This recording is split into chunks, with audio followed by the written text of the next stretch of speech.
pledge allegiance to the flag of the United States of America and to the republic for which it stands, one nation, under God, indivisible, with liberty and justice for all.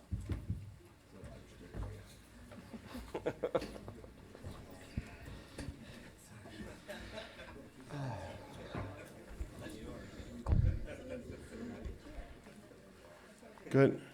Is your chair okay, Supervisor Bass? Public Works is here if you need something. Someone else can send me my chair. How's your porridge supply? Supervisor, CAO, I mean. Supervisor Wilson is pulling item C23 for discussion.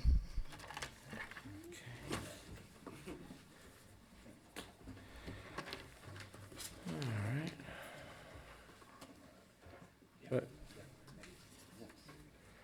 Do I have a motion on, I move that we approve the consent calendar minus item 23. Second. okay, it's been moved and seconded. All those who would like to do public comment?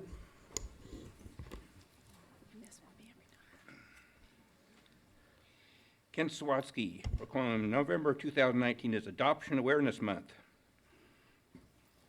I'm proclaiming that. If you have something you want to read into it, I'll accept it because I'm adopted, and I was fortunate to pick my parents. Some of you didn't get to pick your parents. And the other interesting thing is there may be a whole bunch of exact identical Sawatskys out there with the exact same genetics. And I haven't sent off the letter. It's sitting at home. I got to send in $125 to the Candace adoption facility there that's been doing this for 100 plus years. And they will do the research to let me know what my genetics are. And they will reach out to the people and say, do you wish to talk to this guy? Probably not. If they're wise, probably not. But my situation's kind of unique because allegedly my biological parents were going to school. At that time, it was not a good time to have a child.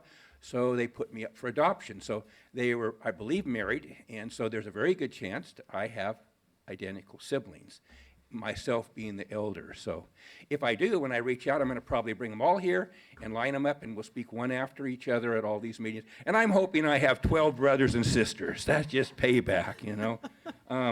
So I did want to bring that one up. For those of you who have a chance to adopt or take in children for whatever basis, for short-term or things, there are many people out there, and I want to thank those people who do adopt and who also do the other process as far as taking care of the children in an interim basis.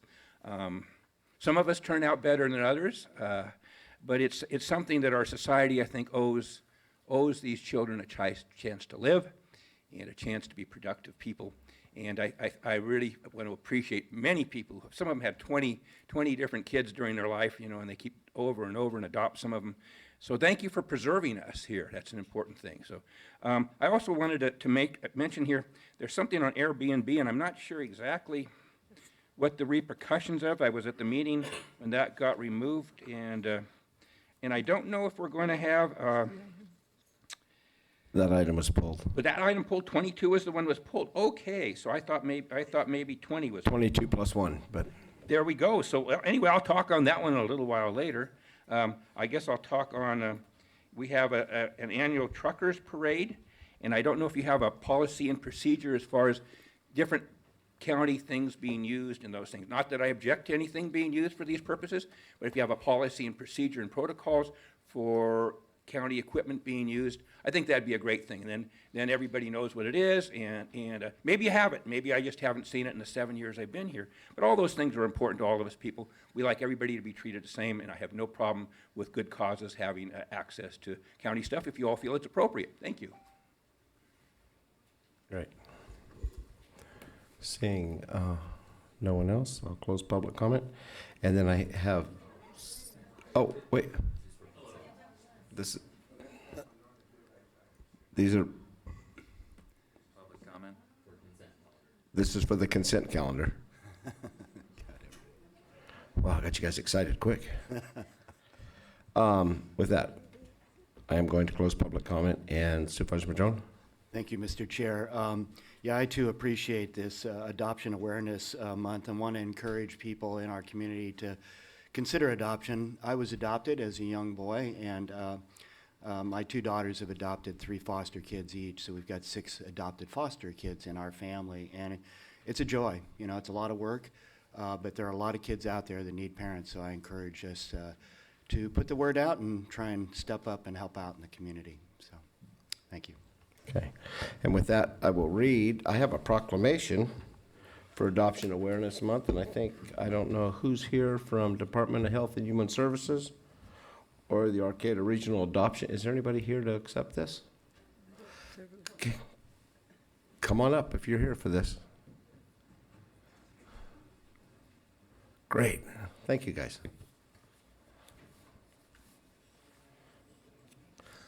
Thanks for being here. Proclamation of the Board of Supervisors, County of Humboldt. Whereas every child deserves to grow up in a loving, nurturing, permanent family. And whereas Adoption Awareness Month works to increase awareness, bring attention to the need for permanent families for children and youth in the foster care system. And whereas securing lifelong nurturing connections for children and youth in foster care, both legally and emotionally, is a critical component in determining the future achievements, health, and well-being. And whereas adoptive parents can provide stable, loving families and a safe and comforting place for children in need.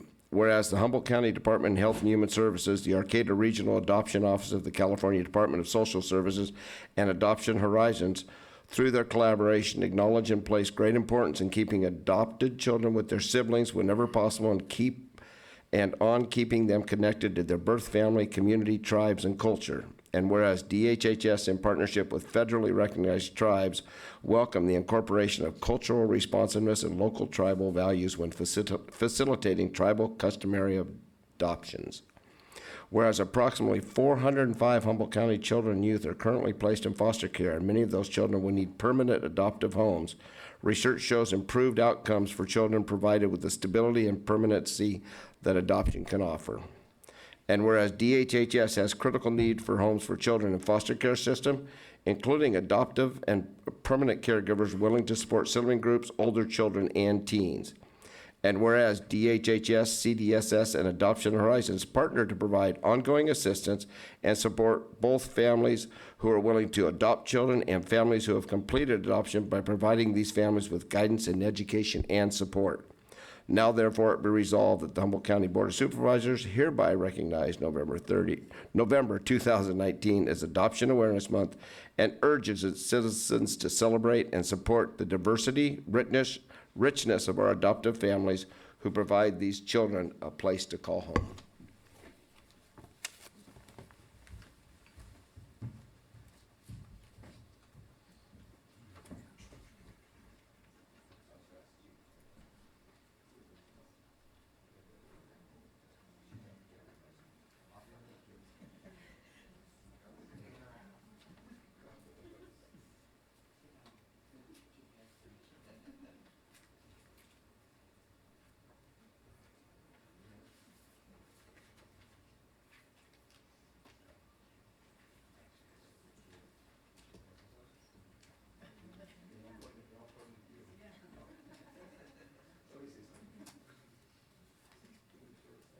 Thank you as an adoptive mom with my daughter here.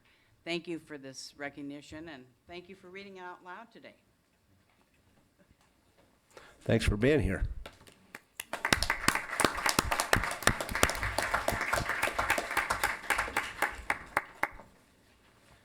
Okay. And now we have pulled, it's been moved and seconded. All those in favor? Aye. Opposed? None. And now we have pulled C23 at the request of Supervisor Wilson. Thank you, Mr. Chair. So I pulled this item basically for just a simple discussion, and maybe if I could have some help from the CAO in just the description of what this is so that I can formulate which is basically, this is where we're approving the removal of Airbnb, our collection, I guess, of the 2% from the Airbnbs. Is that correct? That is correct. Okay. So You know, as They're being removed from the TBID, the Tourism not from Business TOT. Improvement District. but not from TOT. Not So from TOT. where will the 2% then now go if it's not going to the T-bid that we're collecting? So the 2% it will just not be collected.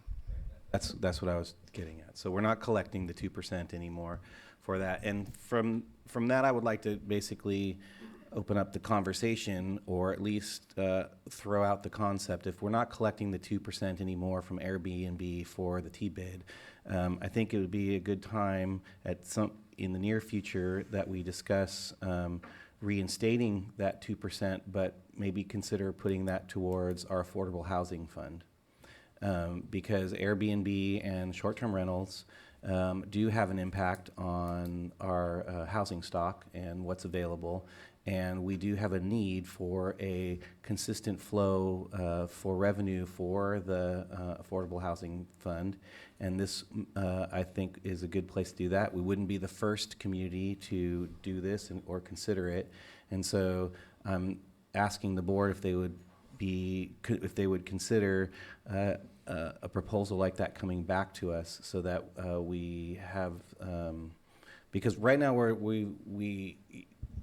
we are in a position where we had this 2% basically being spent within the community for community benefit, and we're now putting that back without anything. And so I'm offering a concept that maybe we consider reinstating in the future that 2%, so that we have some sort of funding, stream that's consistent for our affordable housing fund, which has no stream currently. Open Supervisor Bass, then Fennell. Well, I hadn't really thought about that. I think it sounds like a novel concept, because we don't have any money and we have to find ways to be a little more creative on how we get things done. You've said other communities have done it. I'd be really curious to see, what the legalities are and what they went through. So, and I don't know if we have staff, if you've talked to them already, if they have something they'd like to put into the conversation at some point. So I'm interested in knowing more. I just don't know how you reconstitute it after we stop it. I don't know. So, but I think it makes sense to try to keep finding. And there is a nexus too between the units. There is. So I'm curious about hearing more, but reserve my judgment until I know more. So. Supervisor Fennell. Yeah, I think that it brings up the question of the mechanism, because right now that is going to the Tourism Business Improvement District. So it's a district and it's a tax that goes into that district. So we'd have to look at that as well. So there's quite a few aspects to it, because I'm assuming it wouldn't go to that district, it would come to the county, right? Yeah. Okay, so, yeah, might be something worth at least looking into. And again, it's a novel approach in any way we can help with that. Yeah. But I think, and I hate to ever say it's not very much, but I think it's only between $60,000 and $100,000 a year. And those 1 to 5 units, we're not sure where that money comes from. We don't know who it comes from. It just comes from a check from Airbnb. So we don't know. We don't get much of an account. Our tax collector's here, and maybe he could give me a little more clarification. But if I remember right, when we had the original agreement for the Lodging Alliance, who raises about $1.55 million, this was only, the figure was between $60,000 and $110,000. But we kind of gave them direction, and I know the Lodging Alliance, talking to Chris Ambrosini in the last week or so, they've already met with, who's the guy in Trinidad? Michael Riemann? Michael Riemann. They've met with Scott Adair about helping the smaller Airbnbs, because they had a different direction, and reinstituting the 2% to let the 5 and under Airbnbs have a say of where that is spent to promote Humboldt County and go from there. So if we did this, that would take away basically what we told them at the last meeting. We said, and what we said, Yes, I was kind of under the agreement that we were going to still give them an opportunity, and it was not going to come at a cost to us. The Lodging Alliance was going to help set it up to help the smaller units, because in all honesty, they sometimes tend to have a different vision maybe. So to take that money after we said we would work with them on that and pull it out from underneath them without having a little input from them, fully aware. And then the other thing is it enough to do anything with? That's a terrible thing to say. I mean, every penny counts, as we know, and same in tax dollars and everything. So I'll turn it to John. You can give us a little clarification and see how close I got to, I'm old, I don't remember everything. John Bartholomew, Treasurer, Tax Collector, Chair Bohn, fellow supervisors, and staff. Your analysis is pretty much right on, Supervisor Bohn. But I just want to give a little clarification. The letter I just handed out is a letter that will be sent to all short-term rentals in the unincorporated area of the county with the next remittance form that we send out. And basically what that is saying is, because the management district plan of the HCT bid has been changed, whereby only short-term rentals with 5 units or more at a single location will be obligated to continue to submit the T-bid assessment. We are turning off the Airbnb collection of all HCT bid assessments because Airbnb will not and cannot collect just for a select group. And plus, even if we gave them a list, and I did correspond and talk with Airbnb about this, because that list can change and does change very rapidly. People add units, people take units away, other units are brought online, etc. We could not maintain accuracy with Airbnb to collect only the specified units, specified short-term rentals with 5 units or more. So to give you a better idea as to the numbers, in 2018, the Airbnb collected just under $60,000 in assessment. And for That was for all units? Correct, just for Airbnb though. Yeah, no, understood. Yeah, and for 2019, we just have 3/4 of the current calendar year, 2019, but I estimated, took the average of the 3 and added that into the 4th, and so we're going to be at about $95,000 this year, so it's a 62% increase from 2018. And these are dollars that we will not see anymore, and they will not be able to be used for marketing of Humboldt County, which is what the HLA's objective is for setting up this HCT bid to begin with. And as far as turning it back on, no. I've spent a lot of time getting Airbnb established with the county in 2016. We were the second county in the state after San Francisco. Then we were able to add this HCT bid assessment collection in 2018. And anyway, it's not going to be added again.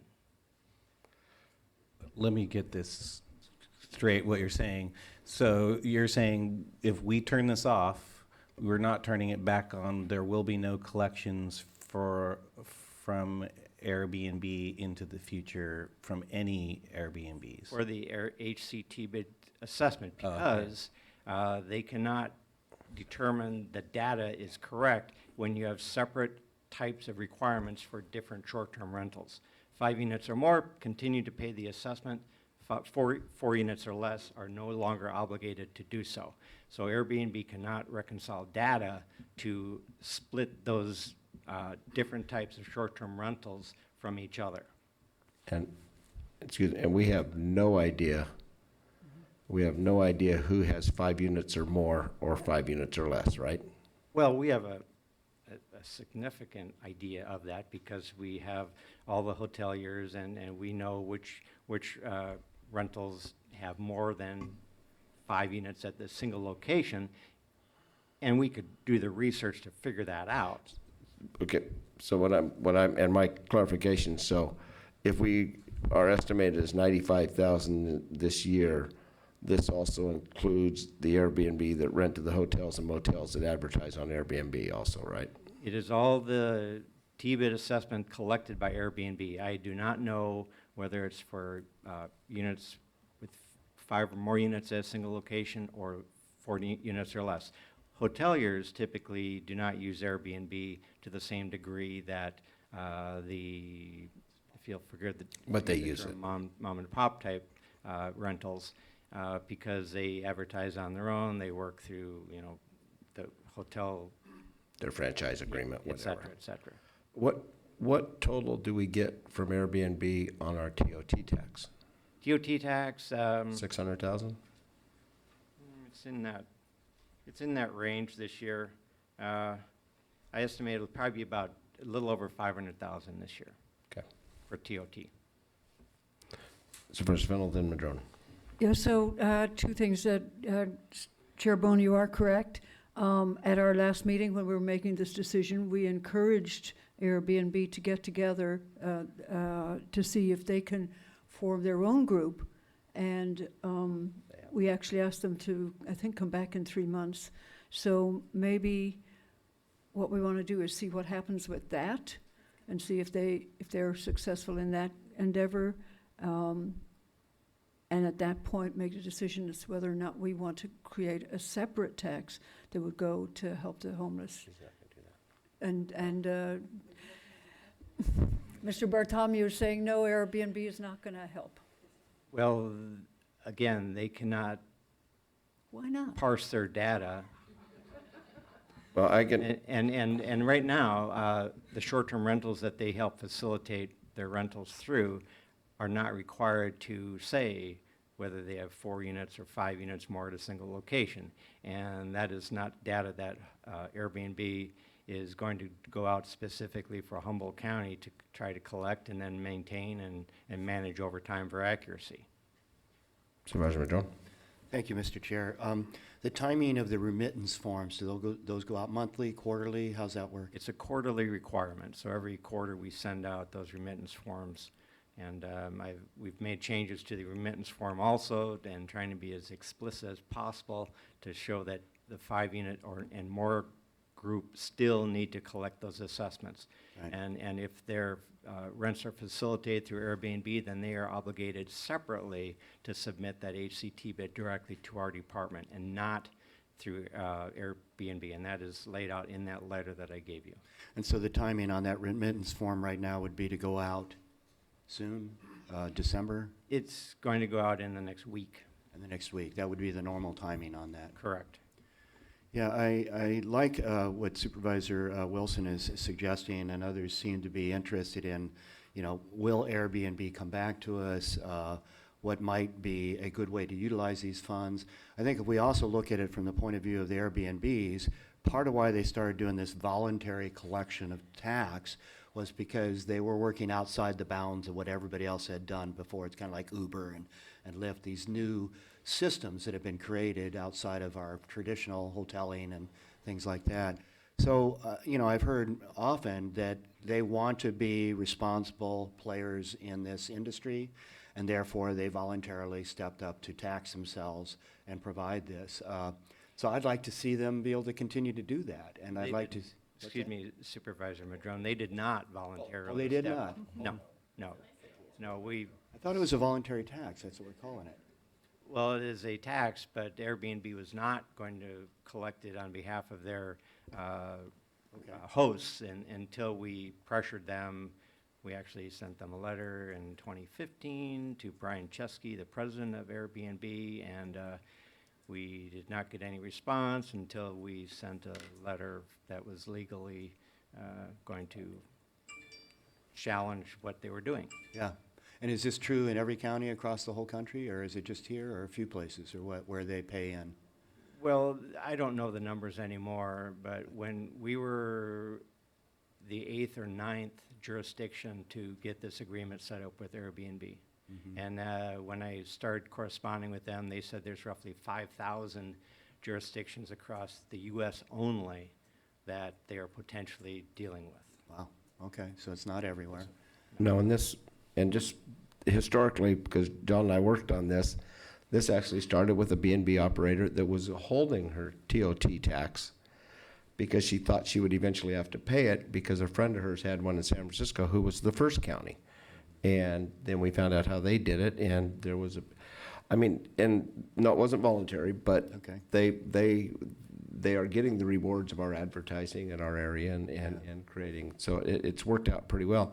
I'm almost wondering if what the time frame is on this, because there were certain promises or implications of a promise that we were going to let the 4 and unders, or 5 and unders have a chance. And I know that the HLA has met with Mike Riemann and Scott Adair, and they've discussed this about making this work, and they've made the effort, and the HLA is offering to,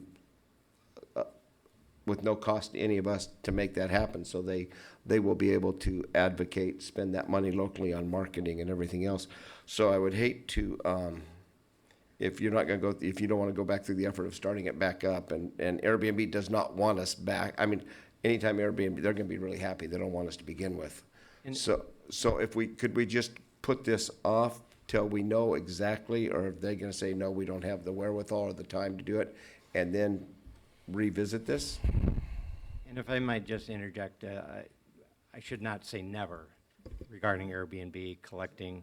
I know, but that's from my perspective. I think it's a very steep climb from any point forward. And just so we're aware, most of the short-term rentals that are facilitated through Airbnb and HomeAway and the Expedia group. And by the way, our association is working on having an agreement with Expedia, so we're going to have those collections also. The short-term rentals are primarily done through online sharing platforms.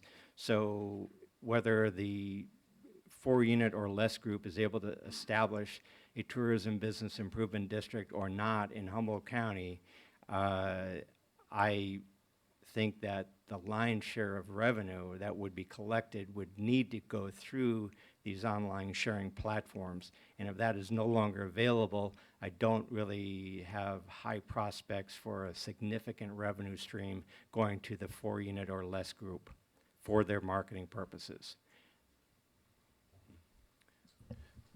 Through the chair. Please. Thanks for the summary. I mean, we're already starting to see sort of the cascading impacts of the decision made last month related to, and just for people who are in the audience, in my interpretation, shorthand of this is we have an association or a district, and the larger hoteliers in there did not want the small Airbnbs as members in that organization, and so petitioned this board to remove them from that decision-making process to be part of that. And now we're having to deal with the administrative element of trying to extract them, and it's having I think some uncomfortable issues. You're right, John. I mean, 100,000 or 60,000, whatever it is, if you're trying to reconstitute that back, there's a lot of effort to try and reconstitute back 100,000 or less for a fairly large group of people to then try and administrate. It just seems really burdensome and strange. So I will submit that we should wait for that process to play itself out to see what comes up with that. But in the meantime, let's think about and mull over some other ideas about what we might do. And I would add to that list, collections from our short-term rentals in some fashion to basically help us in the Affordable Housing Fund, because we do have a direct nexus between those two things. And that's all I have. I'm ready to vote on this. Supervisor Madrone. Thank you, Mr. Chair. If we were to continue this item to, let's say, December 10th, which I believe is our next meeting, because we have 2 weeks off with Thanksgiving and the CSAC conference. If we were to come back on the 10th and make a decision there, would that still be timely enough for your purposes? No. You've got to do something now. It's not just the departmental purposes. It's Airbnb. They require having at least 30 days to notify all of their hosts of the upcoming change. And that's why I put in the January 1, 2020 date to begin with, when your board was reviewing the proposed change to the MDP. Okay, so that being the case, is there any reason why we can't just simply continue collecting? That's what I said. We cannot continue collecting from Airbnb because the management district plan from the HLA has been approved by your board to change the requirement so that 4-unit or less at a single location, they will no longer be obligated to collect that 2% assessment. So as I'm asking questions, I'm feeling like my options are being honed down to one, which is do what's in front of us. Is that true? I mean, is that really our only option here today? We've got counsel. Through the chair, if I may, essentially that is true, because the 4 and under have been removed from the district. Unless this amendment goes through, Airbnb would be collecting an unauthorized assessment, which would obviously be problematic. Certainly. So essentially, I mean, there are options for the future, but as far as this agreement, there really aren't any options at this point. And in addition, we haven't agendized this in a way that allows us any room to do something different here today, it seems like, so. And that's kind of where I was leaning, but it's kind of funny. It sounded so the Cascadian effect of all of this. I didn't get the Cascade effect. I didn't get one phone call or anything else, and I thought this was pretty much handled. And then I kind of tried to do a little research online and stuff like that, because there are quite a few small, I think you have a couple in Trinidad, small hotels that actually advertise on Airbnb. They're cabins on Airbnb. There's 6 and 8 of them, 10 of them, and they will still be obligated to pay. So I wonder when you take those 6 and 8 and 10, or these smaller ones, there's a couple in southern Humboldt, when we get to that point where they all come in, we may not be those 1 and 5s, even though there's a lot of them, and we don't know who they are, and we don't even know if they're, I don't know if we're talking a large sum of money, because like I said, I think this is why it was on consent calendar, because it wasn't a cascade effect, or it was just a simple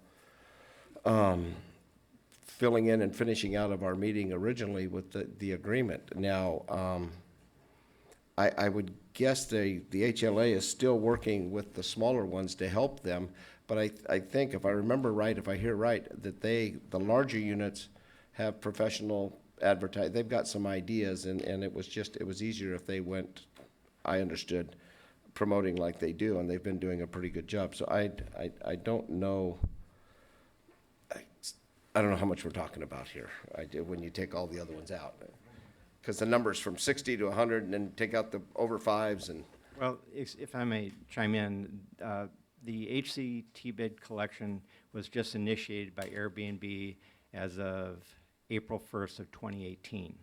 And so we do not have a lot of data, but from the first full year to the second partial year, I already reported on the numbers, and so I think as Humboldt County becomes more and more of a tourist destination, which hopefully will be happen, it's a good thing, I anticipate that those numbers will continue to climb until it plateaus out.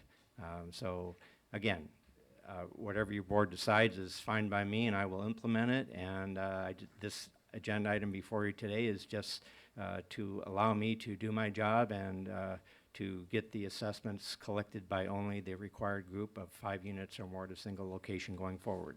Great, thank you. I'll open this up to public comment.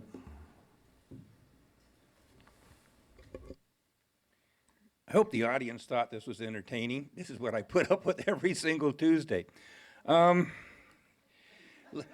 Leo Sears is sitting on my shoulder, and I've mentioned this before. And of course he doesn't. I don't channel him, but I can think like Leo does. And Leo was the head of the Taxpayers League. And there's a tendency of all supervisors here, and some people say we should put tinfoil on the chair. As soon as you sit in that chair, you make the assumption that because you see how many good things we need to do and how much money we need, that you should be able to dip into everybody's little pocket to do what you think you should do. And that is a fatal flaw as far as sitting in the chair. This money, clearly, in the opinion of the public, And I guess you could ask people to raise their hands. I'm not going to do that. But it's being paid by these people for a purpose. You made a promise to these people, and I sat here through the meeting, and just like Rex and everybody said, and your council said, you made a commitment to these people that you were going to do something different. The future, and I will be first to say the hotelers made a really big mistake, because when I was going before I was in high school, we went over to Europe, and the model was there. It was called Zimmer Free. You'd stay in a home. It was the best thing you do. We didn't stay in motels. We got with a family. This is how you get to know people. This is the future of people visiting Humboldt County. And you're going to see that TOT and everything flip-flop with time. In other words, you're going to see more people spending more money in Airbnbs. But this isn't something to be used for your desired needs. You have other money for that, and you're going to have to get other money for that. And we're going to be talking about Measure S and a few other things like that. But it just really irritates the public when every single little tax seems to be something to latch onto. We're paying 10%. I paid over $100,000 in property and sales tax, my income tax and property last year, over $100,000. We're at 10% plus all those things. The people out here are getting taxed into the ground. The pot growers are getting taxed into the ground. Everybody's getting taxed. I really wish you'd look at everything and say, well, what if I wasn't sitting in this chair? What would I do? Because I might want to have that money where it belongs instead of being controlled by big government. But people say we're going to socialism. I see it happening on a day-by-day basis in this chamber. And I really wish you'd do a 180 and just say, how much can we minimize our cost? How much money can we keep in the private sector so they can use that money to do good things? And how many carrots can we do? So do what you can. Don't ask. There's all kinds of sayings about that. But it's time that government got it through their heads that the private people with the right carrots can get way more than you guys can. It's our skill set. That's why a lot of people are here. Thank you for helping to speak on your consent. They're pulled from consent item today. So Thank you. Good morning. We've been operating an Airbnb for a while down in southern Humboldt, and there's a reason why. Ken talked about some of it, why people like to go to Airbnb. So we have a little motel. We only book through Airbnb. And we only book through Airbnb because it's an opportunity for us to get to know them, for them to get to know us, and for them to know all the blessings and beautiful things about southern Humboldt and Humboldt County. It's a wonderful, wonderful way that people that have a home and with the craziness of what's going on in our economy can keep their homes and not move out. So I think it's really important for us to embrace this. We've been to many, many planning, zoning meetings for years about whether it's going to be allowed or if we're allowed to do it in this area or not allowed to do it and all of that. And I think really it's a blessing. It's a blessing to each one of us. It's a blessing to you and to the people that come here. And the more you embrace them, not reduce their taxes. I mean, as a hotel, you pay 12%, and anybody else should pay 12%. It's an opportunity to provide good things for Humboldt County. So you'll be hearing me speak later about other economic opportunities in southern Humboldt and Humboldt County. And I just want you to, keep in mind that we do have a lot of obligations that we're not meeting for people that don't have housing. So we can offer places for people to go, to stay, more people will come if that brings more money in, not to use those taxes, but just because we're bringing more money in and everybody that has a business will have more money to pay you in taxes, and those tax monies can then be used to provide housing for people that are dying on the streets. Thanks. Great, thanks. Next. I'd just like to commend Supervisor Wilson for bringing up the idea of putting some of these taxes towards affordable housing. Even though it's not a lot, we don't have a funding stream to support that, and that is really important to our community. So I do think that that's something for consideration, not just in this conversation about the Airbnbs, but like what other streams and how can some of that perhaps be looked at in terms of tax revenue that could go to that. It is very important for tourism and business. I'm on the Workforce Development Board. Obviously, business is very important, but businesses need people to live here, and they need housing. And that's across the stream from affordable housing to people that need to come here that are professionals that need housing. And some of these rentals could be used as, you know, professional housing. They could be long-term rentals that would bring revenue in to landowners that have these residences that could support doctors, professionals in fields. They could also support affordable rental housing. So I think that is really something to be considered by the board. It's not, as you're talking about numbers, it's not a big revenue stream that we're talking about with the Airbnbs, but you know, something across the board that might be looked about, because it is, I mean, when you're talking about tourism and business, it's something that brings people here, not just for the short term, but it brings their families here, it brings stuff across the board. And so I think that's something that should be looked about. And I appreciate your conversation today in considering like what, you know, should happen in moving forward. Thanks. Thank you. Seeing no one else? I'll close it. Supervisor Madrone? I do look forward to Airbnb coming together to come back and talk with us more about what kinds of options, opportunities we might have to work with them to still pull in those funds to do good things for the community.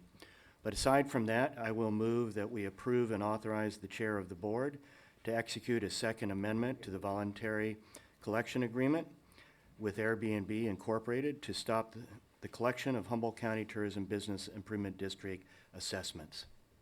Second. It's been moved and second. All those in favor say aye. Aye. Opposed? Nay. 4-1. Okay. Now we will move on to public comment on non-agenda items.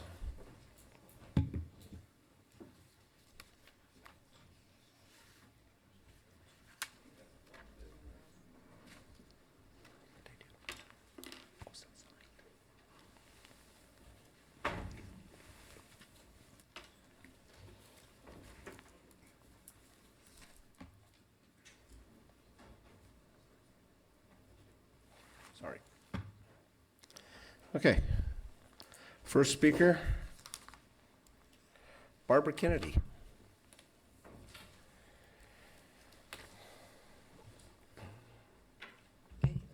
Greetings, supervisors. My name is Barbara Kennedy. I live in Weot. Along the same lines of this discussion we just had, and without delving into the pros and cons of cannabis legalization, regulation, and enforcement, I just want to comment on the financial ripple effects on local communities and on the county as a whole. I'm not aware of any published financial analysis to date about the state of the economy of the county, but I'm just going to offer anecdotal account of the hollowing out of the southern part of the county and the small communities therein. All have been affected, whether they're growers or non-growers or have any connection to the cannabis industry. I myself am not a grower. I have no connection with the cannabis industry, but I'm certainly feeling the effects, the financial ripple effects of what's going on in my community. And all aspects of our local communities have been affected by the financial tsunami, shall we call it. Schools, volunteer fire departments, CSDs, the library, the Vets Hall. Not many Southern Humboldt folks make it up here to Eureka to comment, but these effects are there, And they're there for anybody to see, to come down to Southern Humboldt and see what's going on. See the vacant storefronts, see the rundown atmosphere of what's going on. It's heartbreaking. This effect is going to be felt by everybody in the county. There are going to be falling revenues for property taxes as people abandon their properties. And talking about tourists and tourist revenue, tourists need support services. They need stores to go to when they visit, and they don't need to drive into a community with boarded up storefronts. This is not going to help the tourist industry at all. So these are just my concerns. They're personal concerns. I don't know if anybody else shares these concerns, but I invite you to come down to Southern Humboldt and take a look. Thank you. Thank you very much. Vince Campbell?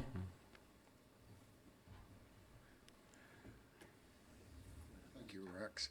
Supervisors, audience, thank you very much. My name is Vince Campbell. I'm with an organization called United Bikers in Northern California. We've been around for about 20 years, but certainly the motorcycle industry and riders have been here since day one. We put on a number of events during the course of the year, canned food rides. We collect canned food for the food bank and such. We work closely with the Senior Resource Center, the food development programs there, and especially for the seniors and the children. And the big one we really enjoy is the toy run. Now, first off, I'd like to address Supervisor Fennell. It was a pleasure to see you in Fortuna Sunday the 10th. This year, we started the annual Veterans Ride from Fortuna. Traditionally, we start in Arcata, ride to Ocean View Cemetery, but it's been an idea of mine for a few years. Citizens, veterans, and such in Fortuna and Ferndale next year don't get the opportunity to see what United Bikers are doing for the veterans and will continue to help the veterans. We had a wonderful honor guard ceremony at Ocean View, and as I said, Supervisor Fennell was at the start of the ride in Fortuna. We had a real good breakfast at the VFW, believe me. But we have a big one coming up, and that's the annual toy run, and I would like to let all of the supervisors and staff and the public know Humboldt County has the distinct honor of being able to say we have the longest continuous running motorcycle toy run in the state of California. This year will be the 44th. Next year will be the 45th, and that's going to be a hoop-de-doo, I'll guarantee you. But I have some little flyers here, and I want to share with the audience announcing we will be leaving Arcata Plaza Sunday, December 1st for our annual toy ride. We'll run the bay down through Eureka to the Moose Lodge, and we've been working with the Eureka Rescue Mission for every bit of this 45 years. Brian Hall and his staff have, and previous directors have distributed the toys and to the needy kids, and we want to continue this endeavor and inviting the public to join us. Line H Street by the Veterans Hall on the 1st as we pass by. Meet us at the Moose, donate a toy, or get out there to the local charities that help the kids. And it doesn't have to be us, but we'd like to see you there. And I do have some handouts, however that's appropriate. On timeout. Thanks, Vince. All right, thank you, supervisors. See you there. A little shout out to Dirty Dave for starting that 44 years ago, too. On the flyers. I know, I know. Thank you. Okay, Carpani Burns. I'm sorry. Good morning. Thank you for this opportunity to speak. It is my understanding that the Wiyot tribe opposes the Terra-Gen wind farm project. The proposed site for the project is sacred Wiyot land. If the Wiyot tribe was consulted prior to negotiations about this project and they did not agree to it, then why are we still in conversation about it? If the tribe was not consulted and they let their wishes be known as the project proceeded, how is it respectful of the sovereignty of the Wiyot people for Terrigen to continue with business as usual? First Nations have not stopped being connected to Mother Earth and all of its inhabitants. First Nations people have not discarded the practices of honoring Mother Earth and protecting her. They are not part of the problem. They did not participate in creating the climate emergency we all face today. I have to ask, how is it even imaginable that there is even a right to ask or demand that the Wiyot people now surrender their sacred land for settler use once again? And if the ask is made and the answer is no, how can that not be the end of it? There are options to mitigate the climate crisis. Taking Wiyot land is not one of them. Giant corporations like Terrigen do not exist to rescue, protect, or benefit our communities, or to solve problems we have all been complicit in creating. They exist to make as much money as possible, regardless of the path. Contrary to the view of proponents of the Terrigen wind farm and the urgency to address the climate crisis, I see this process as fast-tracking without a complete and proper EIR and with giant corporation motives to get in quick and capitalize. Yes, there is an emergency. However, to not fully explore and question all aspects of the plan, the wishes of the Wiyot tribe, and the motives of Terrigen, we set ourselves up for disappointment and irreversible damage to all aspects of our environment, and yet another break in the bond of trust. I strongly oppose Terrigen and Wind Farm Project, and am sick of the continuing disrespect of our Wiyot community members. What they have to say matters. Thank you. Thank you very much.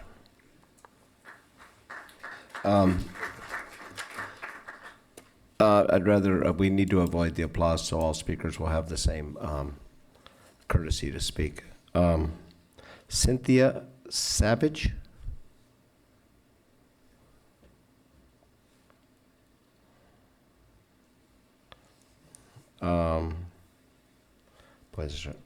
Wheeler, last name Wheeler? If you were the fourth or fifth person to sign this list, it's numbered.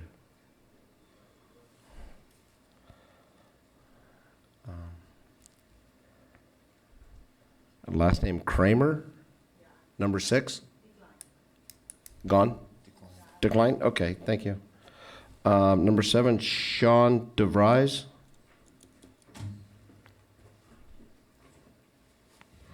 Good afternoon, council members. My name is Sean DeVries. Cannabis is a big part of life here in Humboldt County, for better or worse. I'm not a cannabis farmer, but I know many. It's been an economic engine here in the region for the past 30 years at least. It's no secret that Humboldt County has dropped the economic football by fumbling cannabis permitting. We've lost at least $120 million off our budget, and it's over a 20% drop. Surely gotten worse by now. Those numbers are from the start of the year. Humboldt County is not the only county to have dropped this cannabis football. Mendocino just recently voted to research and enact a cannabis cultivation amnesty transition pathway. It's a mouthful, but it's a program for local growers who have not yet entered into the county cultivation program. The Board of Supervisors in Mendocino unanimously approved this program, and they're implementing it as we speak. The goal of the cultivation amnesty program is to transition all commercial cannabis cultivation from the black market to the legal market, with help from the state if necessary. In other words, the transition program's goal is to bring the businesses back and stop the rapid abatement of our local economy. The plan would give more years for legacy growers to transition into county compliance. The Mendocino cannabis program has had trouble with implementation. Applications are still being processed, there's confusing ordinances, there's fiscal losses, county staff departures, and some other shenanigans. And had numerous complaints from the public, and the county, much like here, estimates that 90% of cultivators are outside the permitting framework, meaning we're not capturing that revenue. Just like here in Humboldt, we have less than 10% adoption of permitted farms. Don't you think that it's important that we capture as much sales tax revenue as possible so that we can provide services for all of our citizens? There's no county plan here for an amnesty approach, and we're gonna have to come up with one from scratch. We don't have a lot of time. We need to act now. We can immediately partner with Mendocino County. Sorry, guys. We can immediately partner with Mendocino County and join a regional forum to address the state's barriers to permitting. We can immediately implement equity program applications and look into timing for reopening the permitting process for legacy growers. We can have a county staff report by December 6th with the answer to the question, can Humboldt County act to change the December CEQA deadline that is the current cutoff for permits? The county report can include possible solutions and timelines for the Board of Supervisors to move forward on, and we can follow the advice of Humboldt County's own cannabis equity report by implementing this amnesty program. It's right there in the report. We can have environmental and violent crimes be a high priority for enforcement. Thank you very much. And we can have cannabis enforcement a low or no priority enforcement. One more second. Thank you. I got to do it for everybody. I'm sorry. Sure. Thank you. Thank you very much.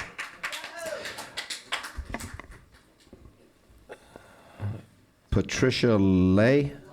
Lai? Can you please only start the timer when I put this card down, please?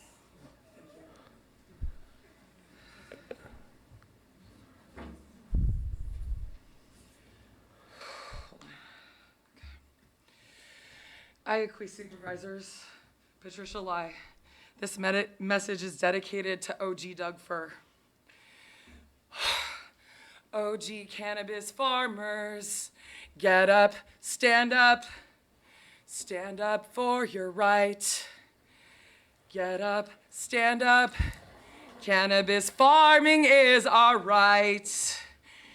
Get up, stand up, all you OGs, stand up. Ganja warriors are combat veterans, Purple Heart survivors of the war on weed. We survived criminal persecution of cannabis. Recognize that for 50 plus years, 50,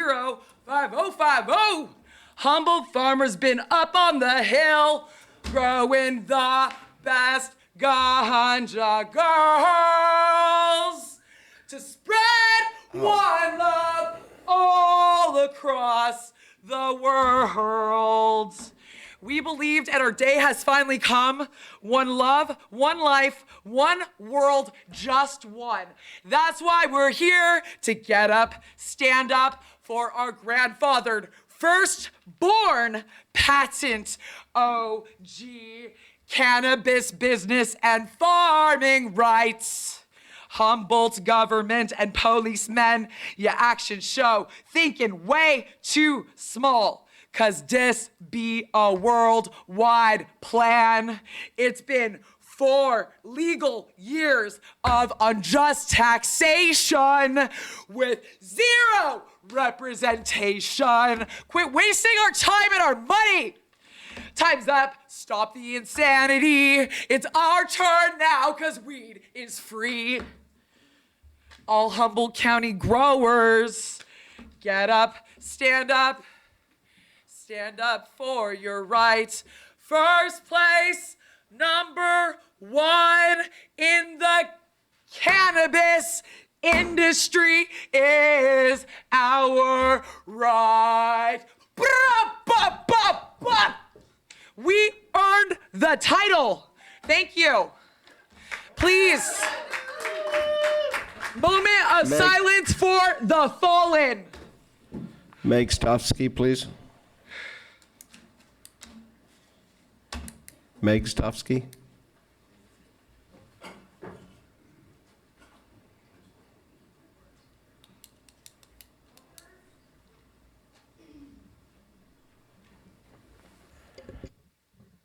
Hello, people.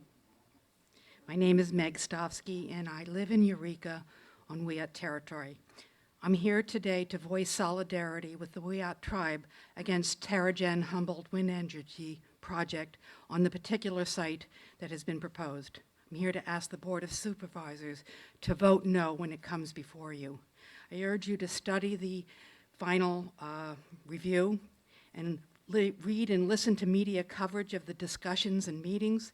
Listen to what the elders and members of the Wiyot and Yurok tribes have reported as to the devastating impact this project would have on the entire ecosystem on Wiyot's sacred land.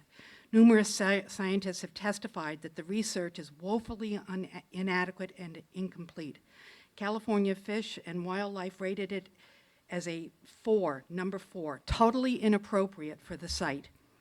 This is being rushed through without adequate information, such as what the FAA will require as far as lighting on the turbines, and how the artificial lighting will disrupt the human and animal sleep cycles. Too much of this project is shrouded in secrecy because all factors weren't even considered, but the packaging is so slick. The arguments for the project are typical capitalist colonizer rationales, like there will be 300 construction jobs, but without guarantee that there would go to local people or to union jobs. These will end when the construction is finished, leaving maybe 15 permanent jobs for the entire 30 life cycle of the monstrous towers and killer blades. Insanity. The climate emergency won't be solved by creating more crises. There's ample evidence, including Terragen's own reports, that there is no justification for the proposed destruction of the land, with hundreds of tons of concrete generating killer winds from the skies that will kill hundreds of bats, eagles, condors, owls, and destroy the majestic views of sacred land without contributing one bit to Humboldt's becoming less reliant on PG&E's grid. Other scientists testified about the fact that the wind turbines dry out the land, removing the fog and moisture that bathes the trees and dampens the land, creating a high fire risk. The turbines stand 400 feet above the redwoods and will draw lightning in structures that contain flammable hydraulic fluid. Why is the county even looking at this? Maybe there'll be short-term gains, but surely there will be lasting destructive impact. There's absolutely no enforceable plan for cleaning up after the 30-year lifespan of the turbines. I'll be dead. Those things will exist. I implore the board to reject this project. How will you feel if you vote for the project and then there is a terrible fire, which will be difficult to control, or it is found that vulnerable species are now extinct? Do not show the same lack of respect for the Wiyot's tribe and knowledge and wishes. Thank you. That has been done. Thank you. Thank you very much. Russell?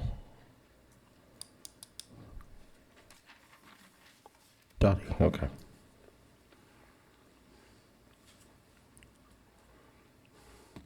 I warned you I'd be back. I just would like to say, take back Humboldt County. You've lost it. You've thrown it away. The wonderful people that built this are losing their homes. They're leaving. They've lost everything. Why? These permits are insane. These permits are stealing from the people that built your homes, that built and saved the land for you to love, for your children to love. These are the same people that you're giving abatements to? Humboldt County voted for rent control on what? Trailer parks? Guess what? The people living in the trailer parks trim for a little bit of extra money, or trim in exchange for having a little bit of weed. I just got an abatement for a trailer park. Do you know how big spaces are in a trailer park? And we have an abatement so that the people that are veterans, that have broken backs, one just had an amputation, and I'm gonna go to them tomorrow and say, guess what? You can't grow any cannabis anymore. And you can't grow it for your next door neighbor who's too sick to even grow it himself. And you really want me to do that? It's unbelievable. It's absolutely shocking and unbelievable. You need to stand up. You need to stand up for the people and the families and your grandparents and your great-grandparents and your best friends, parents, and neighbors. You need to stand up. Humboldt County used to be something great. Humboldt County is an unbelievable mess right now. Southern Humboldt is a disaster. And thank you, by the way, Estelle, for the planning department down there, because it's great to be able to actually talk to somebody instead of taking hours to come up here. But this is just ridiculous. Stand up for what's right. Stand up for the golden rule. Stand up and get rid of these abatement letters. I'm not saying that people should destroy the land. I'm just saying people, how many years ago were able to grow 99 plants? Probably didn't need 99 plants. But the bottom line is you need to stand up. You need to stand up and save these people's lives because they're your relatives, they're your friends, and you have been touched by this industry whether you grow or not. Thank you. Thank you. Russell, another Graham? Is that right?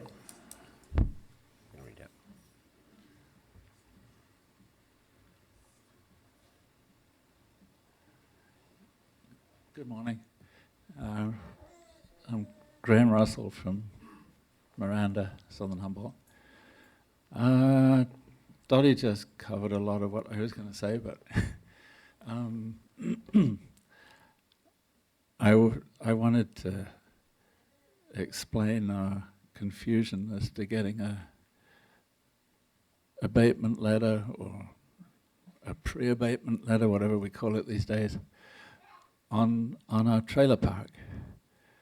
Because it's not clear to me how the cannabis rules apply to a trailer park where we have over 25 families living on one parcel. Each family has a little lot within the trailer park. And my understanding is that there's a basic right to grow 6 plants in California. But if each of those families grows 6 plants, then on our lot we have a lot of plants. Do we have to stop all of them from growing any pot so that we can't have more than a certain number of plants on our parcel? It's not clear to me what we're meant to do. These are the probably the lowest income housed people in the county, and they're using the ability to grow a small amount of cannabis as assisting their survival.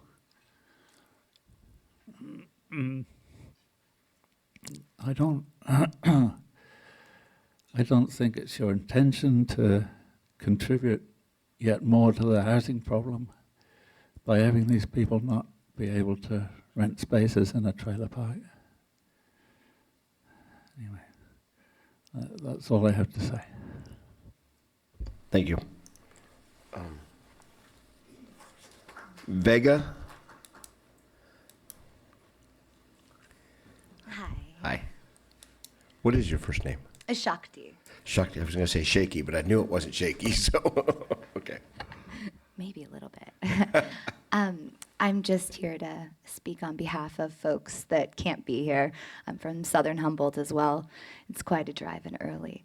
I'm especially here to speak on behalf of folks who've died recently that I know, stressed out over their abatement, and the people who just received the abatement warning letter.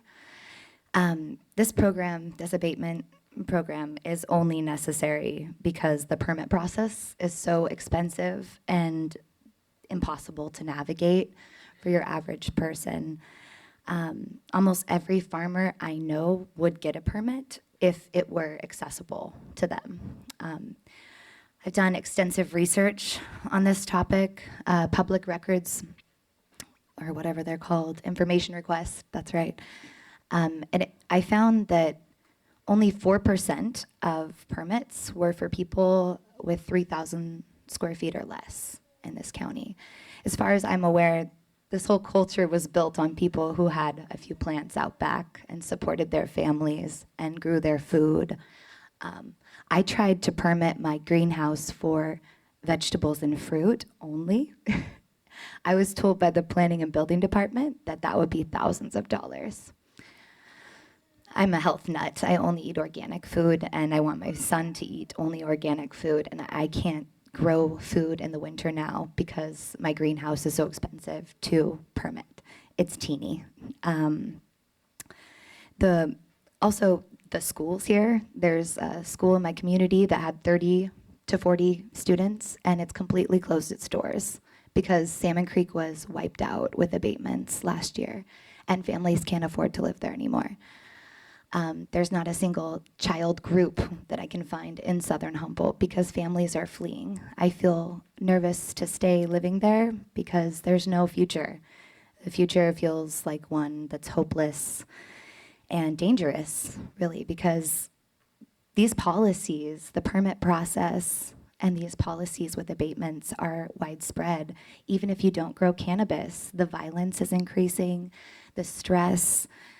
I mean, I talk with cancer patients and veterans that just have 6 plants, and like Dottie said, they're abated. They can't grow their 6 plants anymore. So please end this abatement program and make the permit process feasible for the majority of farmers before it's too late.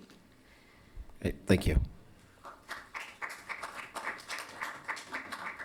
Alexandra Profont. There you go.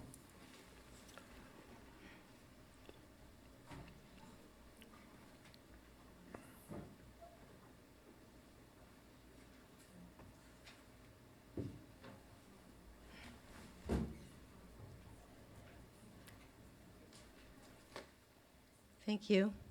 My name is Alexandra Profont. I reserve the right to redact or retract anything I say here today.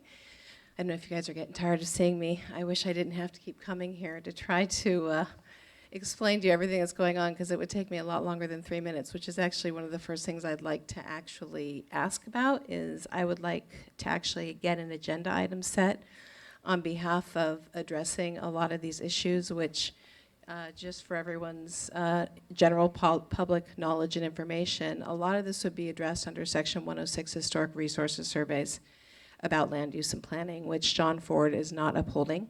And when I tried to bring it up at the Budget Roadshow at the Bembo in March of 2017, he outright denied a table of people who actually raised their hands about wanting to invoke protection of cultivation of wild California cannabis.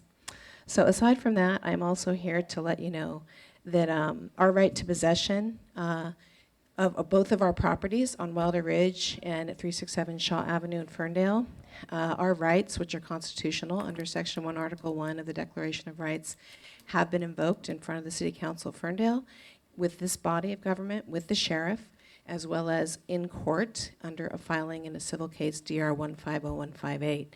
We are asserting those Article 1, Section 1 Declaration of Rights to possess and protect our property at 8750 Wilder Ridge Road in Edwardsburg, California, and at 367 Shaw Avenue in Ferndale, California.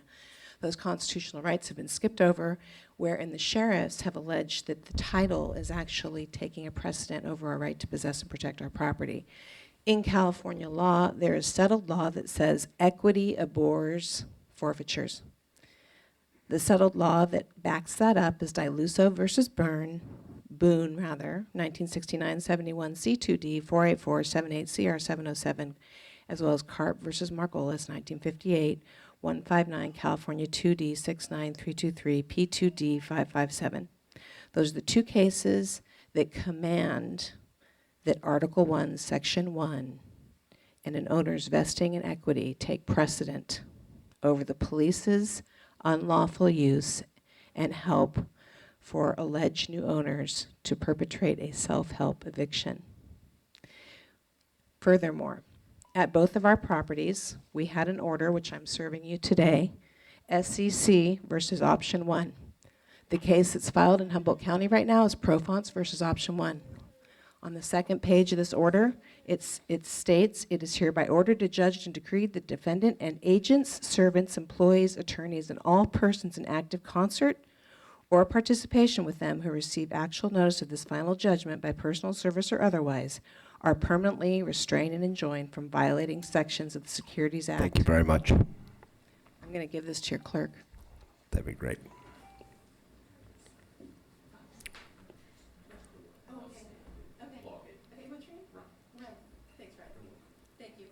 Yeah, thank you. Okay. That covers everyone that has. Excuse me?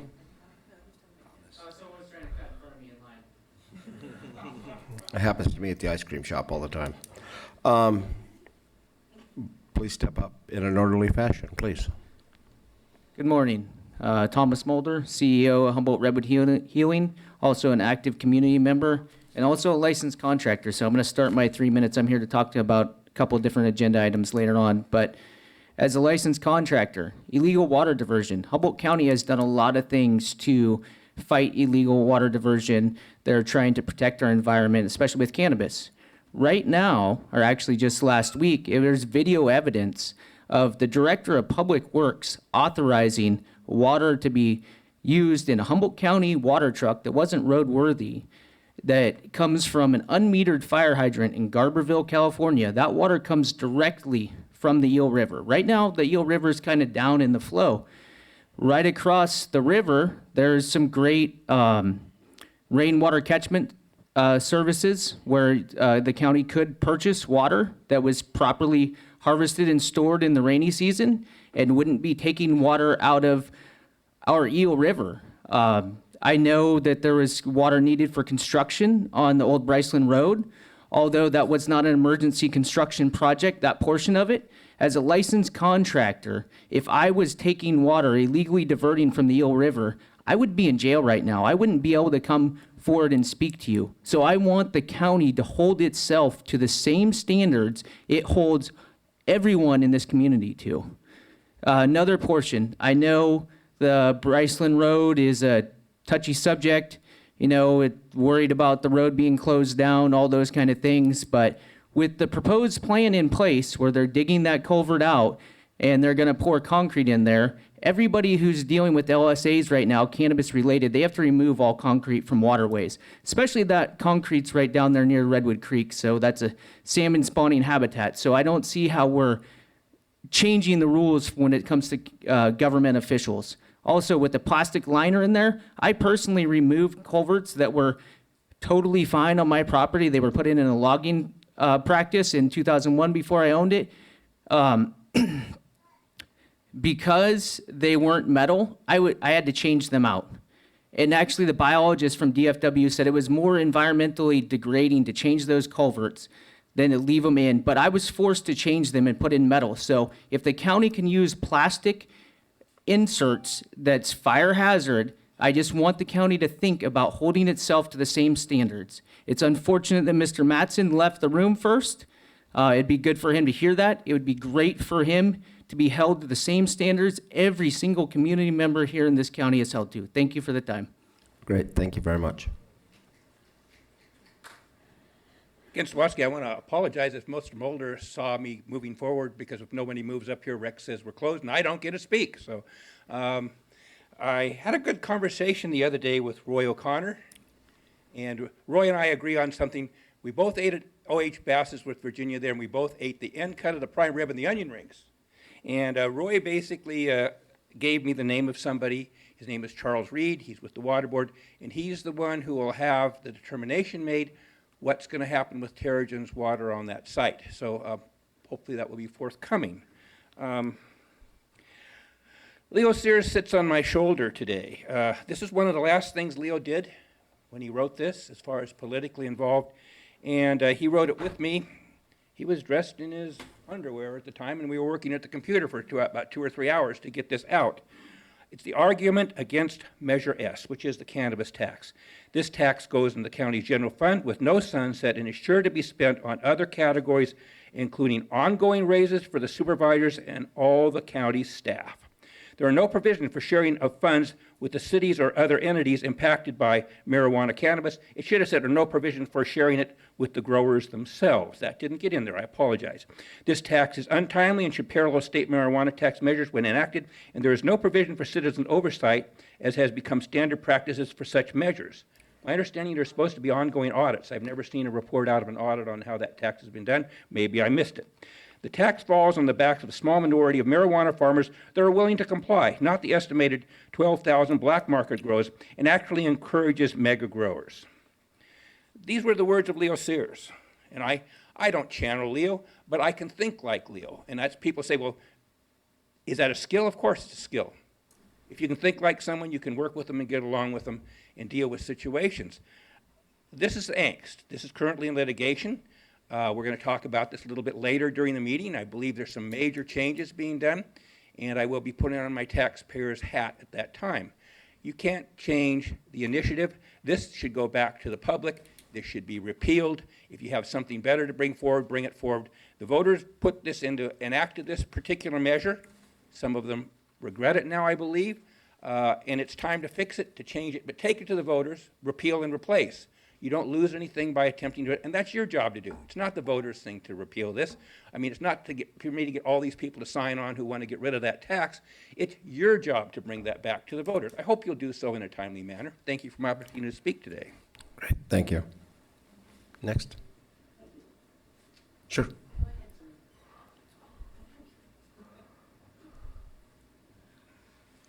Good morning, Linda, Carlotta. And I'd like to say that I do appreciate the five of you, that you're not, busy looking at something else, or maybe you are, maybe it's concealed, I don't know. Anyway, I bring this flag so there's some semblance of the republic in this room. The United States Supreme Court held in Carter versus Carter Coal Company, quote, and the Constitution itself is in every real sense a law, the lawmakers being themselves, in whom under our system and all political power and sovereignty primarily resides, and through whom such power and sovereignty primarily speaks. It is by that law and not otherwise that the legislative, executive, and judicial agencies which are created exercise such political authority as they have been permitted to possess. The Constitution speaks for itself in terms so plain that to misunderstand their import is not rationally possible. We, the people of the United States, it says, do ordain and establish this Constitution. Ordain and establish. These are definite words of enactment, and without more would stamp what follows with the dignity and character of law. The framers of the Constitution, however, were not content to let the matter rest there, but provided explicitly, this Constitution and laws of the United States shall be made in pursuance thereof, shall be the supreme law of the land. The supremacy of the Constitution as law is thus declared without qualification. That supremacy is absolute. The supremacy of a statute enacted by Congress is not absolute, but conditioned upon its being made in pursuance of the Constitution. And a judicial tribunal clothed by that instrument with complete judicial power, and therefore, by the very nature of the power required to ascertain and apply the law to the fact in every case or proceeding properly brought for adjudication, must apply the supreme law and reject the inferior statute whenever the two conflict. So I guess I'd like you to maybe walk me through, but I'm not expected to, because you can't, from the Constitution up to your, control of, commerce. I don't know where I can't remember ever delegating that authority to you, ever.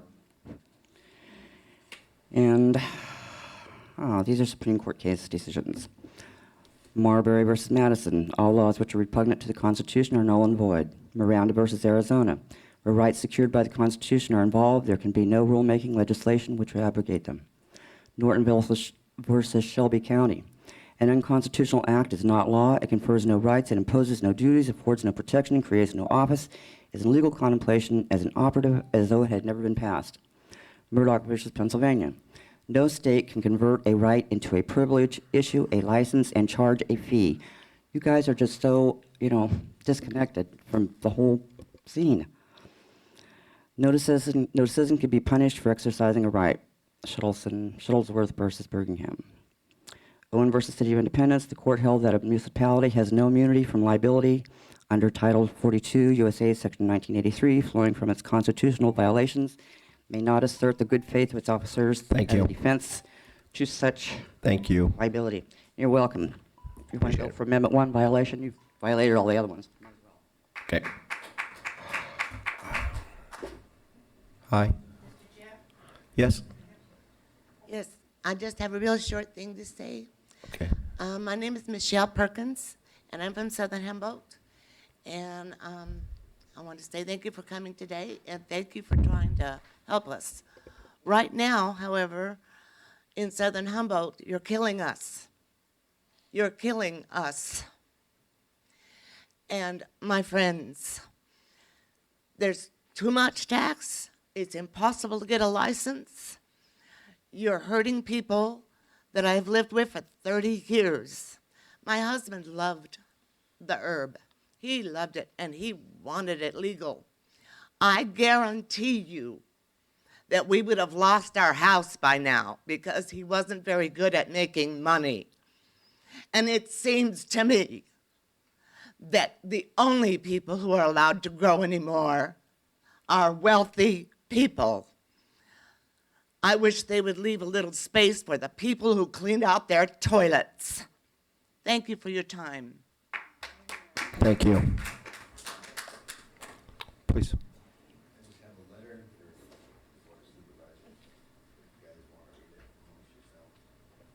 Great, we can make copies. All right, thank you, sir. Seeing no one else, I will close public comment on non-agenda items and move forward to matters initiated by board members.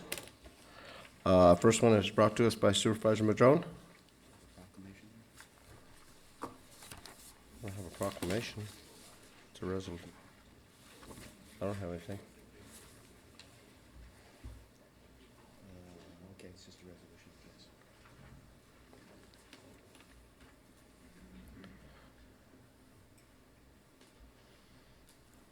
That's it.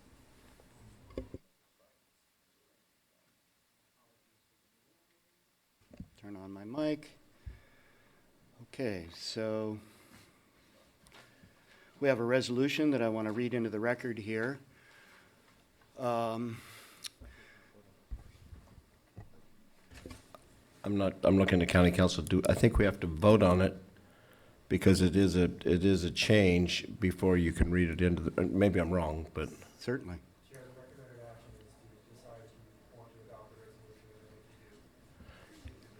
That's what I was thinking, because it's not approved yet. Sounds good. So, if somebody wants to make a motion? I would make a motion that we adopt a resolution designating the second Monday in October of each year as Indigenous Peoples' Day in Humboldt County. Second. Okay, it's been moved and seconded. And the only question I have, what I know on October 14th, the state, the governor signed this into law. Does this change anything, or are we just mirroring what the governor did? We're mirroring what the governor did Oh, good. Okay. at the county level, and it's actually not a specific date. It's the second Monday. It always switches around. They did it this year on October 14th, yes. No, he signed it on October. That was the specific date he signed it. Absolutely. And that'll always be the day he signed it. That's right. Comment on this item? I have no objection to this. I think it kind of makes sense. The biggest thing that I don't know, and this is a question I probably won't get answered, that's my crystal ball, but the people I know who work out there, my wife and all the other people, don't get the day off, whatever you call it. I was just curious, does county staff get off either Columbus Day or Indigenous Persons Day? And I don't know that answer. I don't know if you know that answer, or you may wish to ask your staff just as far as clarification goes. Anyway, I have a great amount of admiration for our local Native Americans. Indigenous, of course, goes beyond that. It goes for anybody who.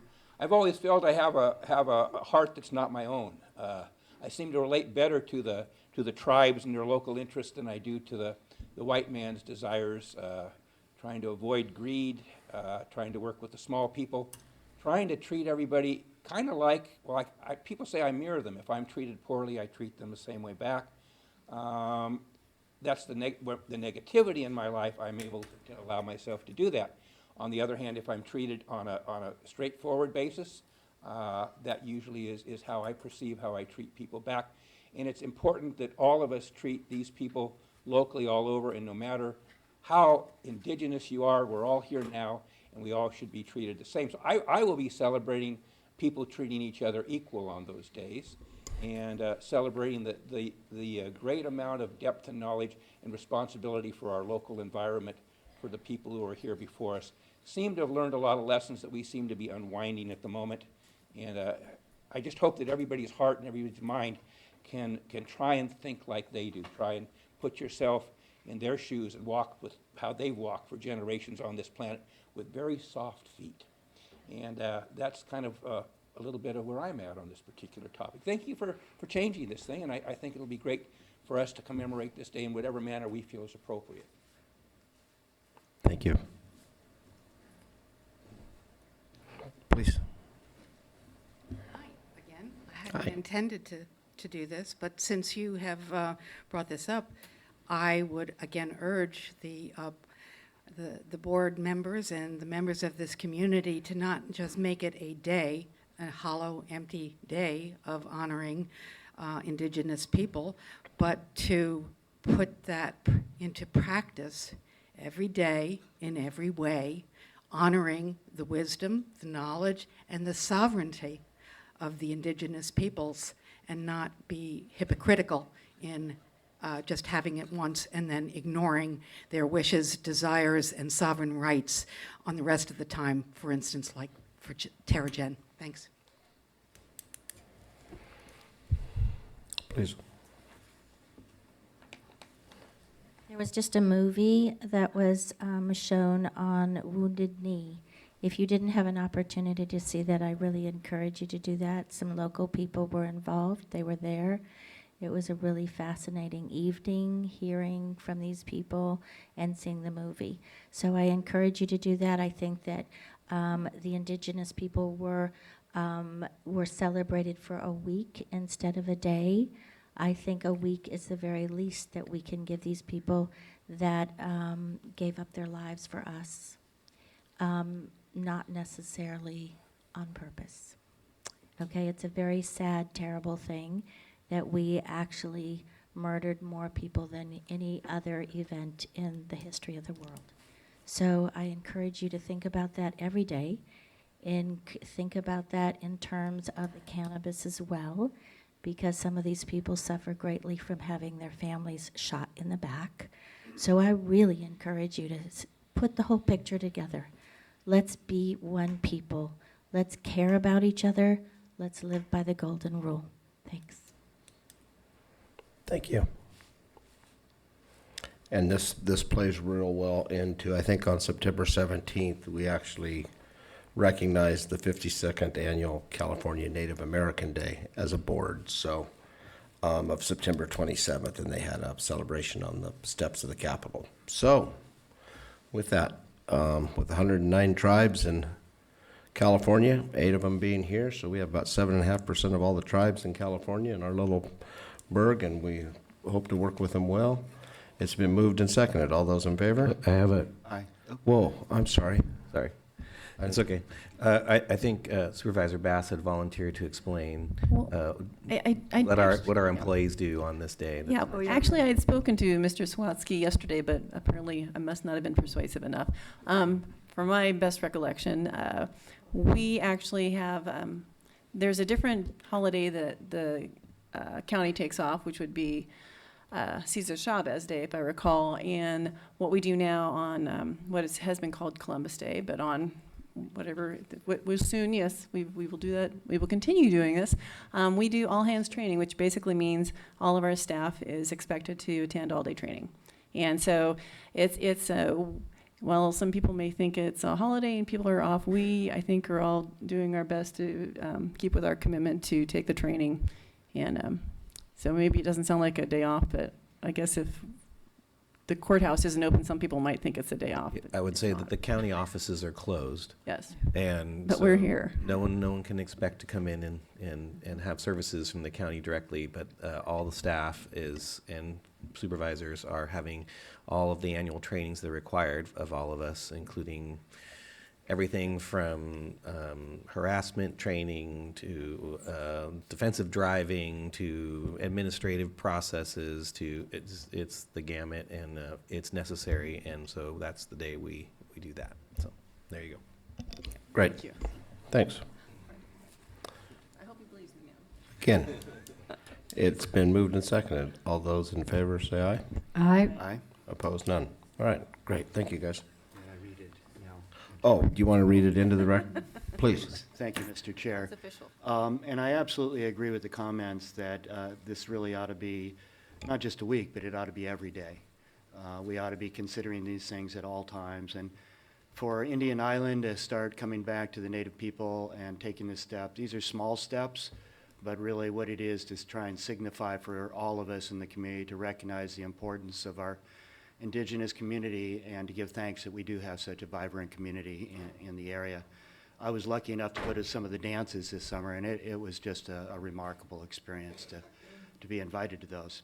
So here we go. This is a resolution designating the second Monday of October each year as Indigenous Peoples Day in Humboldt County. Whereas Columbus Day is observed as a federal holiday established by President Roosevelt in 1937 and is officially recognized on the second Monday of October each year.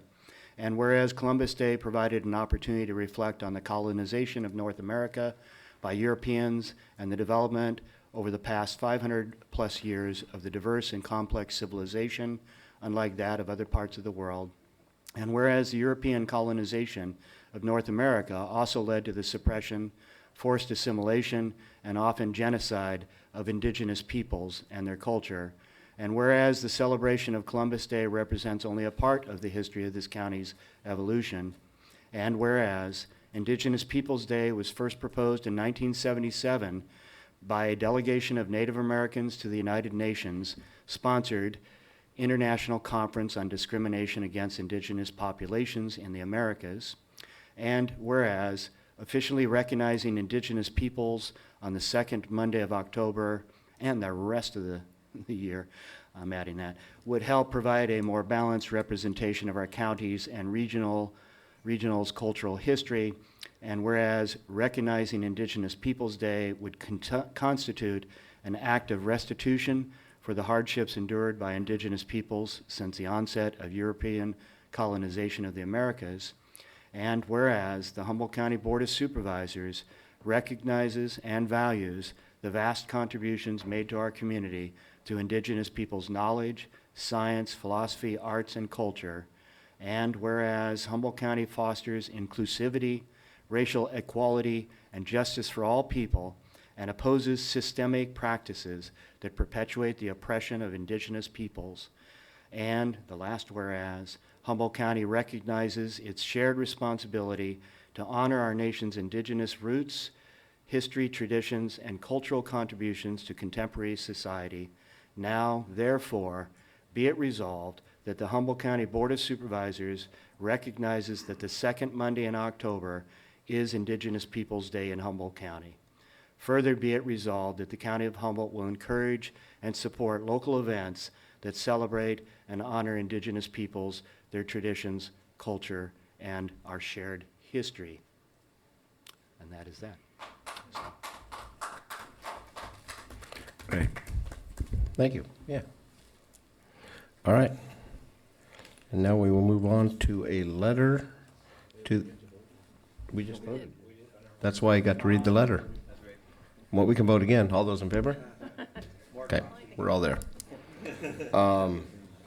This, we'll move on to a letter to the PUC. All right, Supervisor Wilson? Thank you. All right, so as we know, in sort of the aftermath of the last several PSPS events, and in light of the bankruptcy proceedings that PG&E is going through, there was on November 4th a letter that went to the California Public Utilities Commission, sent by multiple mayors of starting with San Jose, Sacramento, Modesto, Clovis, Chico, Redding, and a whole bunch of others, as well as the chairs of San Mateo County, Santa Cruz County, Marin County, Yolo County, and San Benito County, asking the CPUC to consider all the other formations for PG&E, including a publicly owned option or a public co-op option. And so this, I have, with the help of staff, put together just a very brief letter asking our board to basically consider being a part of that request. And that's the sum total of this. And this basically asking the CPUC to consider alternative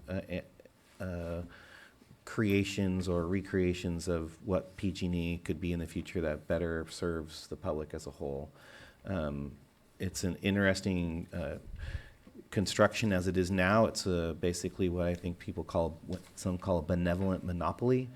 Is a term that's been used for a long time, which means that it's a solely owned entity that has no competition within its space, and the CPUC is supposed to, as a public entity, overarching, has been regulating that, and basically regulates their profit in this regard. And so it's an interesting construct. It's not the only one that exists. It's not the only arrangement in a utility like this, but certainly there are other potentially more beneficial to the public constructs. And so I'm just asking the board to consider supporting this group of other governments that are asking the CPUC to consider something different. So that's it for me for now. Supervisor Fennell? I think it's a good idea. I only have one note, if you wouldn't mind. Supervisor Wilson, you say there at the last line of the letter, you say chorus, adding us to the chorus of voices. I would suggest using growing list of voices. I will take that as a friendly amendment. Thank you. Yeah, it seems a little stronger. So, yeah. Sure. And I will add that reading this, it seemed to me that I know we can't do this today because it's not on the agenda, but I would like us to explore the idea of sending somebody to the CPUC hearings. So that would have to come later, but I think that would give us a little bit more oomph to actually have, I don't know how that would be, but. Somebody might be going. And I agree, and there's so many, it sounds good, let's go after them, and the PUC is probably under the guidance of Michael Peavy. They treated more like a corporate partner than governing them, and now under Michael Pickler, the head of the CPUC, I think we've jumped down and trying to dial down. The only thing I worry about before is I'm looking at all these names, and I can't even get Chico and Redding into it. I worry about if we're going to do are we talking about an inverse condemnation, how we're going to do it. And whatever we do, remember the liabilities are still there, the upgrades and everything else, and there's no way this happens without, we're all going to have to suffer some huge rate increases unless we find a different way to get our power from PG&E, because securitized bonds, whatever thing we do. And the only other thing is wherever we go, to always remember PG&E is I believe our largest taxpayer in Humboldt County. So depending how we take it, I know it says federal taxes, I don't know about local taxes, but I think we do need to reel some of this in and get a handle on it. I don't know if the PUC is our complete answer, but it's our only way to go. So I would change quite a few things in their letter, because somewhere in here, I need to make sure that rural, because this is going to sound really good and it's going to do really good and everything else, but when you come down and do our numbers, our 135,000 people in Humboldt County compared to the 40 million people that live in California, I'm not sure a lot of people in the state know how to spell Humboldt. And even our own assemblyman came out publicly and says there's a lot of red flags in this, and he's worried about rural California being left behind. So as long as we throw something in there about rural, or leave it the same, but I think we should watch this, that we don't lose our value, lose our rights. And if I may respond just briefly, I agree with you on that, and which is why when I have heard many people, and it's not addressed in this letter, talk about breaking up, balkanizing PG&E in some way, and maybe we can just do it ourselves. We really have to understand that the infrastructure that is the liability is the rural infrastructure created by our sort of sparse land use policies, and that is for the most part subsidized by the urban ratepayers. So beware, if we start talking about breaking these things apart, the burden currently of the $1 billion that PG&E is talking about investing into the safety is for the most part being borne by urban ratepayers. So to detach ourselves from that could be something we really we should have a deeper conversation about that and the liabilities that could be derived. So I am not talking about that in this letter in terms of that. It's really talking about what it is, what the current construct. And again, in the current construct, we have a private entity that in essence has about a 10% profit margin, more or less, in this. And in this construct, that 10% is basically what we're paying and not getting service for is removed and taken off into profit. And so that's that. While it won't fix everything, that is definitely could be a significant value to the customer and to the citizens, and that's part of the equation that's being discussed by this group of people. And so with that, I want to just move this forward. I'll make the motion to move this forward. Second.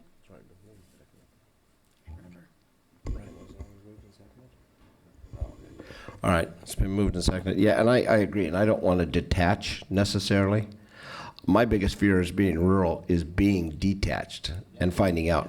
And a good case in point that runs parallel, if we're talking utilities, look what we did with AT&T and look what it does with people that don't have broadband. So we do this Connect America, and all of a sudden they're worried about little valleys of Atherton and all around the Bay Area because it's easy for them to get to them. But our people along Highway 96 and along 299 and everything else are still wallowing. Our schools are having trouble doing their core programming. So I worry about what we step into and get ourselves disconnected by no choice of our own. So, which is why I want to have our voice in the equation. Thanks. And isn't RCRC also playing a pretty significant? We're all over it. Yeah, exactly. It's so that's the whole idea, is to just really have that voice and make sure that the rural is part of it. I'll open it to public comment. Just so the public knows, I go by, people always ask me if I'm Attorney Ken Sawatsky, non-Esquire. It's like with Virginia, if I wanted to bring something forward, she's not my client, so I can ask leading questions, and then she can go ahead and explain things to the people. So there's usually a method to my madness on these things. And of course, she was working the weekend, John Ford was working, Steve Madrone was working. A lot of you work pretty long hours putting up with me too. But that's why sometimes I ask leading questions. This is, I guess, time for a few more leading questions. As brought forward by Supervisor Wilson, and I think everybody pretty well understands that if we take over any of this, that the outer areas are not going to be able to afford to stay on the grid, plain and simple. And that's why there's this really big move for all these people like my neighbors have up in Trinity County up there. The piss or whatever Ryan Burns called it didn't affect them at all. They didn't even know what was happening when they turned the power off because they have solar up there. And with the correct battery systems out in these areas, that's the future that I see happening, or some other force. We're going to have all kinds of new energy, but actually you can have small turbines. But there's no way that these grids are going to be able to stay in effect unless you have large areas like your cities. Just doesn't happen. I mean, you know, that what my problem is with this whole thing is if we take it over, we take over the liability. Again, the system can't function the way it is. Somebody's going to have to take a bath on this thing, and I hope it's all the I hate to say it, but I don't own any PG&E stock. I don't know how much PERS money is in PG&E, probably a pretty darn large sum of it, but that money's going to go away. And then you also have a retirement program with PG&E, which is very similar to PERS. You have people that were working as linemen for 20 years. Now they're out at 90% of what they were for the rest of their time. Again, that's a Ponzi scheme. So are we going to assume that liability? I mean, or are they just going to admit that everybody's going to, you know, take an 80% bath in their retirement? I don't have any problem with the golden parachutes of these people who have made these improper decisions and not kept up the infrastructure, endangering our health, safety, and welfare, not seen a penny. I'd love to see the money they have clawed back through litigation. And there's been some really high gains received by certain people that have done some really bad things. So karma, maybe you'll get them, I don't know. But I am reluctant to see us go the direction without having an overall plan as far as how we're going to address it. And that's what you need to start doing at the local level here, is coming up with those plans. And I don't see the connection to the grid other than the large cities being the future of this. So thank you for the opportunity to speak on this one. And so I guess there weren't too many leading questions in there, but you can work with them how you want. It's been moved and seconded. Oh, whoa. And we're adding the friendly amendment. Yes, adding the friendly text amendment. Very, very friendly. It's been moved and seconded with the, is warm and fuzzy, or are you happy with friendly amendment? Warm and fuzzy modification? 'Tis the season. All those in favor? Aye. Opposed? None. Thanks, guys. And girls. Okay. Appointment, clerk of the board. Ms. Hayes? Well, good morning, Mr. Chair, members of the board. This is the time of year that your board takes up the appointment of the chair and vice chair to preside over your body for the next calendar year. So with that, I'm asking that you make an appointment of your chair and vice chair for 2020. I'll entertain. I appoint Estelle Fennell and Mike Wilson as vice chair. Was that a motion? Because I was going to make a motion, but you didn't pay attention. Nobody made one, Yes, so no, you didn't see my hand, but yes, your motion was lovely. I'll second it. I can make motions if you guys take too long. It's been moved and seconded. Is there any public comment on this? That's why I tell everybody either you got to get your hand up or you got to get to the mic, or Rex will just shut you down. There you go. Strongly support it. It's the normal progression we have here as far as this goes. I did want to make comment, having run successfully 7 years in a row, uncontested for 6 district supervisors. I have no interest in being chair or vice chair or ever being nominated. So please don't nominate me for that position. And we'll continue on as we have in the past. You each get a turn to shut the mic off and people and have that power in your finger there. So Estelle's next. 3 minutes. Are we still going to get 3, Estelle? Come on, commit. I'll think about it. Okay, there we go. See, we agree on a lot, Kent. I have no interest in you being chair or vice chair. Unanimous. It's been moved and seconded. All those in favor? Aye. Aye. Opposed? None? Thank you.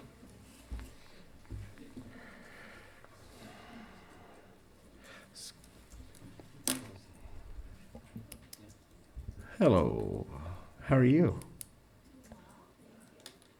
I welcome both of you up here. Thank you. Good morning, Chair Bohn and members of the board. My name is Neftali Rubio Mills. I'm the Senior Administrative Analyst with the County Administrative Office. I'm going to do my best to move through this quickly in respect to some of the other items you have scheduled this morning. But today I've brought a request to authorize the County Administrative Officer to sign the Memoranda of Understanding drafted in accordance with Measure Z funding recommendations approved by your board through the fiscal year 2019-2020 budget process. The full set of the MOUs are in your packet today. In addition, staff requests authorization for the County Administrative Officer to sign all future MOUs and amendments relating to Measure Z funding as approved in future adopted budgets after review and approval from County Council and Risk Management. Finally, I have brought a letter drafted by the Measure Z Citizens Advisory Committee Chair requesting a meeting with a subcommittee of your board, specifically a meeting to discuss the concern among committee members regarding the dwindling funds available for allocation and an observed trend of salaries taking an increasing portion of the Measure Z funds at this time, or as time goes on. And from staff, should your board agree to meet with the committee, we recommend an appointed subcommittee go to the already scheduled December 12th meeting here at Board Chambers at 2 p.m. And that's all that I have for you if you have any questions for me. Bring it back to the board. Any questions? Just there's a request to create this subcommittee, but is it possible we could just ask the Measure Z committee to give us recommendations for discussion here at the board, or do we really want to go through a whole subcommittee discussion about that? I mean, we might, if we could probably skip a step if they just give us their recommendations. I think that's actually a good idea. Yeah. Just a concept. Just to What are the we definitely need to hear from the Measure Z committee and whether or not they're, what their concerns are. And I think coming directly to us would be really good. I do support streamlining the process a little bit more, because I know that non-county agencies who receive the grants are just waiting for that disbursement, and this is just another part of the process. So I think that's a great idea, and I support it. How much time are we, do you think that will, I mean, they are a volunteer committee, I'd like to be aware of their time also at this time, and before we dump that on. Well, I mean, basically, I mean, they're gonna, and they could do it at their next meeting, formulate and directly give it to us. Otherwise, we're gonna have a subcommittee that meets them at that space, maybe meet separately, then it'll have to go back to their committee again for a letter that eventually comes to us. If it's just direct, I think, give us their comments or their suggestions. It's just conceptually, I think we would get through this faster if they were more direct. I'm fine with it. The only Measure Z person I believe is here is Glenn. Glenn Zemer is here, and I know he is in no position to speak for the whole board, I don't think, but maybe he could give us, I'm sure he will give us his interpretation.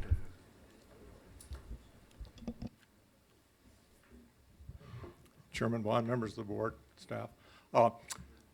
Let me say, first of all, that it's unfortunate that this is coming to you at this point. I don't know if you noticed, but the letter was actually delivered to the CA's office in September.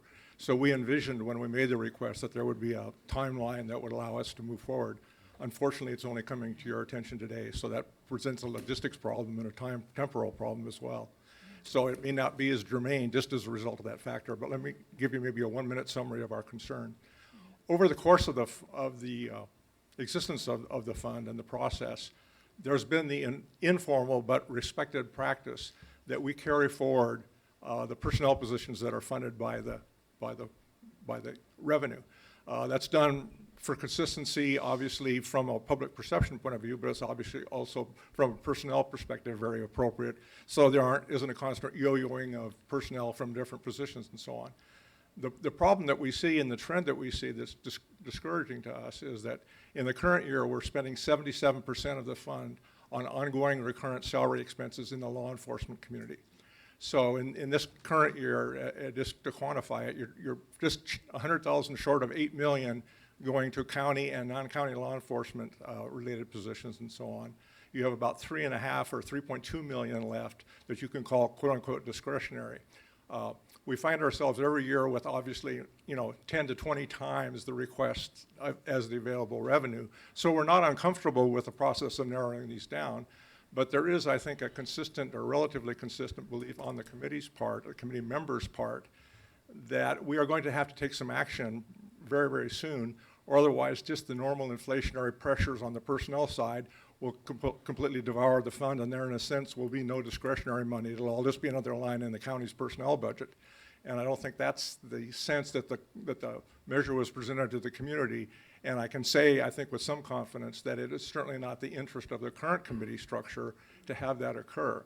So when we brought this forward in September, like I said, our thought was that we would have a conversation with you for two reasons. One, the community is well served when the committee is somewhat aligned with the viewpoint of the board. We certainly don't consider ourselves to have to be in lockstep with the board, but the community and the board and the committee itself isn't served if we're 180 degrees out from your philosophy, because we are in fact an advisory committee, and if we're 180 degrees out, none of our recommendations ever get put in place.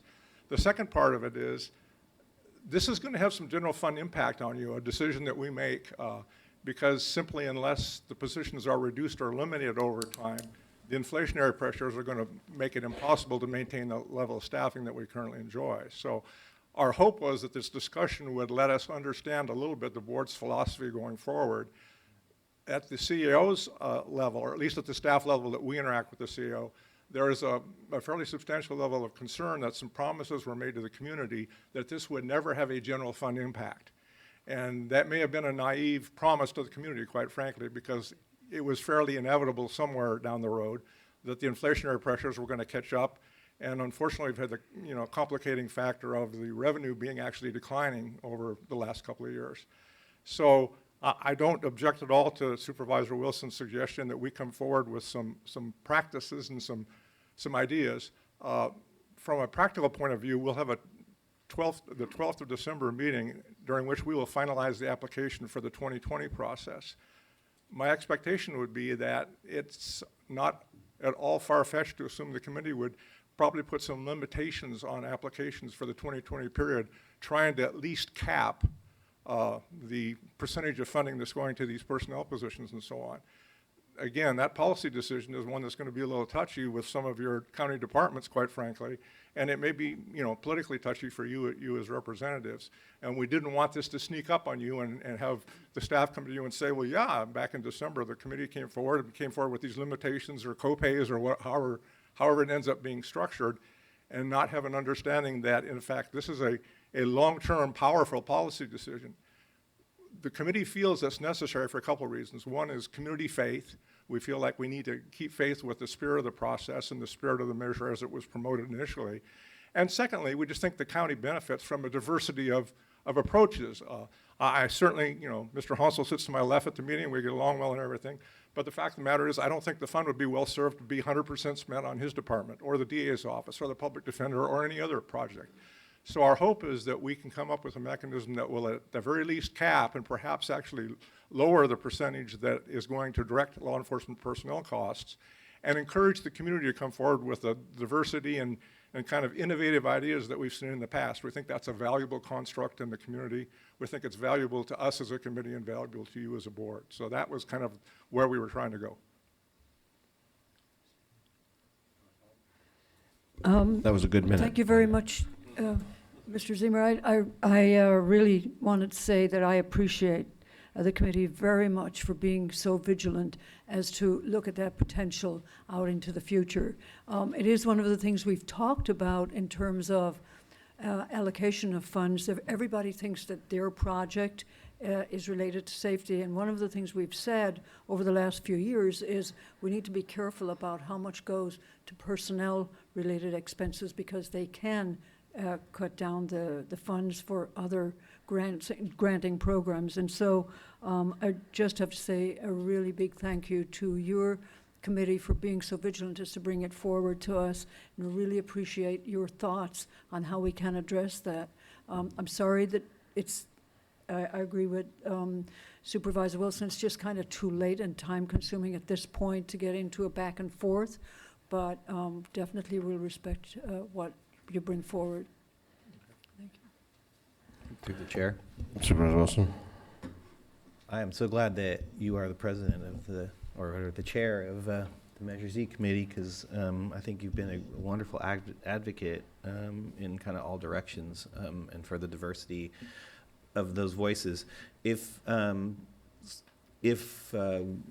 we decide here today to request basically some policy suggestions from your committee to come back to us, is that something that you think that you might be able to elicit and then deliver to us, from the December 12th meeting that you guys are going to have, or? I think it's highly likely. There is a kind of a logistical problem in the sense that it's the expectation of the county staff that we will have a finalized application process identified by the end of that meeting. Mhm. Okay. So let me just do a hypothetical real quickly. Say we decide to cap the personnel costs for law enforcement at the 2019 level. Okay. That would be a statement element in the application saying, if you're a law enforcement agency and you're requesting, funding in the 2020 cycle, understand that the per capita cost per personnel is going to be capped at the amount that you were awarded in 2019. Mhm. Okay.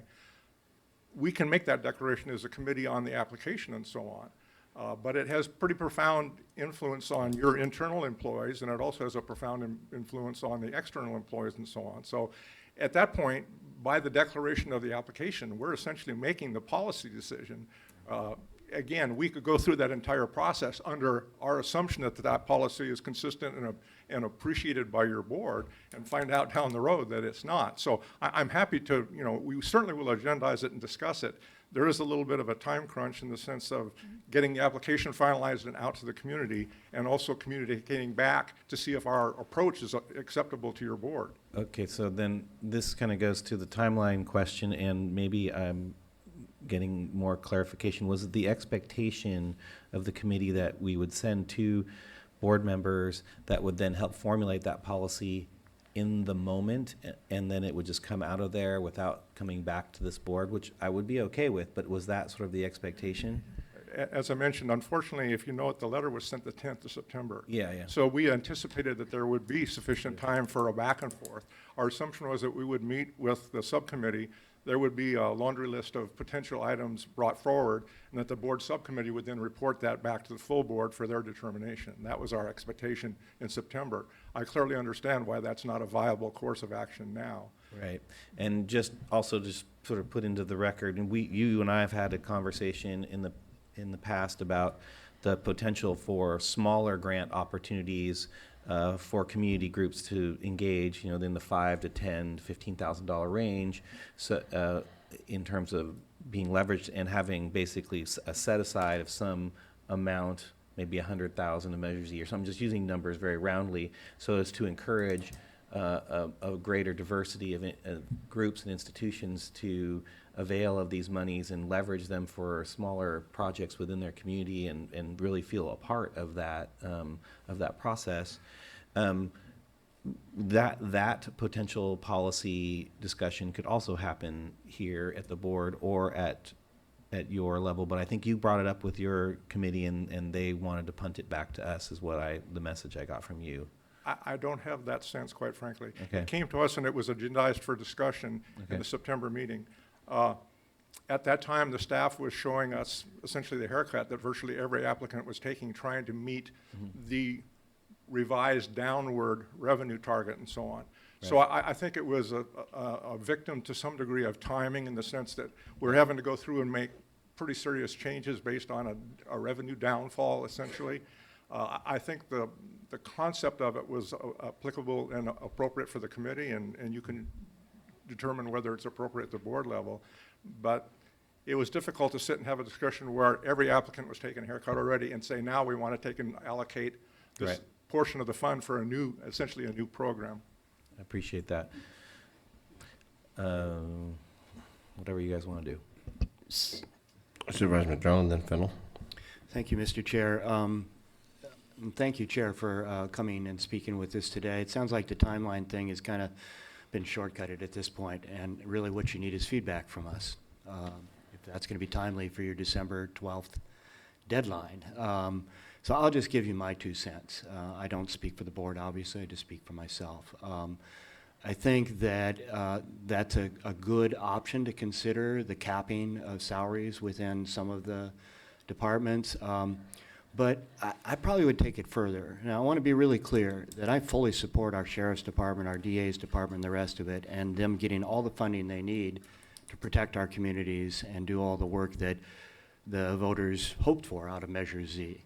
But we also hoped for a lot of work on the roads out of Measure Z as well, and we're getting very little out of that because we have such a huge financial responsibility that grows every year with the salaried stuff that we already approved, as you've spoken to, and thus a declining competitive chunk.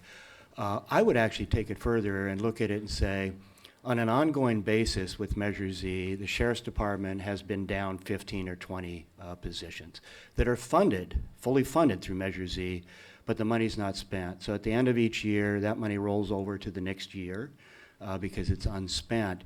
And the reason it's unspent is because we have the money to hire these positions, but the wages we pay are too low to recruit and retain. Mendocino County just raised its wages for its deputies 30% in the last month, according to Sheriff Hansel. So what's going on is all the various agencies are competing for a dwindling pool of police officers. And everybody, I think City of Eureka had a $20,000 signing bonus. So everybody's trying to pull from each other, which is kind of a no-end game, really. So, from my perspective, I would probably do two things. I would reduce it below the cap of 2019. I would take it back down to what they're actually able to hire and use in a given year, which is somewhat substantially less than what's been allocated. But I would also advocate during the sessions where we negotiate the union bargaining for their contracts, increased wages for the deputies. Because right now we're already spending that money through overtime and through failed recruitment and failed retention. So the money's already been spent, and I would take that money we're already spending in overtime, et cetera, move it up front, increase wages, which would increase recruitment, improve retention, morale in the department, and still get us to a place where we could fully fund all the positions with the money that's there. So that would be some of the things that I would be thinking about as far as how to handle moving forward in the future. But of course, each of us as 4 people may have very different opinions on how to do that. Okay, Supervisor Fennell? No, I just wanted to say that, reiterating the whole concept of Measure Z being about safety first. And so that's a really important proponent. We have to recognize it. The thing that I'm seeing is that as time goes by, more and more people looking for funding try to look through that lens and say, my project is safety related, my project is safety related. So your task is very large in that in that respect. So I don't want us to start thinking that we're just going to have a fund that everybody can ask for at the expense of the safety that we seek through this Measure Z. So I'm not sure how you guys are going to go about it, but I do know that there has been an issue with retention. I don't think it's the function of the Measure Z subcommittee to determine the rate of pay for law enforcement or anybody else for that matter. But I think to recognize the fund and how it can best meet our needs for safety is a big task. And again, I want to say how much I appreciate your work. Supervisor Bass? Thank you, thank you, Mr. Chair. It's like, these meetings always unfold a little differently than you expect when you come here every morning or every Tuesday morning.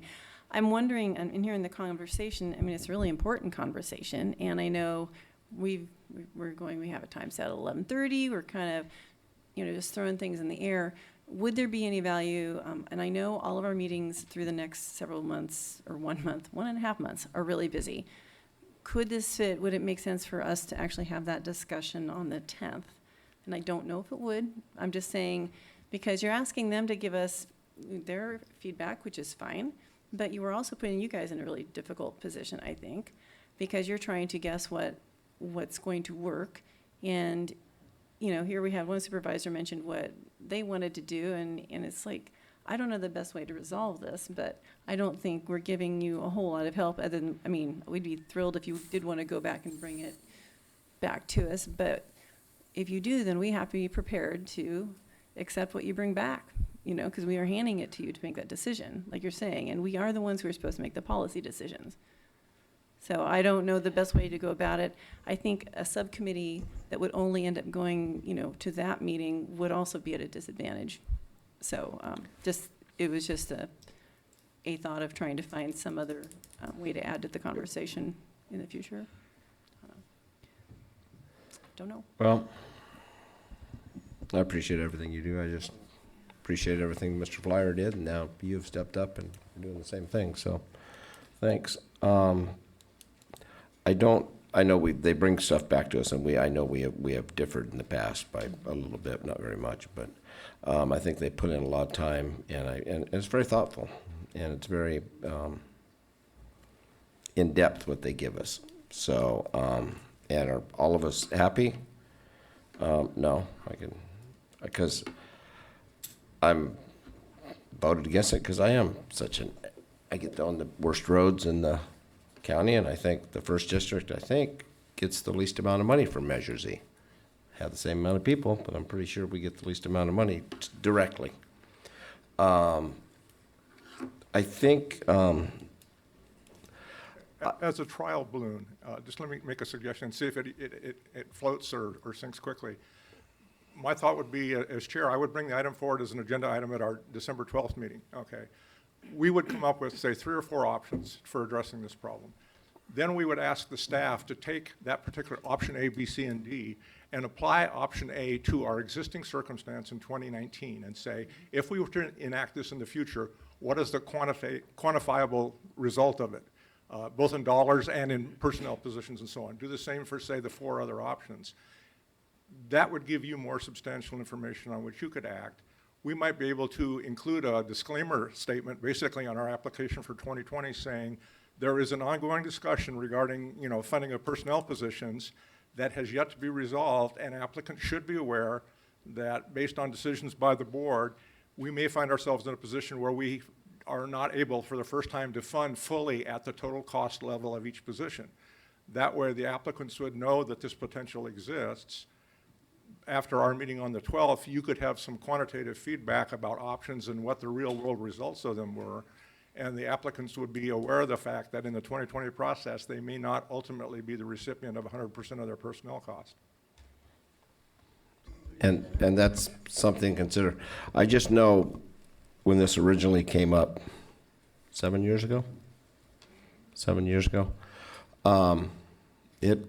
we heard from a lot of people that were worried about things that go bump in the night, making sure that our volunteer fire departments were structured so they had safe equipment and things like that. But we heard that we wanted resident deputies. We wanted Garberville substation to open back up. We heard the Willow Creek substation, opened back up and staffed and working with our tribes and throughout the whole thing. So and without everybody competing, I don't know. I know I always think to the back of my head, well, I guess and I know the sheriff is actively recruiting. I think we have 10 in the next academy. But we have an aging, the workforce that is aging now out of the sheriffs are the last of the ones that faced layoffs, the ones that had 30 years back in the late 80s and things like that. So I don't know how it would work. I don't know. We'd have to sit down with the sheriff. We'd have to sit down with the CAOs and see where this works out and still meet the criteria of what we were doing with the Measure Z-O back to Z funds. So I think turning it back to you guys, floating the balloon, coming back with us, is it something we're going to fix today? I don't think so, but I think it's something that we can and give you guidance and hopefully get some results.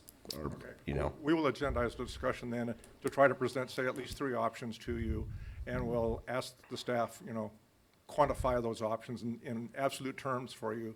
And the only way that's fair to the applicants at this point, like I said, is I think we'll put a disclaimer statement in the applications saying that you need to be aware that.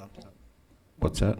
So I just need to clarify, your district attorney and your sheriff and your chief probation officer are not applicants right now.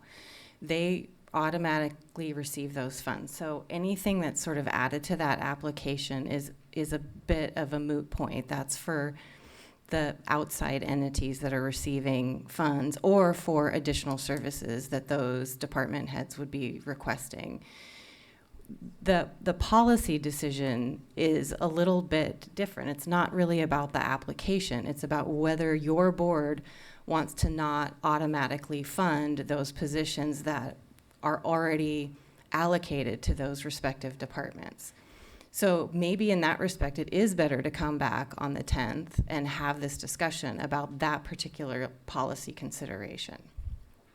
And with that being said, I think our probation and our DA, along with our sheriff, we're meeting some of those criteria of getting people off the streets, getting people prosecuted, getting people through the probationary period, and especially with Props 47, 57, and 109 laid in our lap, we're able to be a little more fluid, I believe.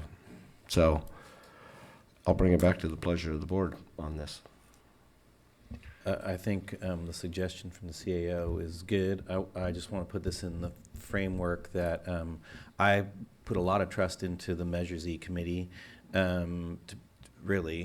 because we collect this tax locally, is one of the most transparent processes by which we reallocate that locally collected tax anywhere. Like, I really looked around to a lot of places, and this is probably this could be it's a really great model.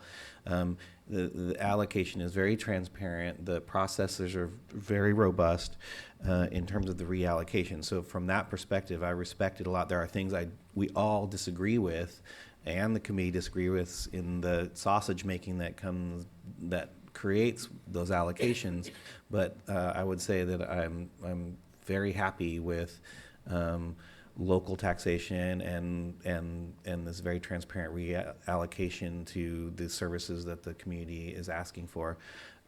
I will continue to advocate for this smaller grants process and program, and it may not happen this year or the next year. Will I be marginally disappointed when it doesn't happen? Sure, but I'll just keep advocating for that. But in the end, I'm very grateful for everybody's efforts in this, and especially the Measures E committee.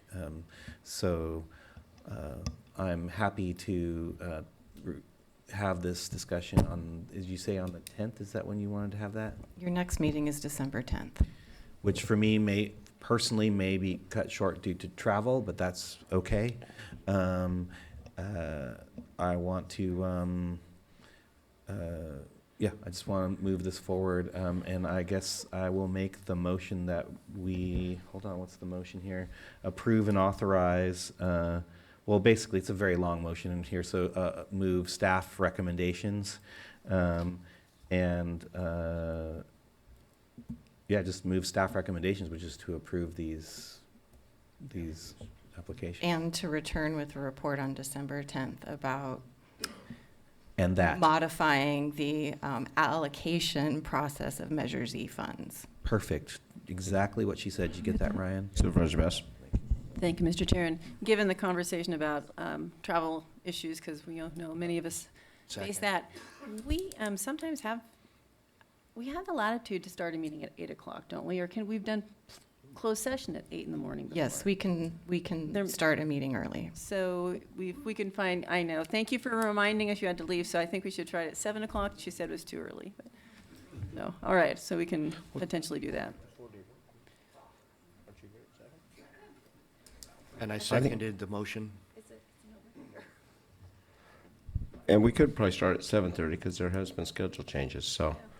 And you, Supervisor Wilson, you bring up Shasta County is doing this right now. They're looking at a 1% public safety tax, mainly for corrections, police, fire, and they're including the cities of Anderson, Reading, and Shasta City, I think, and it's just for the core group of public safety. It's just for criminalization, and it's going on there. They're moving forward with putting it on their March ballot. So it's where it looks like where people are headed. So, all right, it's been moved and seconded. Yeah, I was going to do that. You're so good, Ryan. Public comment, please. I too agree that basically the committee's done an excellent job. I quit attending. They were doing so good. So Estelle doesn't want to get up at 3 o'clock to be here at 5, so we're not going to start at 5. Maybe there's somewhere in the middle here. I could be here at 5. You know, I don't have to go that far. Maybe I'd wear my pajamas. The Measure Z, and it's always, I always kind of like the acronym and stuff you do. So now it's OZ, that's the Land of Oz. Unfortunately, Dorothy is not going to come and click her ruby red slippers as far as continuing this funding. And now we get to decide who's going to be Dorothy, who's going to be the Tin Man, who's going to be the Cowardly Lion. So we got to find positions for you guys on how we're going to deal with this. So I get your requests in early, you know. The future, everybody's admitted we're at peak. This is the stock market's going through the roof. This is the best economy you could have nationally. We're doing really good compared worldwide, but we're going to crash. The higher it goes, the further we're going to go down. And of course, Leo's on my shoulder and he said, Kent, you know, bring it up. We kept saying put some money away, you know, because it's going to go away. Too late now. Your discretionary money is going down. And of course, pretty soon, all you're going to have is the core 4. I did want to point out, you know, we always have other money, and we're going to be talking about Measure S in a little while, but it's probably time. It says Measure S, maintaining mental health services for children and families. You can use that for that thing, so you're going to have to look for moving your funding sources around. Providing emergency communications for first responders. I think all this transmission thing we were dealing with, getting all that online is part of that. Maintaining service for victims of childhood, maintaining rural ambulance. Well, you have the ability to cross over. Now, the transparency has been great on Measure Z. It's been non-existent on Measure S, as far as I can tell. It's not like it goes to a committee. I haven't seen the audits come forward. You know, it's kind of like, well, let's see, September 10th. So we had October 10th it should have been to you, and then you could have worked on it November 10th, and now we're on December 10th. I think you need to give a little direction to staff to find out what timelines are necessary for you to get information in a timely manner. Since that doesn't seem to be something they seem to be able to do on their own, you might have to babysit on that particular issue. This is going to be an uphill battle. There's no two ways about it. I can easily see, and you can see the revenues are going down. You've had all these people telling you why today.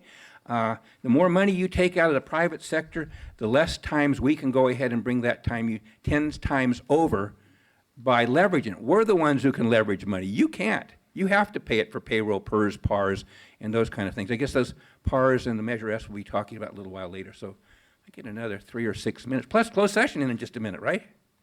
Okay, thanks. That's right. Next.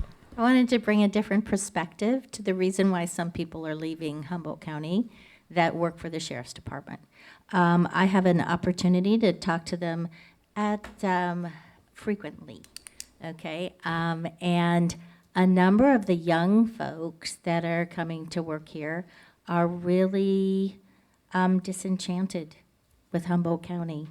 It's pretty screwed up, and nobody really knows what you can do and what you can't do. And the heroin addicts and the junkies and the meth dealers get arrested and are let out that same day.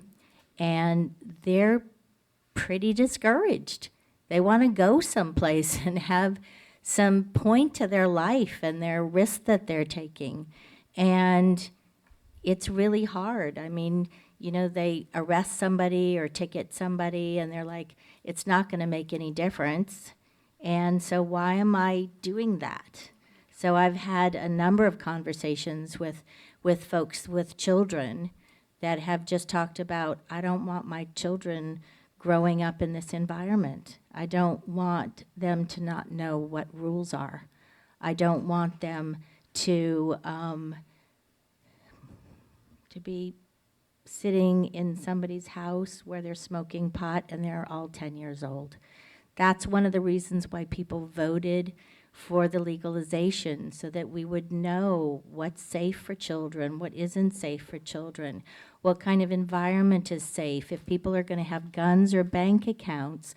So we believed in McGuire, we believed in Wood, we believed in the promises that were made at the Mateo when they said, come aboard, let's all do this right. And until we get it right, these children aren't really safe. I mean, Southern Humboldt, the person in the, what is it, at the board meeting for the school district, 2 people resigned the other day. The principal of the high school and the superintendent of the district. I mean, if we can't even keep people that are working with the schools that have degrees and credentials and everything, I know for myself, I was working in the special ed classrooms of 4 of the classrooms over in Southern Humboldt, and there wasn't, as much as I could do for the kids, the parents needed more. So I took my time off and volunteered my time for 15 years to work with the parents so the kids would have a chance. So I hope we can make things better. Great, thank you. With that, it's been moved and seconded. All those in favor? Aye. Opposed, none.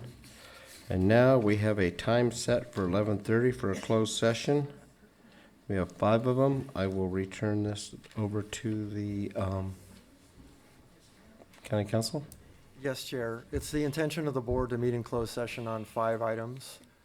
The first one is a public employee performance evaluation for the position of County Council under Government Code 54954.5 and 54957. The next 4 matters are all existing litigation pursuant to 54956.9D1. The first is Blank versus County, CV 190389. The second is Blank versus County, case number 1-19 CV 3055. The third is Blank versus DiMatteo, DR 190340. And the last is United States versus County of Humboldt, 17 CV 05090 RMI. Great. Thank you. With that, I'll bring it back to public comment.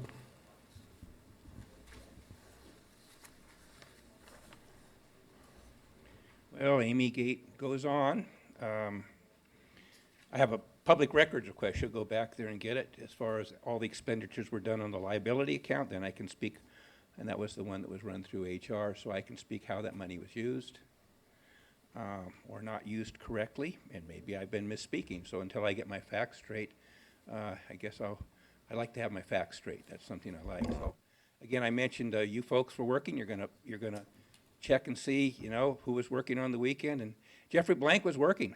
I mean, I get on the phone and I talk to just about everybody around because I don't have access to the schedule up there. So I say, well, what's on closed session? Are you back on there? And he goes, yep. So I assume he's still cashing paychecks. 8 months now. I think we're at 8 months. I don't know if you have gotten your report back from your investigator, but I did think I mentioned I talked to your local investigator, and he wasn't even approached, and that's what he normally does, is investigate these things.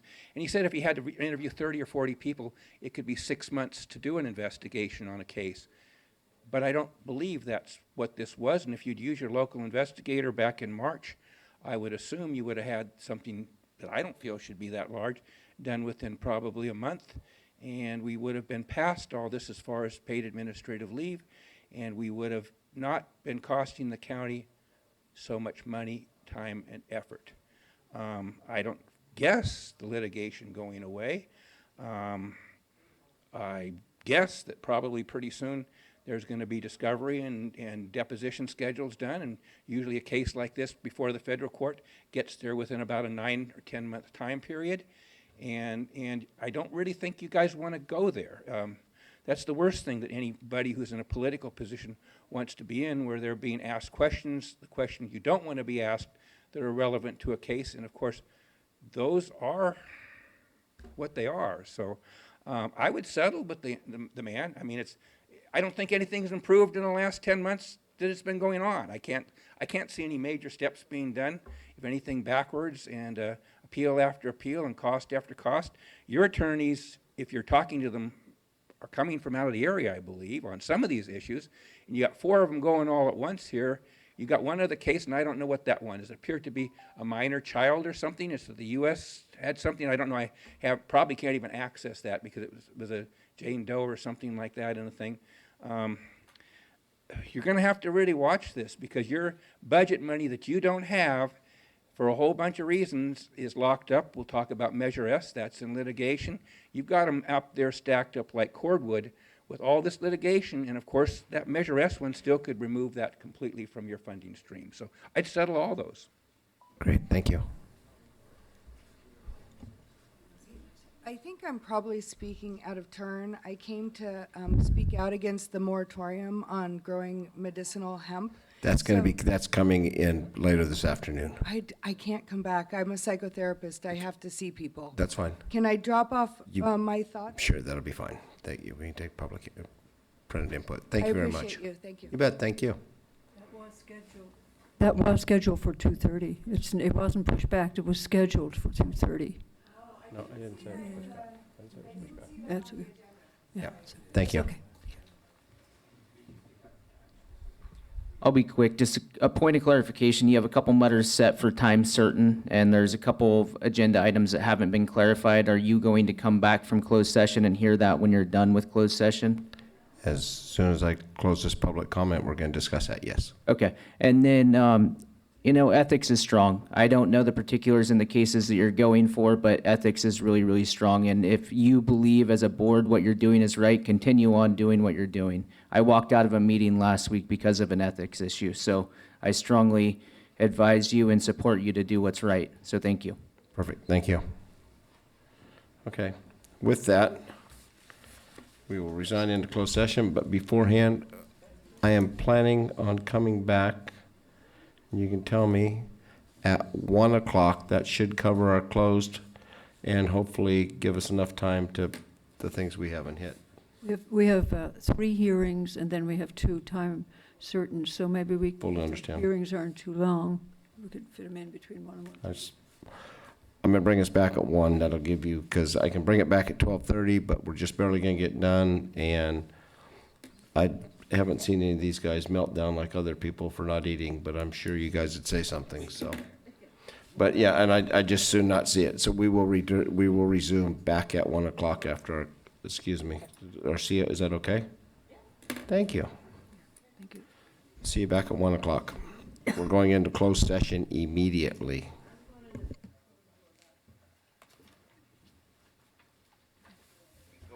And I think we go into, please, the report out from County Council. There is no reportable action on the closed session items, Chair. Okay. So the next item we will go into is the approval of the amended administrative regulations regarding collection of the Humboldt County Commercial Cultivation Tax and consideration of potential tax incentives for solar, clean renewable energy, road improvements, and small cultivators. Good morning, Chair Board. It's twice in a row. Chair Bohn, members of the board, Sean Quincy with the County Administrative Office. On March 26th, your board directed staff to, your board made changes to the cannabis excise tax and directed staff to come back with the appropriate documentation to implement some of those changes. And what I have before your board today are some of those changes and policy considerations for your board. On the screen are the 4 directives that your board directed on the 26th to modify the billing cycle for cannabis excise tax, change the tax effective date so that the tax effective date is when plants are on site. Wanted to give flexibility to planning and building department to reduce square footage of permits, and you wanted staff to bring back recommendations on tax incentives. So regarding number 1, modifying the billing cycle, that is in attachment 1 of your packets.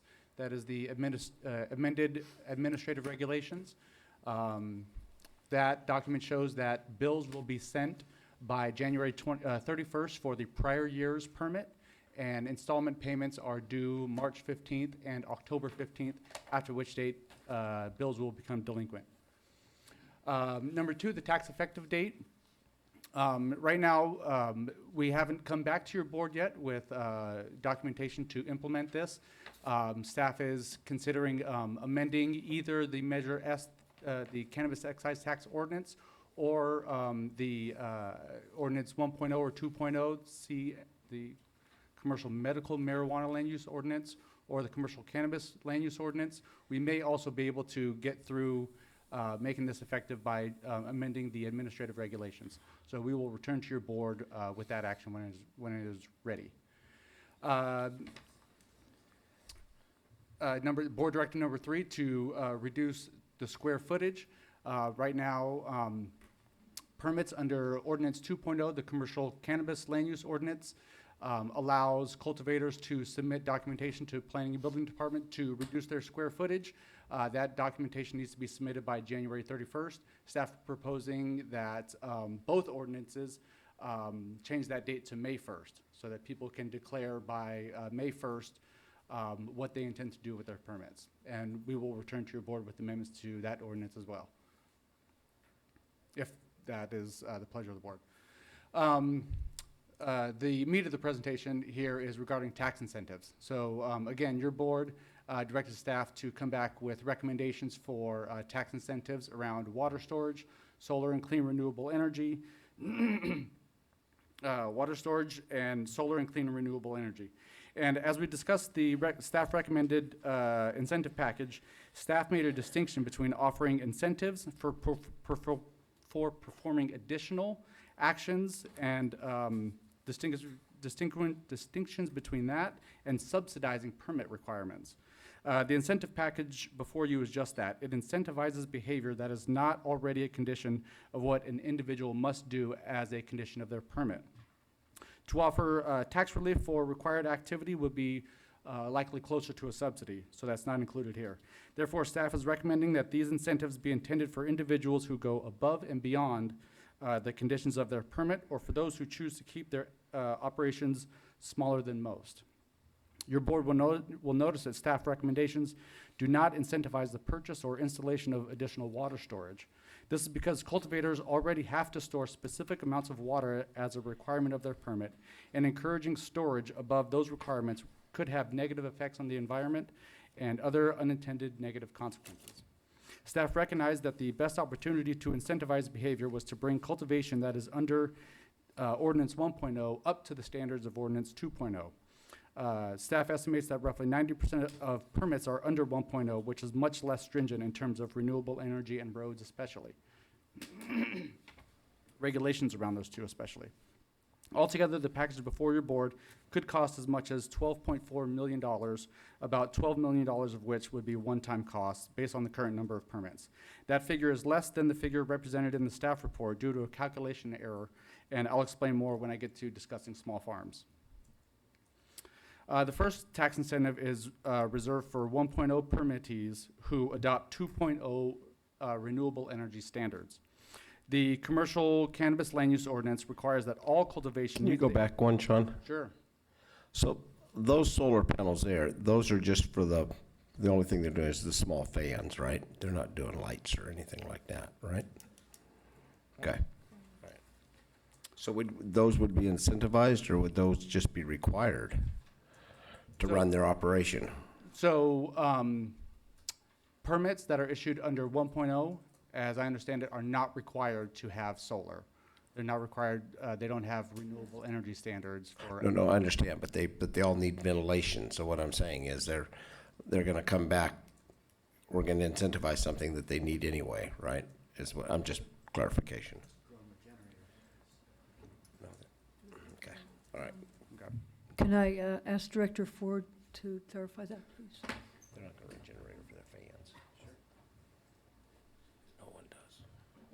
Through the chair, the way that currently functions is largely with diesel generators or propane generators, but it's Understood. typically done with generators right now. So what this would do was incentivize a move away from generators and to a renewable form of power. Okay. Thank you.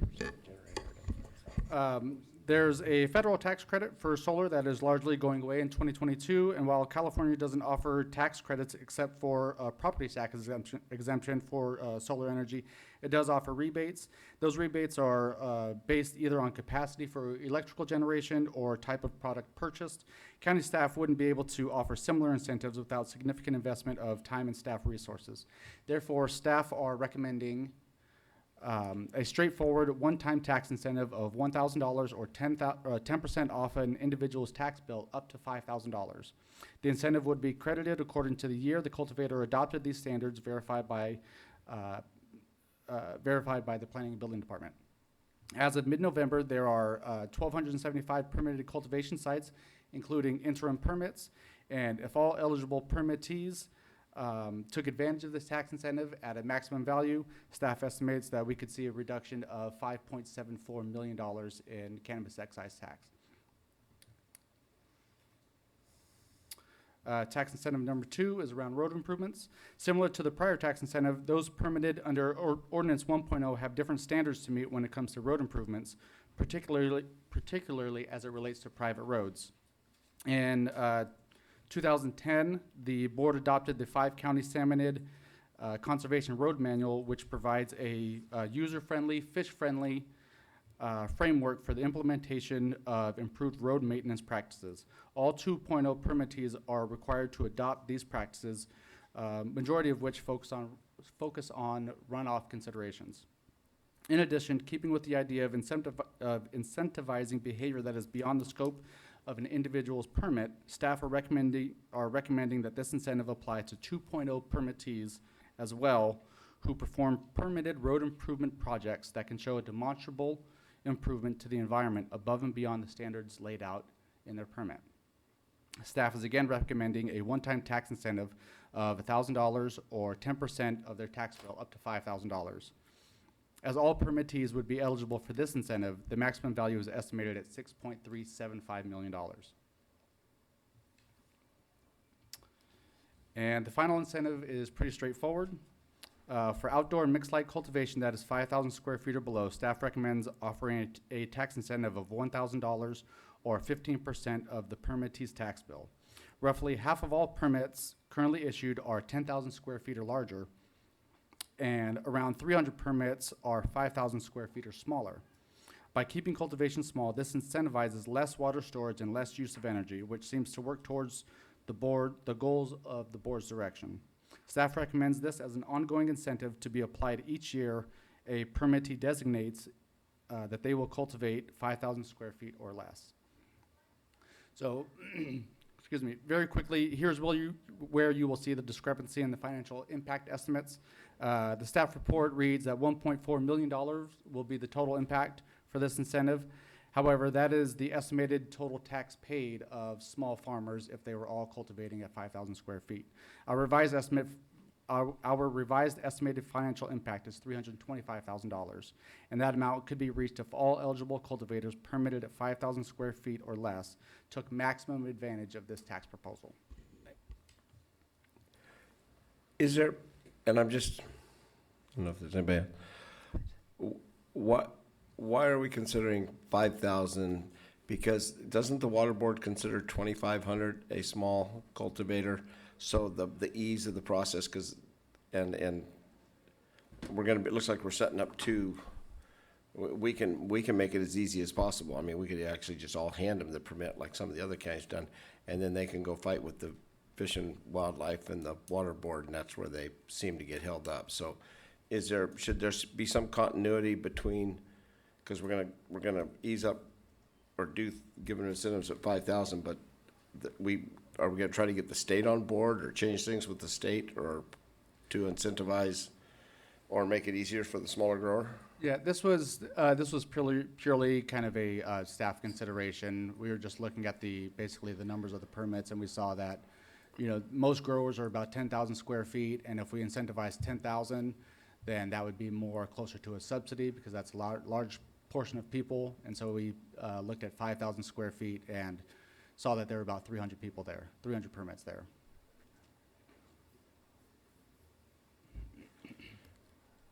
CAO Nielsen. This is also just a staff recommendation. Your board is able to make any changes to these recommendations that you so choose. And I'm just trying to, Supervisor Fennell? So, just so you know, several weeks ago, we talked about, myself and Supervisor Madrone getting together and talking through how we might be able to do some work with the small farmers, and we have had several meetings with Director Ford in that regard. So we may come up with a different number as far as incentivizing, but actually what we're not talking about incentivizing, we're actually talking about streamlining the permitting process for the smaller growers. So we're actually talking about a smaller number, but I still think maybe the tax incentive could be just another way to get people who are a little bit larger than that. So maybe 5,000 is not a bad idea. Can I ask Director Ford something then, just for my own clarification? Because we've all had to come see you on different avenues on this and everything else. I do know that they love us in Sacramento because when they get a package from us, we've dotted all the I's and T's. And I can remember 18 months ago, everybody says, be more like Mendocino. They're handing out, everybody's getting permits. But they were handing out the permits, but they weren't doing the water board and fish and game, or wildlife, or whatever, the fish guys. And then when they went to them, that's when the bottleneck occurred. So are we talking about streamlining our position where we give the permits out easier and let them deal with the fish and wildlife and the water board themselves? Because we can't do anything about the state regs.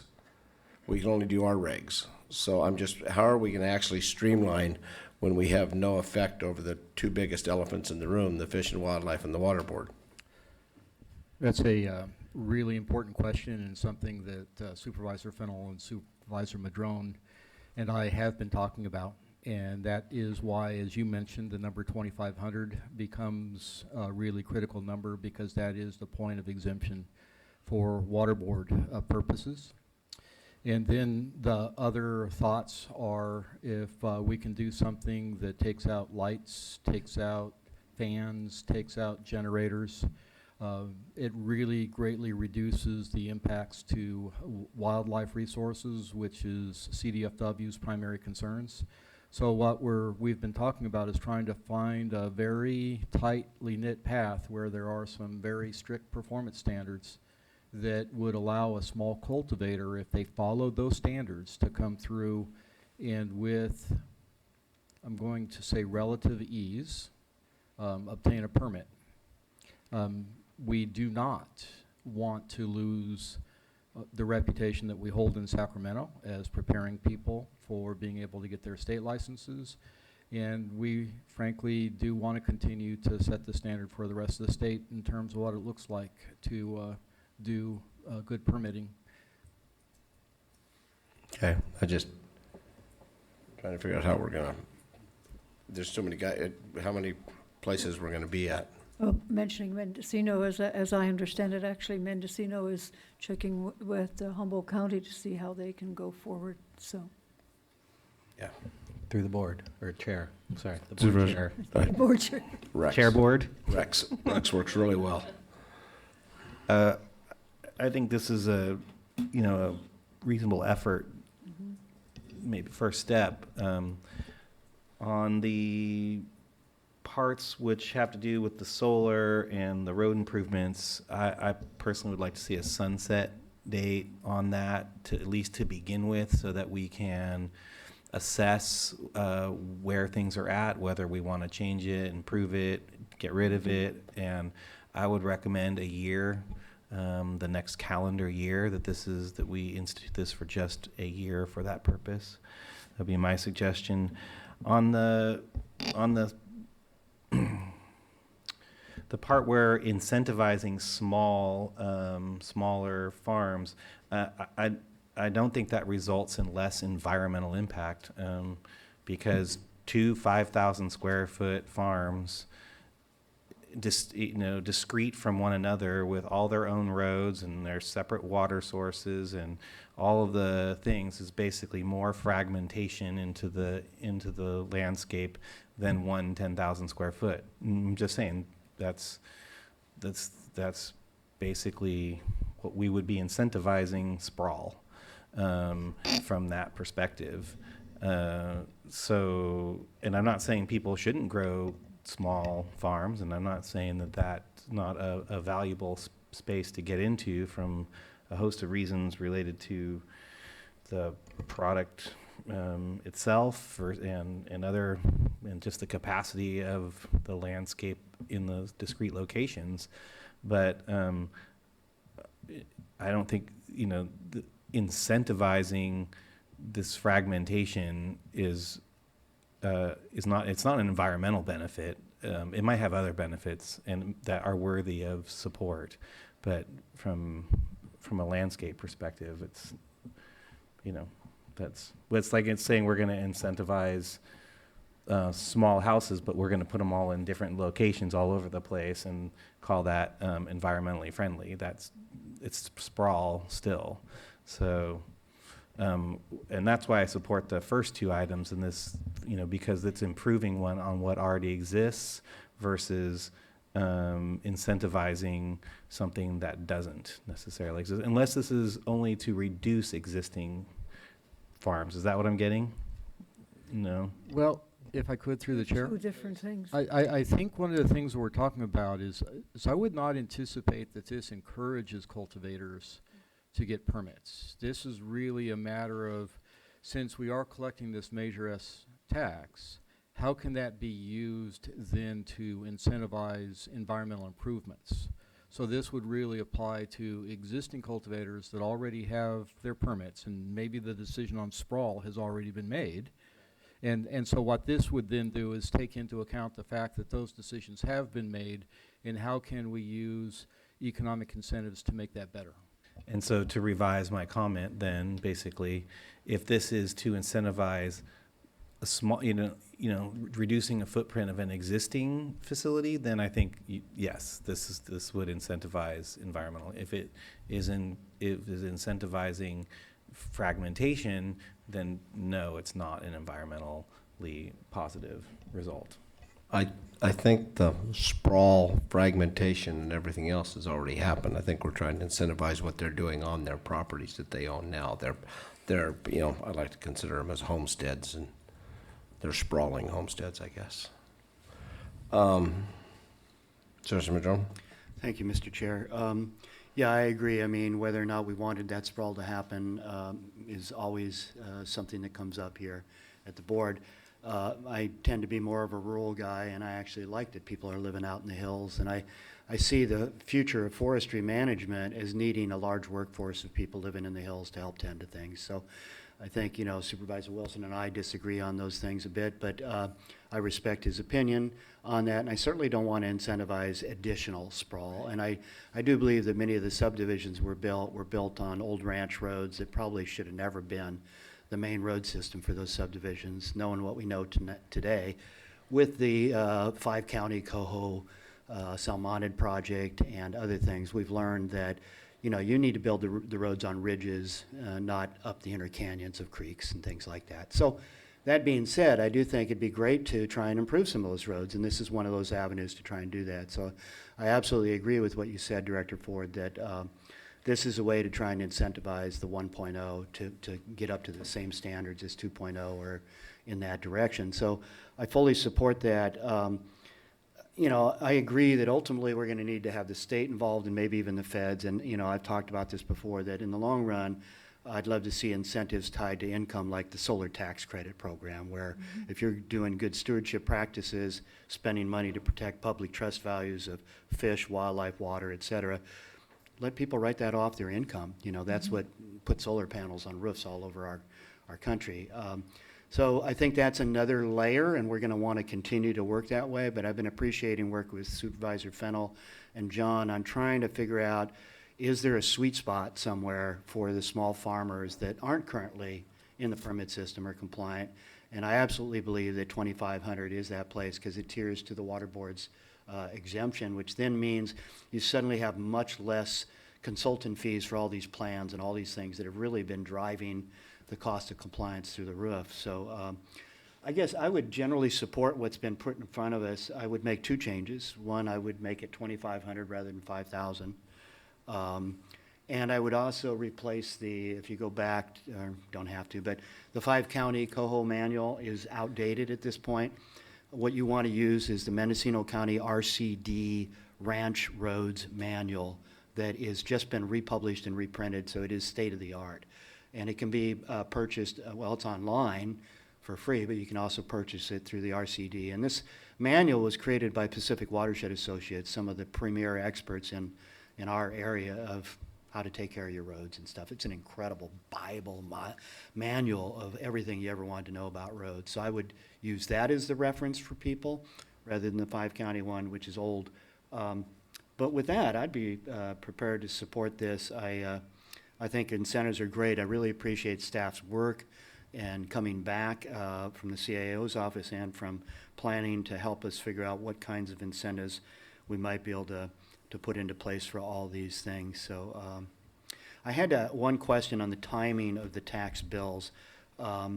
Because of the action we took during 2019 to push the excise tax out a year, so to speak, if I'm correct, this would have been the first year that people grew where the tax bill is going to come after this year, right?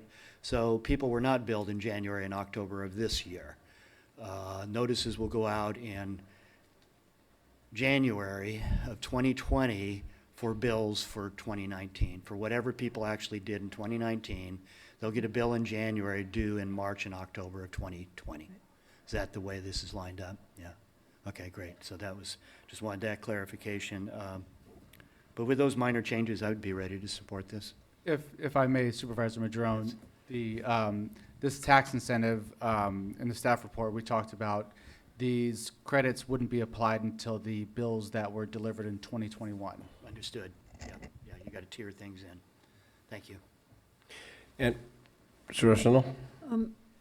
Just briefly, I do very much appreciate the work that staff has put into this, and I think it's great that we're offering incentives for good behavior and good stewardship. That's what this is all about, and also helping people a little bit on the bottom line.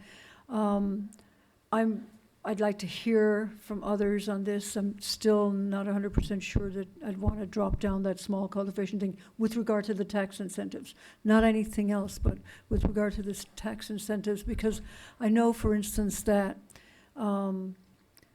that protocol we put in place for people being able to furlough part of their operations resulted in quite a few people who had gone in first for 10,000 square feet and then saying, I just want to do 5,000 square feet. So it may be that people are realizing what's manageable for them on those smaller scales, and this might be a help to them too. So just like to think about that before we land on this and hear from the public as well. Okay. Supervisor Wilson? I'm still all good with all those things, but I would like to keep on the table the idea of a sunset date for this, like just a 1-year trial period, and at which point we can assess whether or not this is a successful program or not. And what changes. And a clarification, at the end of the year that it goes away if we decide it's not working, or, because I'm worried about people doing the investment or anything else for 10%. If the cloud's hanging over, they're not going to incentivize this after the next year. I think maybe a few years at least. Staff could come back with some sort of trigger by which you could be, if you're starting in the process and you're making efforts to do the planning work, that you could allow. But I mean, it's just like the state program for solar upgrades, which really actually helps. Those sunset dates actually help motivate people to get it done, and be in the program rather than waiting. So I just want a clarification. So you're talking about sunsetting the people signing up for the program, but the people that sign up for the program and implement it will still get their incentives ongoing after the first year. Well, the incentive's one time. For two of them, it's one time. For the third one, it's ongoing. It's ongoing. Oh, yeah, well, for the third one, yeah, I'd say that's fine, but I'm really talking about the two ones that involve capital improvements. I think that those should have a sunset date to that. So incentive number 1 and 2. Yeah, that's fine. And either way, the 5,000 or the 2,500, as long as it's really being applied to existing operation, yeah. then I think that's completely reasonable, yeah. Open it up to public comment.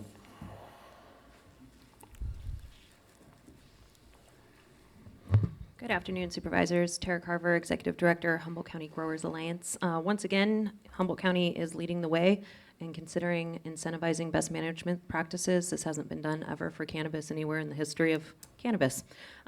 There has, and we will expect a lot more of discussions around the viability of small farms, and barriers to entry set by Department of Fish and Wildlife and the Water Board continue to be the biggest hurdles for small farmers. In addition, Prop 64 passed an essentially completely broken tax structure, and it's unclear whether the state can actually fix that or if that needs to go back to the voters. And so your board really does have an opportunity to help small farmers out with staff's recommendation of small cultivation number 3. And want to thank you, Director, through the chair, and you, Supervisor Madrone and Supervisor Fennell, for the work you've been doing to help small farmers and streamline this process. It is the core of the culture, and we appreciate you. Thank you. Thank you. Next.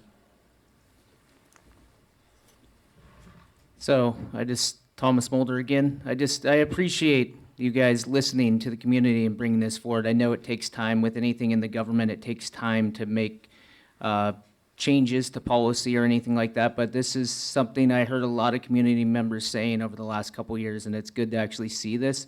I support this. Question that I have, as you guys are well aware, I have some issues with public work access to projects that I technically operate. Would this, and I know other farmers as well, would you be able to implement this incentive to repair, let's say, an undersized culvert that's failing on a county road that's left alone for 5 years and not upgraded? Or is that just food for thought? And the second question is the best practices for the road that you just talked about. Is that available to the Public Works Department? Because that would be great to see runoff not being brown on the access road I have to my farm to, on this county maintained. So thank you again for bringing this forward. The 5,000, 2,500, I think that 5,000 square foot is a good number personally. I would actually benefit from that on one farm I do operate, so maybe I have a biased opinion. But I do know that you may bring some people that say maybe are 5,700 square feet or something like that. They may drop down or incentivize. So thank you again, and I look forward to hearing your comments. Thank you. Good afternoon, Supervisors. Nathan Whittington. I own Noetic Consulting, and I help with cannabis permitting. And I also have a 2,500 square foot small farm in the Ferndale area. We were the 19th permit approved in the county. And, now that we're 3 years into this, I can tell you that, the amount that we invested initially into getting the permit was, quite substantial. And we're finally starting to see, maybe next year, a return on investment, maybe making some profits. So any kind of incentivization to help reduce the tax burden on the smallest farms is definitely helpful. And to address Supervisor Wilson's concerns about the sprawl is there. And right now what we're seeing is we have a double-edged sword here. Either we're facing abatement and lose your property, lose your farm, lose your livelihood, or we're facing an onerous permit process. So I think the union of streamlining the process for our smallest cultivators while incentivizing us to get involved is definitely going to help preserve our small farms and help avoid the blight that is potential for the county. Thank you. Nathan, and you don't have to answer this. Yeah. If you run a very good 2,500 square feet and get your 3 turns or whatever, approximately, what kind of yield will you get? I get 2 turns there a year, pulling about 25 pounds per turn. First year, it cost me about $11.50 per pound to produce. This year, we got it down to about $7.50. So after last year's huge glut in the market and what happened, that really gutted us. And right now we're finally seeing a return to reasonable prices. So I think as the market stabilizes, we might see this as a viable model, but quite frankly, I think 2,500 is hard to sustain and make money at. And one of the things we're definitely considering, because we are on ag exclusive property, is do we come and try and double up to 5,000 just to meet that mark? And that's why I think the talk around 5,000 and less, this is really the marginalized community that we need to address and find a path forward. Okay. Thank you. Appreciate that. Next. Ken Sawatsky, I see lots of good things potentially to come out of this.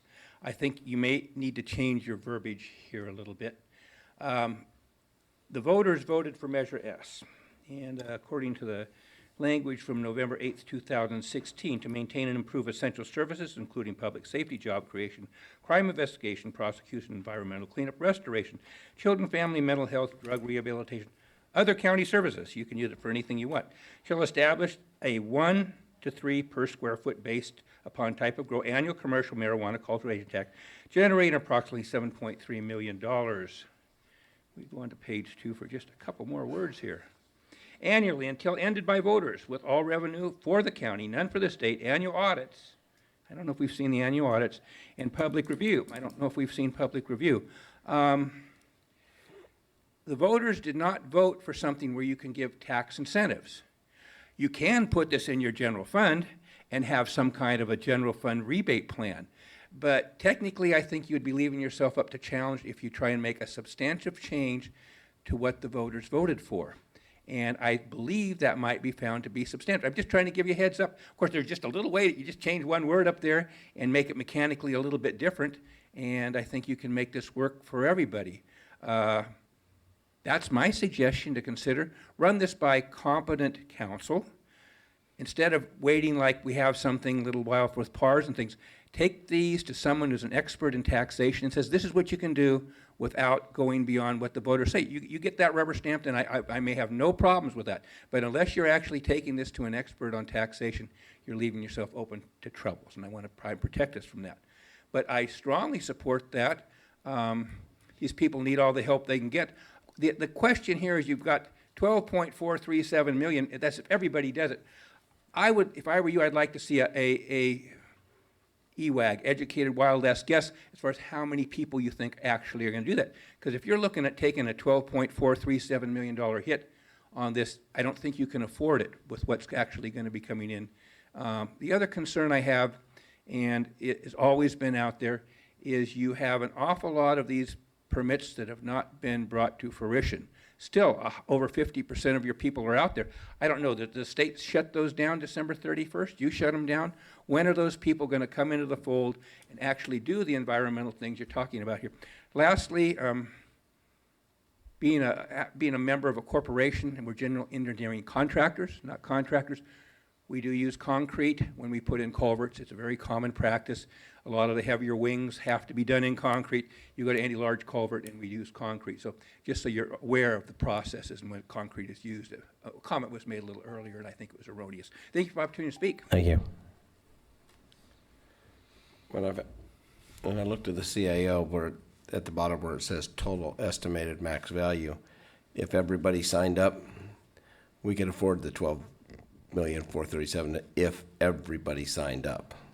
Yeah, revenue, we're estimating revenue at about 20 million for fiscal year 2021. So there would still be some revenue left over if everybody were to take part. Supervisor Madrone. Thank you, Mr. Chair, and appreciate all the comments from the public. My understanding of the Measure S is that we can't increase the cost on anybody, but we certainly can decrease it, and basically that's what we're doing. We're providing some incentives back to small farmers to help prop up our economy and get all those legacy folks made whole again. So with that, with the minor change of using the Mendocino RCD Ranch and Roads Handbook, I would move to approve a motion let's see, where am I? Approve the amended administrative regulations regarding collection of the Humboldt County commercial marijuana cultivation tax, and direct staff to return to the board with appropriate documentation to implement the recommended tax incentives for solar and clean renewable energy, road improvements, and small cultivators. Now, with that motion, okay, I'll just leave it at that, yeah. Second. Second. Okay, it's been moved and seconded. The only thing is on the Mendocino Ranch and roads, with nobody from planning and building or public works having viewed that before, we're throwing something that was brought forward. So I just want to comment from. Thank you, Chair Bohn. I would just like to offer for the board's consideration is that the 5 counties manual is cited within the CCLUO. And that's why it was cited here, so that we're not having 2 standards that are being applied. I'll remove that recommended change and just stick with the direct staff recommendation. And clearly in the implementation, you'll have the ability to inform people of both resources. Okay with the seconder? I don't know. Whichever one of us did it.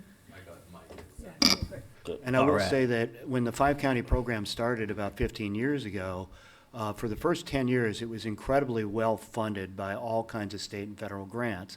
And in that process, all of the public works crews in all 5 counties went through extensive training on how to install culverts, how to do road maintenance, and all those kinds of things. It has been some time now since those workshops and trainings occurred. There's been a big turnover and a lot of newer, younger staff. And I would say that if we can find some grant monies to work with Mark Lancaster out of Trinity County, who runs the 5-county program, and do a series of trainings again for our public works employees, that would be money extremely well spent. As the seconder of the motion, I have a question for staff on the concept, before I ask for a potential amendment, on the concept of a sunset date of a year for the first 2. How, if the board was to choose to do that, how would you feel like that would work, or do you feel like that wouldn't work? To basically have a sunset date for items 1 and 2. And I'm sorry I didn't talk to you about this beforehand. I would be happy to answer that, but since. Sean. So we originally had proposed this as tying it to permits that are issued. So if I went and got a solar installation next year in 2020, got my building permit approved next year, final inspection, then my tax credit would be applied to the bill that I received in 2021. But if we're going to do a sunset, then that runs counter to that for people who start through the permit process, in the fall of 2020, don't get their permit until 2021. They wouldn't receive a tax incentive under this model. Yeah, okay, so I mean, how do you feel about implementing that? I mean, to give proper notice to people who want to go through with this, it seems like a 2-year pilot project might be reasonable. Okay, then I'm going to ask for a 2-year pilot project for the first 2 as if the motion maker is willing to amend the motion to make it 2 years, because I really do want to give incentive for people to get in and start doing it, and not think that they can just kind of keep waiting to move into this process. And that way we can manage the costs of this too a little bit better. They don't get the money unless they do it. I thought that was a pretty good incentivization. You would think that would be the case, but in the current solar programs that we see throughout the state, the push to get them done happens when the timelines start coming to the end. It's like they're incentivized to get it done. Otherwise, people put these off. I mean, it's still going to be a cost, whether you offer the incentive or not. It's still a cost. It's just like if you don't put some sort of time frame on it, they're not incentivized to do it sooner necessarily. And I really do want to see the movement into getting these incentives done. That's my request. Supervisor John. Thank you, Mr. Chair. I certainly appreciate the interest that you're expressing in this. 1 year doesn't work. 2 years is a little better. 3 years would be better than that. I would go with a 3-year sunset clause on the first two items. And of course, as we get close to that sunset, we can revisit it. You know, much like we may be revisiting the December 31st pre-existing thing that's coming up here in another month or so. So would 3 years work for you? Legislating on the dais sounds great. We'll do that. I'll agree to that. Thank you. So we'll accept the 3-year sunset clause on item 1 and 2 then. Yeah, I was actually going to say 3 years also, just because it just, Okay. I got to feel All right. that, yeah, it's not that people are going to wait, it's just that there may be more people taking advantage of it, so. All right. All right. It's moved and seconded. All those in favor? Aye. Opposed? None? Yes. Now we have to.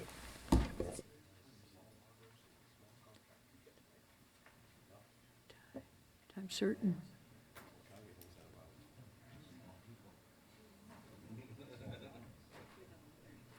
Yep, we have the 1:30. Move on to our 1:30 time set, which is the pension rate stabilization program update from Public Agency Retirement Services, the boys from PARS. So today we have the public agency retirement staff here today to give us an update on our pension rate stabilization program. Your board adopted the pension rate stabilization program on September 15th, 2015. And with that, I will turn this over to Mitch Barker, and he'll kick off the presentation. Thanks, Amy. Mr. Chair, members of the board, it's a pleasure to be here. Being a hiker and a fisherman, it doesn't get any better than this. Both Randy and I are privileged to be here.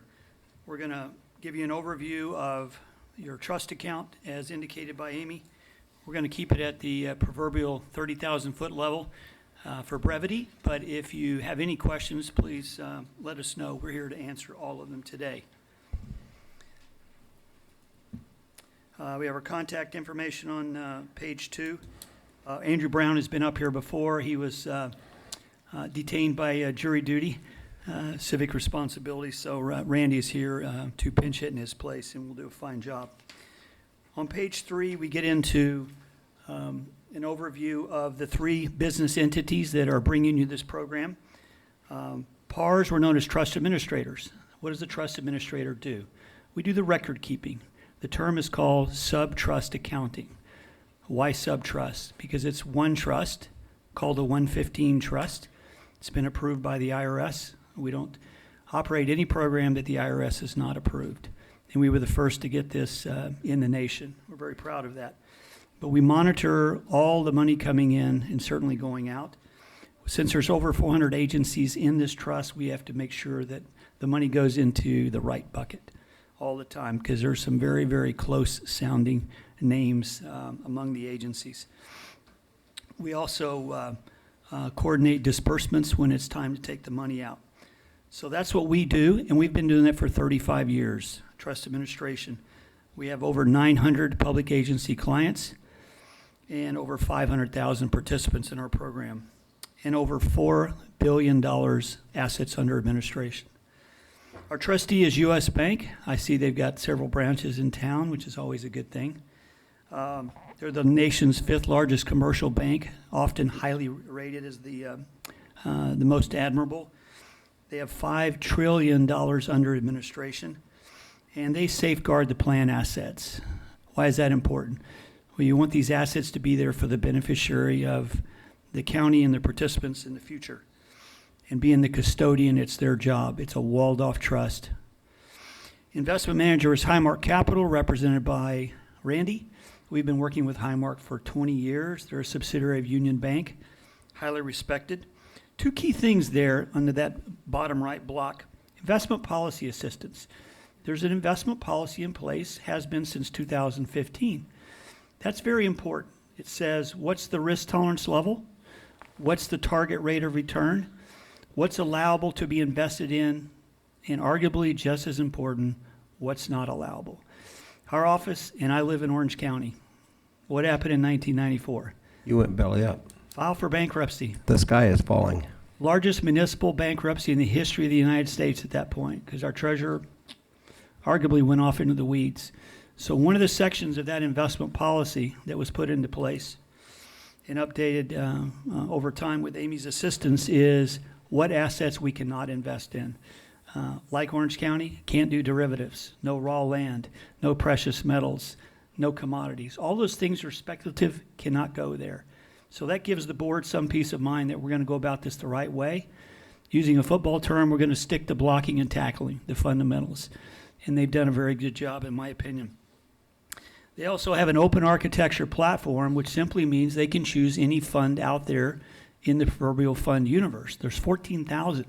That's a tough job, but fortunately they've got a research group that culls that down into about 100 funds, 15 or 20 of which get into your portfolio, and they're constantly monitoring, are they doing the job?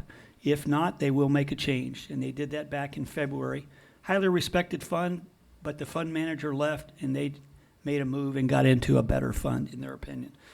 So that's our team. Highmark's been around 100 years and have $16 billion under administration.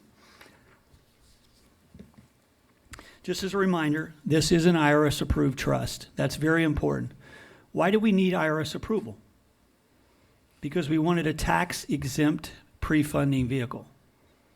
Why tax-exempt? You're already a tax-exempt agency. Tax-exempt because this money is outside of the general fund, the Treasury. It's in a trust, and we need to make sure the interest earnings on that trust are also tax-exempt. Because pension pre-funding had never been done before. We were the first to propose the concept, and we were the first to get IRS approval. So it was important that they blessed this from the get-go. That way, any agency that adopted this plan knew that they were going down the right path. It's capable of pre-funding either OPEB, which is a acronym by GASB that stands for pretty much retiree medical benefits, of which you have some. Or you can pre-fund pension. And initially, you focused on the pension side of the equation. We call that program the Pension Rate Stabilization Program. It arguably is the most successful thing we've ever done at PARS. Introduced 4 years ago, and over 200 agencies have adopted it in that short period of time. And the reason is rising CalPERS cost. You need a fiscal tool to help you deal with it. As mentioned, we have over 400 clients that have adopted our 115 trust, and we're very proud that also 28 counties have adopted this trust, many of which are in the North State area. And those are on page 5 here. Colusa, obviously yourself, Lake, Lassen, Nevada, Placer, Plumas, Shasta, Siskiyou, Sonoma, Sutter, Trinity, Yolo, and Yuba. So a lot of the North State counties are in this very program that you are in today. And we think that makes a positive statement. We are the #1 provider of this program in the state. Because it's capable of pre-funding OPEB, let's just talk about it for a second. It's always important to look at this at least every 2 years, because GASB requires every agency that offers retiree medical benefits to get an actuarial study done every 2 years. Your last one was done June 30, 2017. Therefore, you will be needing one soon. The demographic numbers are on page 7. You see the number of actives, about 1,900. You see the number of retirees, about 598. So total plan participants, 2,500. The key numbers are on page 8. These are the actuarial numbers related to liabilities. Your unfunded liability on line 3, also called the NOL, net OPEB liability, is $41 million. Your annual pay-go cost at the very bottom are $1.7 million. Mitch, Yes? will you click so the presentation can follow along? Oh, so sorry. I That's thought okay. Keep it up. I should have looked. Thank you, Amy. All right, so page 8. Why might pre-funding OPEB be a good idea? It's all about trying to lower the liabilities and lower the impact on your financial statements. So if you look at the left column, you'll see a discount rate of 3.5. Well, when I got into this business, I thought discount was something you get at Costco or Walmart. I had no idea what they were talking about, discount rate. So I like to use layman's terms. Discount rate simply means the expected rate of return. Not what you've done, but what you hope to do in the future. So the actuary has to quote this number if you haven't pre-funded, 3.5. If you pre-fund and you put the money in a diversified strategy and they do a good job, you have the ability to earn 6.5 on the far right. How much better can that improve things on OPEB? Here's your rule of thumb at the bottom. For every 1% increase in the discount rate, the unfunded liability is lowered by 10 to 12. So a 3-point swing from 3.5 to 6.5, look at the middle column, lowers your numbers 30 to 36%. That's a big deal. So if you started pre-funding OPEB, 30% of $41 million is $12 million that comes off the top right away. That's a big deal. So I'd like to highly encourage the county to consider pre-funding OPEB in the future. I'm going to give you a couple more reasons on page 9 why this makes some sense. Bullet point number 2. Contributions into the trust are assets that offset liabilities. That's a big deal. For every dollar you put in, you take a dollar of liability off. That's very much of a positive. The fourth one down, GFOA recommends pre-funding OPEB and considers it best practice. I don't know one governing board or city council that does not want to be doing things considered best practice. That is a guide for you. They highly recommend it. Credit rating agencies look very favorably at this. And if you pre-fund and you borrow money, you get a better credit rating agency possibly, which lowers borrowing costs. So those are just a couple of thoughts to think about as you look for ways to possibly reduce liabilities, improve your financial statements in the future. All right, let's talk about the program you're in, Pension Rate Stabilization Program. CalPERS comes out with their numbers annually. As you know, they run 1 year behind because they've got so many agencies, it just takes a while to get it all done. So the numbers that just came out recently are June 30, 2018. And here are your pension numbers. Your unfunded liability on line 3 is $318 million. Your funded ratio is 68%. Here are the two key numbers, and this is why pre-funding pension makes sense. Your employer contribution amount for this year is $36.6 million. CalPERS does a forecast over 6 fiscal years. Where is it going? It's going up to $48.8 million. That's a 33% increase over that 6-year period. Is your budget increasing that fast? I don't think so. I don't know of any other agency that is. So setting money aside in a trust that has the potential to earn a greater rate of return than leaving it in the general fund or the treasury makes good sense.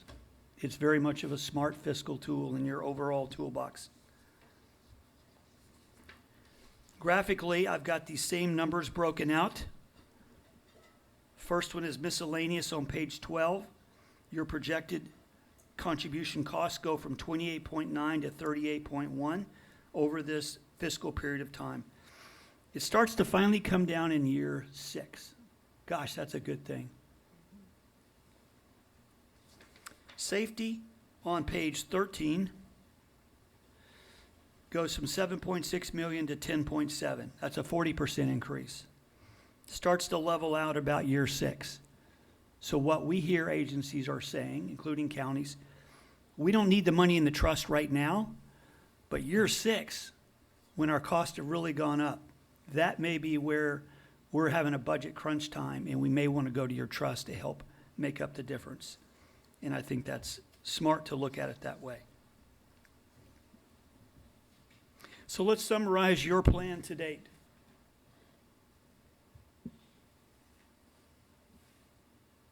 On page 14, plan effective date was September 2015. The plan administrator is the county administrative officer.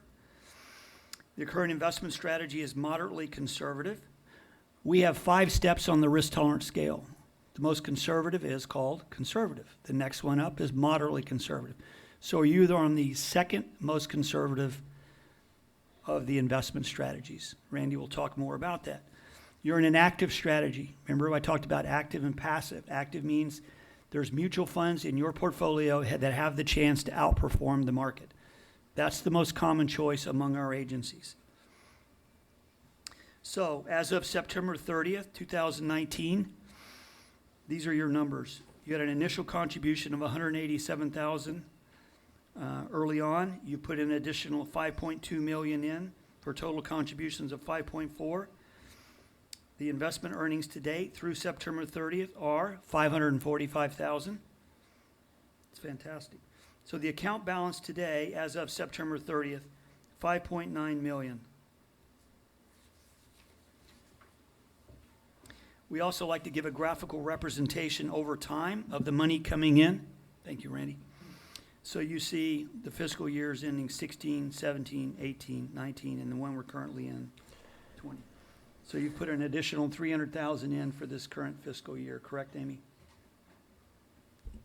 I don't transferred in the current fiscal year. Okay. Might have been in the last. Okay, end of last year, which was right on the cusp. So those are the current numbers to date on assets.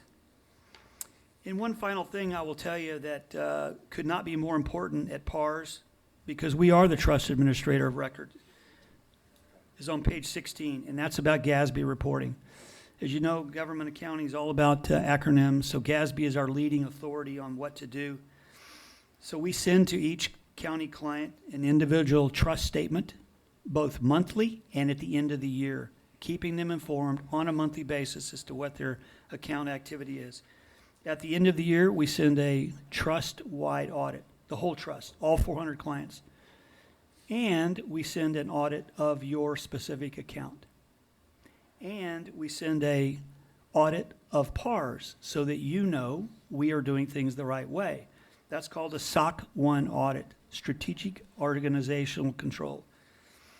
And then we also send asset allocation information so you know at the end of each year where your money is in terms of stocks and bonds. These are the things required by GASB. These are the things we do. And we send them not only to the agency, but we send them to your auditor, outside auditor. So before I turn it over to Randy, I wanted to ask you, are there any questions on what you've seen so far? I have a question. Supervisor Wilson? Chair. On page 14, and I had this question before, but I think you may have answered it a little bit. There is the total investment earnings of $545,000 more or less, but there was an April report that was about $44,000. But I'm seeing now that really, so for one, I think there was a particularly good year, but also the investment that the county made is in 19 is quite a bit of money. So is that just a relative increase tied to, I'm looking at page 15, tied to our investment? Is that why there was such a jump between April and the latest report that you guys have? You're on. So it's actually a very timely contribution in January of this year of $2.7 million. So the portfolio is up about 10% since the start of the year. So if you do the math, that's $270,000 plus okay. So that's better than all. That's basically half of all the performance of the previous 3 years in the last 7 months or 8 months or something. Yeah, and that was a lot of that is due to that sizable contribution. Right. Absolutely. Okay. Yeah. And it was very timely, by the way. Yeah. Thank you. That was just a clarifying question. I was trying to reconcile those numbers. All right. Anyone else questions on the administration side? All right. Senator Madrone? Thank you, Mr. Chair. Just one real quick question, just short form. I'm the new member on the board here. The idea that we have a lot of funds that support departments that are not general fund money, they're state and federal grants, and they don't allow us to charge what our true CalPERS pension fund liabilities are. Is that really what this is about, short form? No. No? No, so why don't I can answer your question after the Finish end the- of their presentation. Okay. Yeah. Great, thank you. Yeah, I just want to kind And- of get into that first basic concept. And the other, as we do, and thanks for the return, it's been a good year for everybody, I think. But anyway, as I look at these graphs on year 6 and year 7, is that also, they said between year 14 and 16, we'd start seeing results on the PEPRAs, the refined pensions, the 2% compared to 2 3/4 and stuff. Does that parlay into any of this, or our liability factors? Well, that's why in one of the graphs that Mitch showed you, PEPRA sort of starts to come into effect when you see the decline in the CalPERS contribution. Yeah, that's what I was, yeah. So the balance of, okay, perfect. Another thing included in these charts is the lowering of the discount rate from 7.5 to 7. As you may remember that they announced that in late 2016, 3-year phase-in. So they've now completed that, and we're at 7. What's not included in these numbers, unfortunately, is the upcoming change in about a year from a 30-year amortization schedule to a 20-year. Obviously, if you have a loan on a property, you know that if your loan company sent you a note and said, you know, we're going to reduce the payoff period from 30 to 20, that increases your monthly payment. So that's still to come. That'll show up in the future. So again, setting money aside for yet another increasing factor, I think, makes good sense. Thank you. All right, I'll turn it over to Randy at this point to give you an overview on the investment side. Thank you, Mitch. So just as a recap, Mitch had mentioned this, but just a recap. Highmark's been around for 100 years. We manage $16 billion. $3 billion of that is in the PARS program. $1 billion, or roughly, is in the pension side, and a little over $2 billion in OPEB. So just wanted to just give that clarity. We're a wholly owned subsidiary of Union Bank. Meaning and we're an investment advisor, meaning that we take fiduciary duty very seriously for our clients. We invest as if I'm sitting in your seat and looking out for your constituents. So if we move to, we start out with the discussion highlights. This just provides a broad overview of what we're going to talk about today. Mitch had mentioned the investment strategy is moderately conservative, active. So we have 2 flavors. There's a passive investment flavor or style, if you will, and an active. Passive uses index-based funds to just mimic the benchmark. We're using actively managed funds, mutual funds, seeking to outperform the benchmark. So these funds are selected by our manager research group, a team of about 8 folks. We have a Highmark, and they're responsible for culling the list of 14,000 mutual funds and other funds down to the 100 that are on our buy list. And we in the PARS team select the 17 that are in the plan. The currently where we're sitting in terms of our allocation is between a 20 to 40% range. We're at 28.5% stocks. We're at 67% bonds and 4.5% cash. Just to note, what we have internally at Highmark is a group we call Asset Allocation Committee, and they're tasked with basically meeting monthly and reviewing all the variables, economic variables, macroeconomic variables, market data, determine if we should over or underweight these different asset classes. So that's what you see here, is that you might see, right now we're at 28.5%. You might see that over or under that 30% long-term strategic target. It's our internal group making the decisions on how we should allocate and what sub-asset classes and asset classes to allocate to. As far as performance goes, as you can see here, performance has been pretty good over the last 1-3 inception year-to-date numbers. And just to note, we generate internal long-term projections for each of our investment objectives internally. So we generate 30-year return projections for each of our investment objectives. And you know, funny it is that we're at 5.8% expected, and for our long-term return assumptions for moderately conservative. So we're right at that number since inception. Just to make a couple comments on what we're seeing in the marketplace and what's driving returns and why you've seen some volatility here. The first thing here is bonds actually have been really strong this year. Stocks have been strong as well, but bonds have been quite strong. One of the reasons for this is concerns about economic growth overseas and how that affects the domestic markets, and so folks were effectively going into bonds as a place to sort of quote unquote hide. That effect actually had generated from that is that 30% of all sovereign debt globally got to negative yields this year, and so that's what really helped drive the bond markets. And then, of course, the Fed Reserve cutting interest rates. That's when interest rates go down or yields goes down, the bond prices go up. We also had stocks bounce. It's an unusual scenario where both asset classes did well this year. Stocks rose in part because when you have negative yielding debt, really, where's else to go aside from cash? But the biggest driver, I would say, is that there's been some stabilization in the softening economic data, as well as the thawing, I guess, if you want to call it that, of the U.S.-China tariff conflict. It looks like we're going to have some sort of deal at some point, at least phase one, and that led to optimism in the markets. I just want to make a couple comments on the asset class breakdown. So here is, I'm not going to go through all of these, but this is what we do here is provide the return for each of the asset classes for the plan as well, and that's the black letters. And then below that, the italicized amber letters represent the benchmark that we compare to.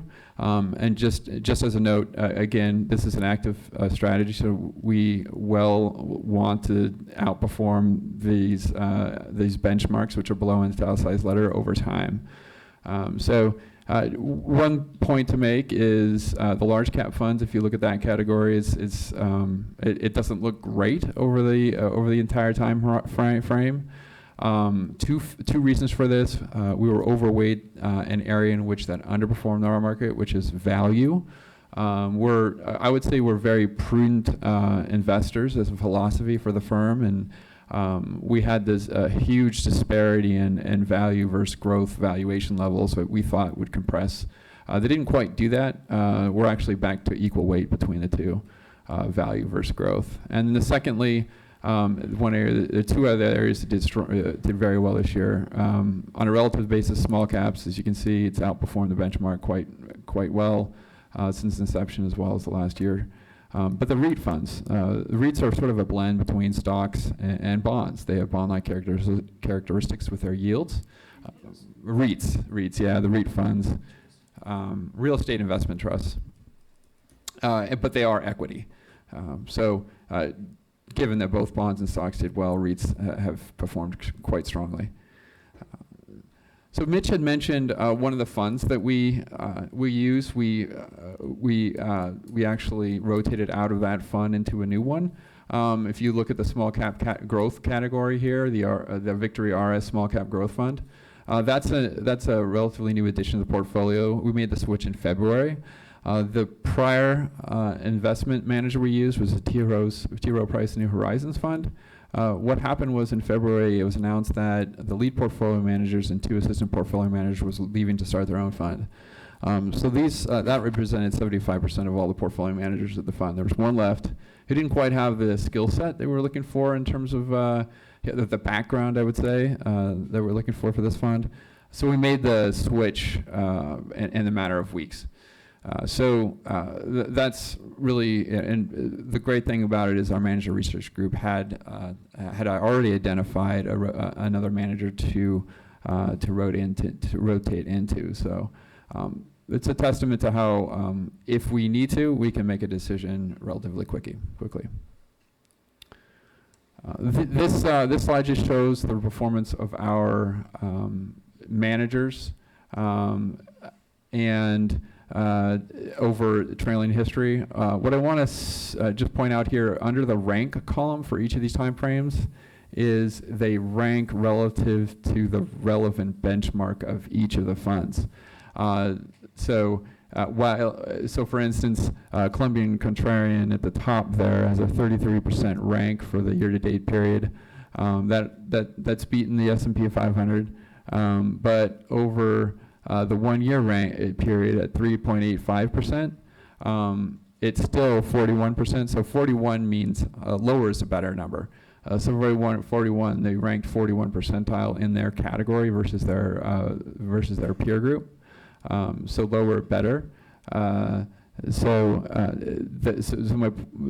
issue here then is that not everything you on this list would be compared to the S&P 500, even though it is. It's just more of a function of how it is relative to their most appropriate benchmark. I want to go ahead and finish up and just note our outlook. Our outlook. It's so I had mentioned that we were a little bit underweight stocks at the start of or at the end of September.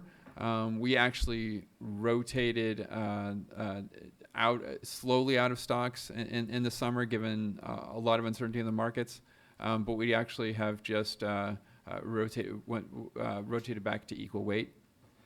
So our outlook is more constructive, but because there's both positives and negatives in terms of the outlook, we do expect 2% GDP growth. We do expect earnings to grow next year.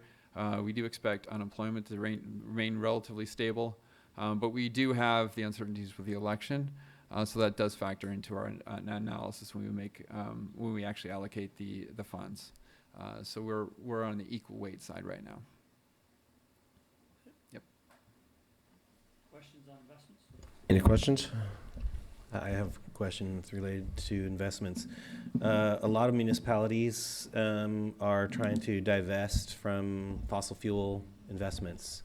Are you hearing that from some of your municipalities? And how do you see that as being a potential for your, future portfolios? So there is a case to be made for quote unquote being more green, I would say, in the portfolios. But first and foremost, our duty is as fiduciaries. So our duty is to grow the portfolio in the most prudent manner possible, the most diversified manner possible, and really that is our core focus. Should the market act certain ways, or in other words, reduce their allocation to fossil fuels, people doing more green things, that will naturally reduce the allocation to the investments, the more fossil fuel type investments over time. But we don't have a specific mandate to exclude certain industries and sectors at this point, because really our focus is on generating the most return and the most prudent risk manner for our clients. Great, thank you. So I'll open it up to the public.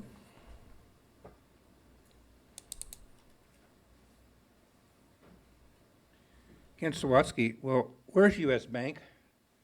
There's a chair here for them. Aren't they a major player? Just curious. The U.S. Bank, I mean. That you don't have to. We're not going back and forth. This is a question for you to consider. I have done investment with lots of banks, and unfortunately, they maybe have a whole bunch of money, but they don't have a lot of real good credit with me recently here. I think they were lending to someone locally here and had a project, and that individual, I think that was the bank where the individual couldn't roll his money over into something and got foreclosed on. Anyway, I like the sound of your firm here. I like what you're doing, and the more money we can have with you folks, possibly, rather than the biggest boy, makes me more comfortable. A question you might ask this firm, and he said he's been in business for a long time, would be the rate of return historical. that would be by year, in good times, bad times. That would help you understand what the future is going to be, because as he can explain to you, I believe, it's a cycle.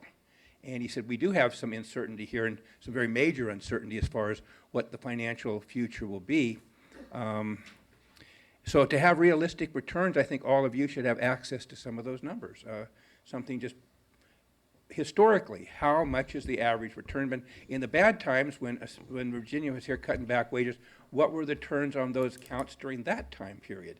I mean, those are relevant numbers for all of us, because that's going to tell you what you went through before and what you'll go through again. In the staff report, and I think I have the right one here, upon learning that GovInvest document would not support the Section 11 charges to non-general fund department staff provider report from Bartell and Associates, an actuarial firm dated 2016, the State Controller's Office, SCO, has yet to make a final decision regarding the report. It sounds to me, if that stuff wasn't based right, then a lot of this money needs to go back. It says charges from non-government funds, general fund sex charges and contributors do not require an entry. So anyway, there's some questions I had in this. Of course, State Controller's Office is John Chang, who I used to deal with. That was back in 2014. He was the Chief Division of Audits. So I think this is the right thing. Am I not on this is the PARS file number here, and it's on the agenda. Time certain matter. So anyway, it's pension and state. There were just some questions out there, and we have questions regarding the ability to charge or use this money coming from, I think Supervisor Madrone started asking questions. I guess Amy will get a chance to answer it after public comment, and I'll just reserve my comments after I hear what she has to say about that. But it sounds like we do have some kind of a problem here. Maybe I'm misunderstanding how this report is structured. That's your staff report for the day I pulled offline. So thanks for the opportunity to speak on this and some questions you might want to be asking. Thank you.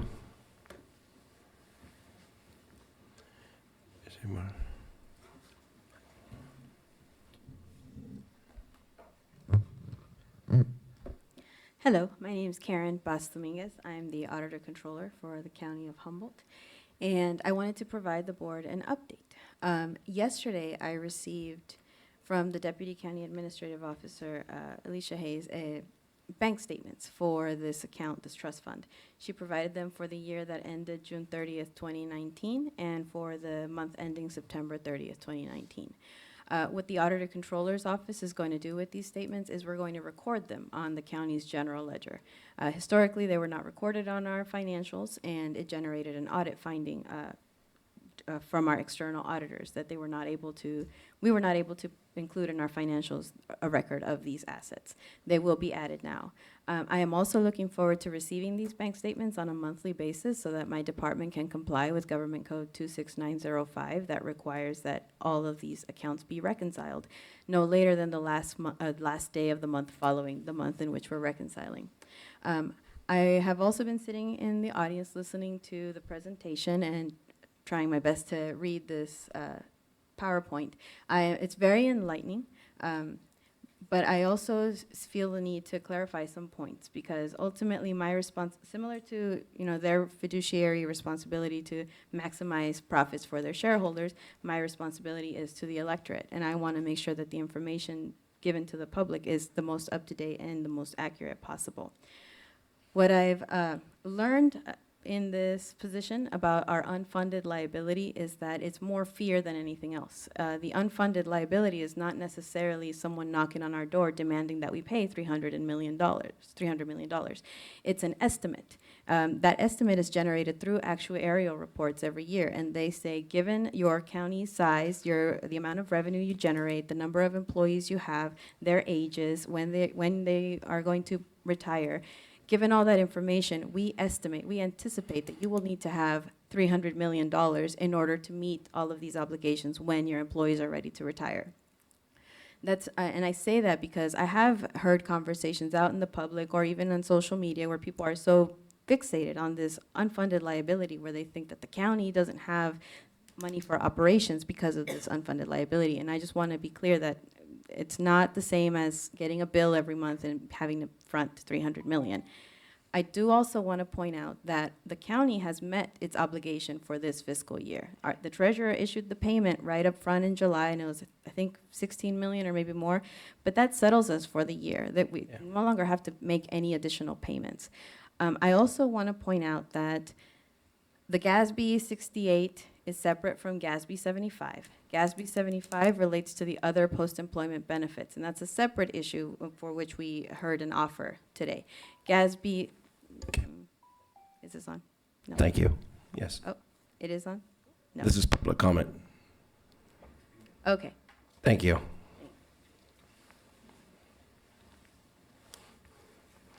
Okay, bring it back to the board. Sergeant Fennell. Well, I saw the treasurer tax collector back there before, and I just really, I hark back to when we made this decision. And I have to say that I'm really glad we did. I think we made the right decision.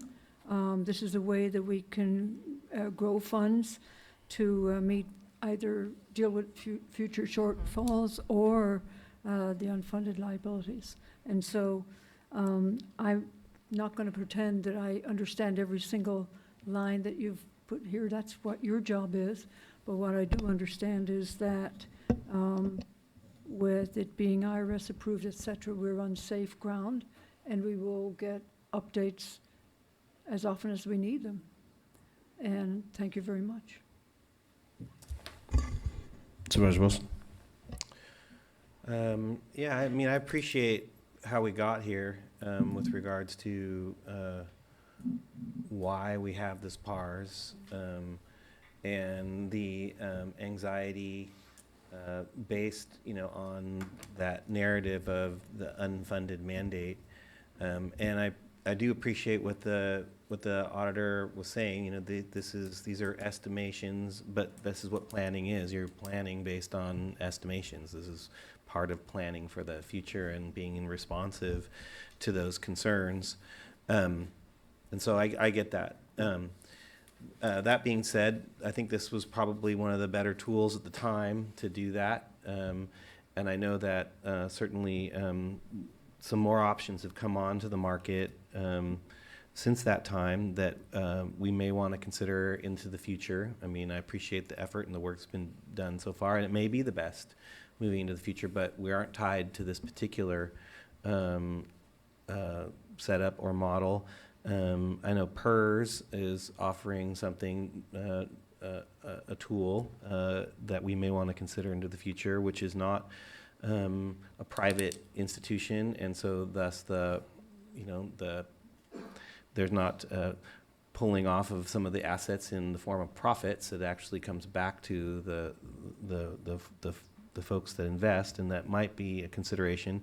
But also looking at tools where we can begin to think about divesting from the fossil fuel economy. I think this is something we're seeing over and over, but the UC regents strongly considering this and actually moving towards that. We're seeing this in institutions and municipalities everywhere, and I think within a year from now we should have a serious consideration on the table by which we are also, if not fully divested, in a trajectory to divest. And I understand the response from the gentleman here today about being responsive to the current market space, but the current market space is not responsive to our climate, and we do have to really think about that, and we need to understand that investments of today may reap financial benefits in the short term, but have longer term financial impacts related to climate change, and we're only going to pay for those later, and it's not going to be in this format, right? And so I think we need to make this turn, and we need to make it as soon as possible.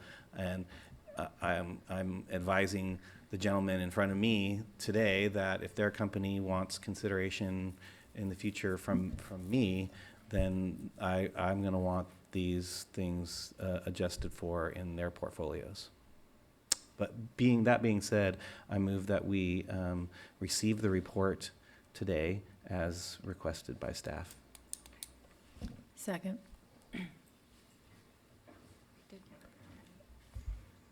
CEO Nelson. I would like to address Supervisor Madrone's question. and provide a little additional clarification. Part of the reason that the county explored this option is because what's been happening with the PERS rates is they've increased pretty dramatically. From 2016-17 to what they're projected in 2021-22 is a 48% increase. And so at some point in time, it becomes incredibly difficult for this county to absorb those cost increases, and we have to absorb those cost increases. We can't get rid of this pension program. And so one of the ways that you can mitigate that is through a pension rate stabilization fund. And so we can draw down these funds that have been described to your board today.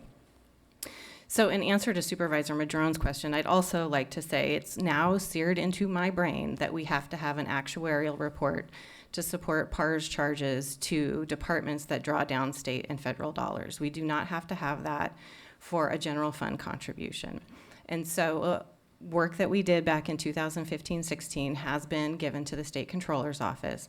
We're waiting to hear if that work is going to be deemed sufficient. The solution to this problem is that we're already working with an actuary, Bartel and Associates, for future PARS contributions, and we will continue to do that because this is an important program to the financial stability of this organization. For those supervisors who have been here during budget cuts, it's really painful. And one of the ways that you minimize budget cuts is you save money where you can. And this is one way we can save money. The other way that your board saves money is through your contribution to the general reserve or the rainy day fund. So these are both options that keep the financial stability of this organization. We keep the boat upright, basically. And so I just wanted to respond to your comment, Supervisor Madrone. Thank you, and I look forward to sitting with you and getting you more educated about all of this, so thank you very much. Okay, and I appreciate Supervisor Wilson. I know CalSTRS has divested from, or is divesting of fossil fuels. CalPERS hasn't made that step yet. I know they're looking at private prisons, tobacco, guns, all the social issues and things like that as we move forward, so. And with it being CalPERS rather than this, would the earnings be similar? Is that what they're projecting? I don't know that would be something we would consider. I mean, I do think that they're within the brackets of what we would consider reasonable, but that would be another conversation, just not today's conversation. And in all respect to our auditor controller, I did not mean you any disrespect. It was just, it's not your item, so you're limited to the public comment of 3 minutes, I was advised. So I asked and I was advised, so I appreciate. We all get faced with, do we have to pay the $300 million of unfunded liability? And you're right, it's a number that's out there that we're investing in our future to make sure we are able to, but we're in no liability of shutting our doors tomorrow or cutting services for that. So I appreciate you reiterating that fact to the public. With that, it's been moved and seconded, right? All those in favor? Aye. Opposed? None? Thank you. It gives us a chance to jump right into the 2:30 time set. Timed it perfect.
For the 2:30 time set, we turn this over to Planning and Building Department. Thank you, Chair Bohn, members of the Board of Supervisors. My name is John Ford. I'm the Director of Planning and Building, here with our Agricultural Commissioner, Jeff Gutdolf, and Lana Adler, I apologize, to present the hemp ordinance. Before we get into an overview of the ordinance and present to you what the Planning Commission is recommending to you, we do need to have it introduced by County Counsel's office. Yes. Before your board today are two ordinances. The first one is an ordinance adding section 313-55.5 industrial hemp activities in the coastal zone to chapter 3 of division 1 of title 3 of the county code. The second is an ordinance adding section 314-55.5 industrial hemp activities in non-coastal areas to chapter 4 division 1 of title 3 of the county code. Good evening, Chair. My name is Alana Adler, and I've worked closely with Director Ford and Supervising Planner Michael Richardson and our Agricultural Commissioner Jeff Dolphin working on this project. Today, I wanted to provide a staff report on our efforts thus far and provide a little bit of a history on how this ordinance is shaped out. One of the items we began with was working on public engagement efforts. During the moratorium of the industrial hemp ordinance, the board requested that we begin to work with public outreach, and we began to do that. So we'll provide a little summary of that.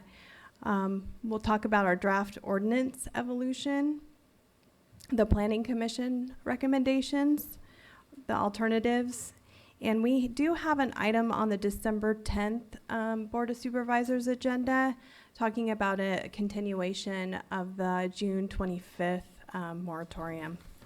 I'll get into that a little bit further. So to kind of summarize our public engagement efforts thus far, we conducted some public outreach in preparing our ordinance, and in order to prepare our ordinance prior to the end of the moratorium. We did a kickoff before we started writing the ordinance in June. We held 3 public meetings in Redway and Eureka. And then after we completed a draft ordinance, we held another 2 meetings in Eureka and Redway in September. And then in October, there was 2 meetings with the Planning Commission. One was a public workshop and one was a public hearing. In our first pre-ordinance workshops in June, what we heard was people were interested in cultivating medicinal hemp, mainly for CBD purposes. They weren't really interested in cultivating for food and fiber, mainly out of the concern of the of hemp and male and female flowers kind of commingling in the same fields, and also just the lack of land that it would require for that type of cultivation. People wanted to have minimal regulations, not to have the county cultivation tax be imposed, allow the cannabis permit holder to diversify with hemp, and make it easy for the small grower to get permitted. Some of the concerns that we heard were instability of the hemp market, understanding that this is now a national agricultural commodity. There may be ups and downs in the economy of this market.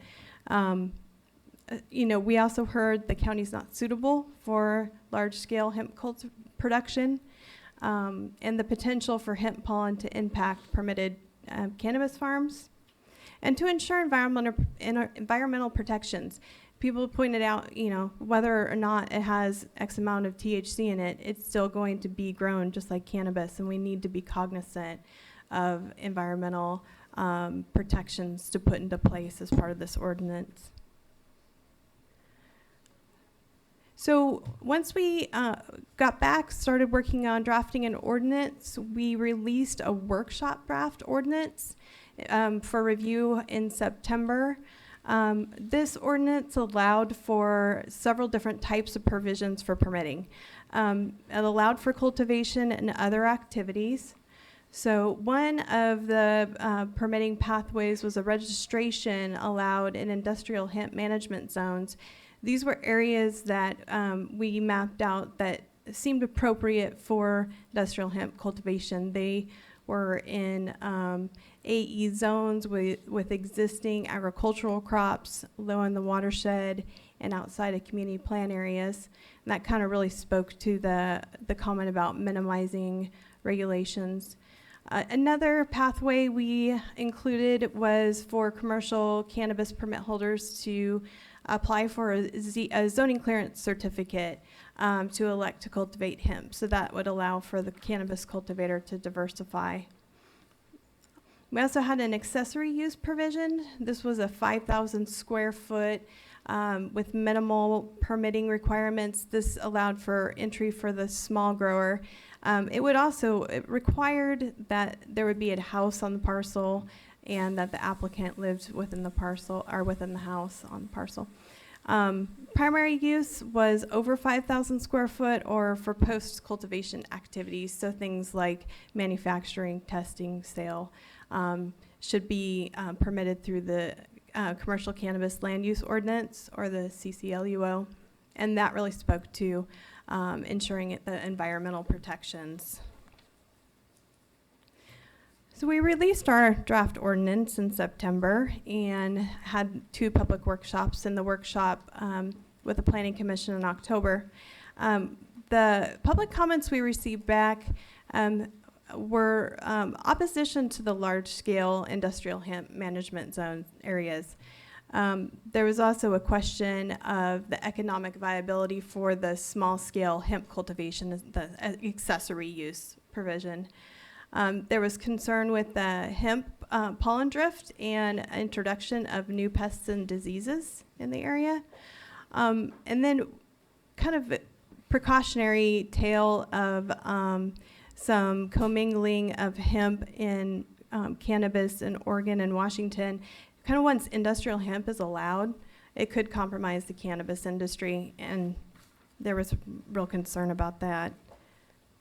So when we revised the ordinance and brought it forward to the Planning Commission for public hearing on October 17th, our recommendation was to prohibit industrial hemp cultivation while allowing for distribution, retail sale, manufacturing, and testing at the permitted sites through the CCLUO for commercial cannabis products.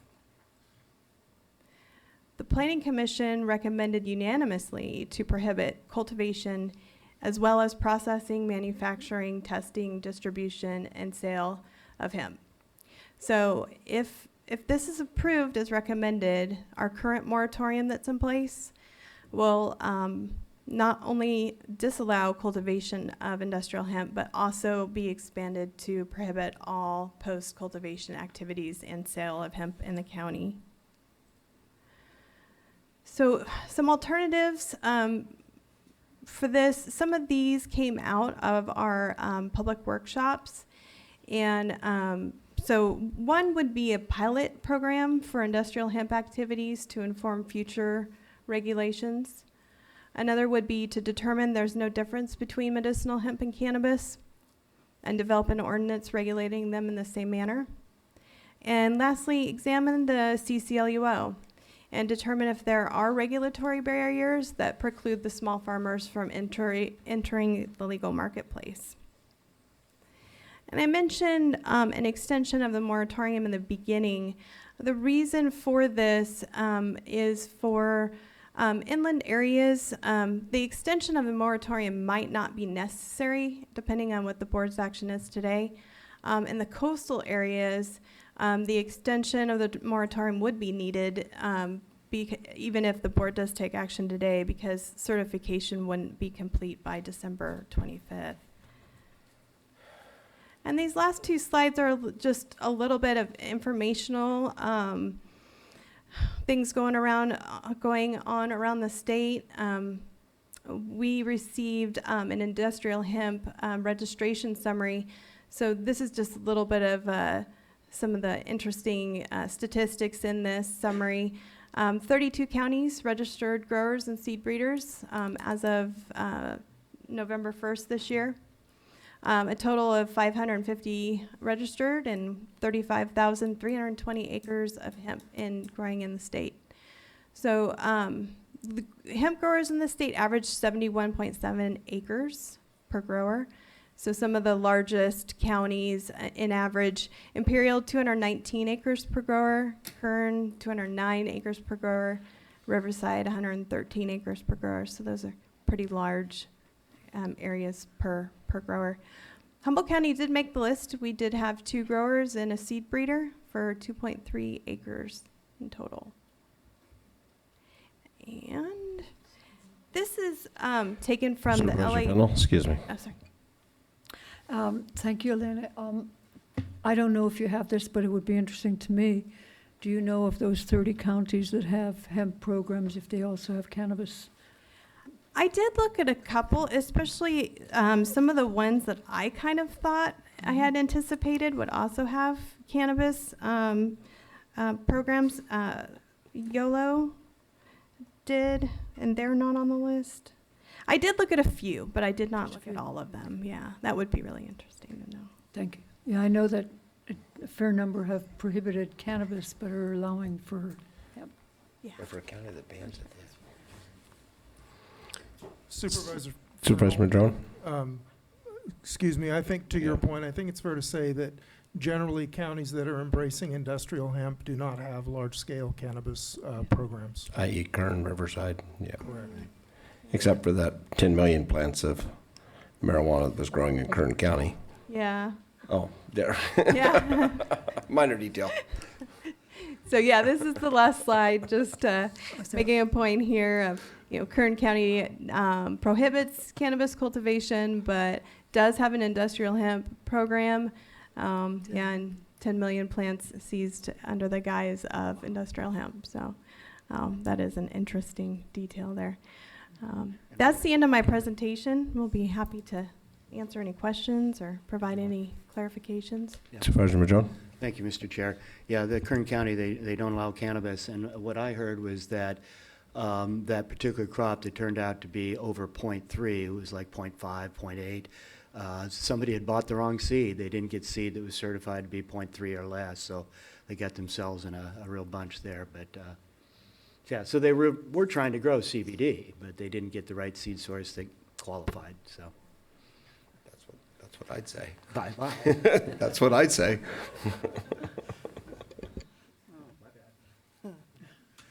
And the 2 grows in Humboldt County, those were in cities, right? Because the county had a moratorium. So one was in Arcata, one was in Fortuna, I believe. And where was the seed breeding site? That one was also in Arcata. That was also in Arcata, okay. Yeah, great. Yeah. And I guess regardless of what we do here today, one could still grow hemp in cities until they regulate it one way or another. Right to farm. Yes, that is correct. The county's ordinance prohibiting industrial hemp does not extend to the incorporated jurisdictions within the county. Right, okay. And the other thing I have here, I mean, it seems like prohibition all over again. Maybe that's not a joke for people that spent $100,000 becoming legitimate cannabis farmers, right? Not a joke, I understand that. But the way it's laid out here right now, one wouldn't even be able to sell CBD products in Humboldt County anywhere if there's a prohibition. And I would say, I think most people would like to still see CBD products on the shelf in Humboldt County. So at the very least, I think we're going to need to look at that. And I would hope that we're not going to prohibit medicine from being available in Humboldt County. The question is, where's it going to be produced? How's it going to be produced? All those kinds of things. So I just wanted to point that out at the get-go.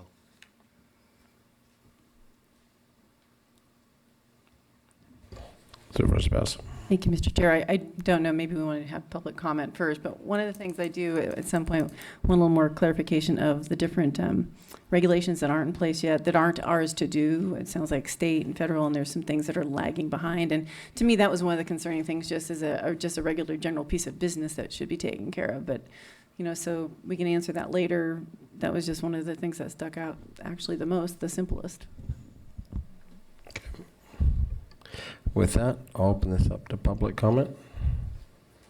And if you're going to speak, if you could line up so we can move you through. Thank you.